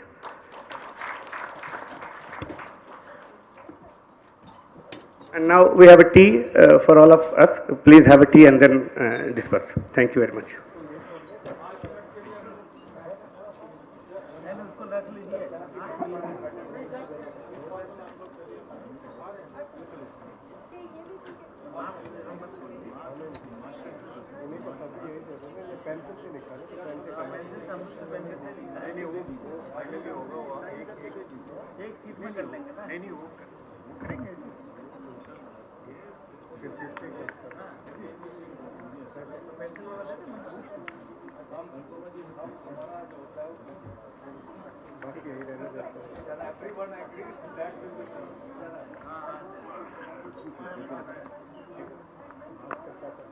Sir ये बोले ना sir एक ही seat बनाएंगे, एक ही में आप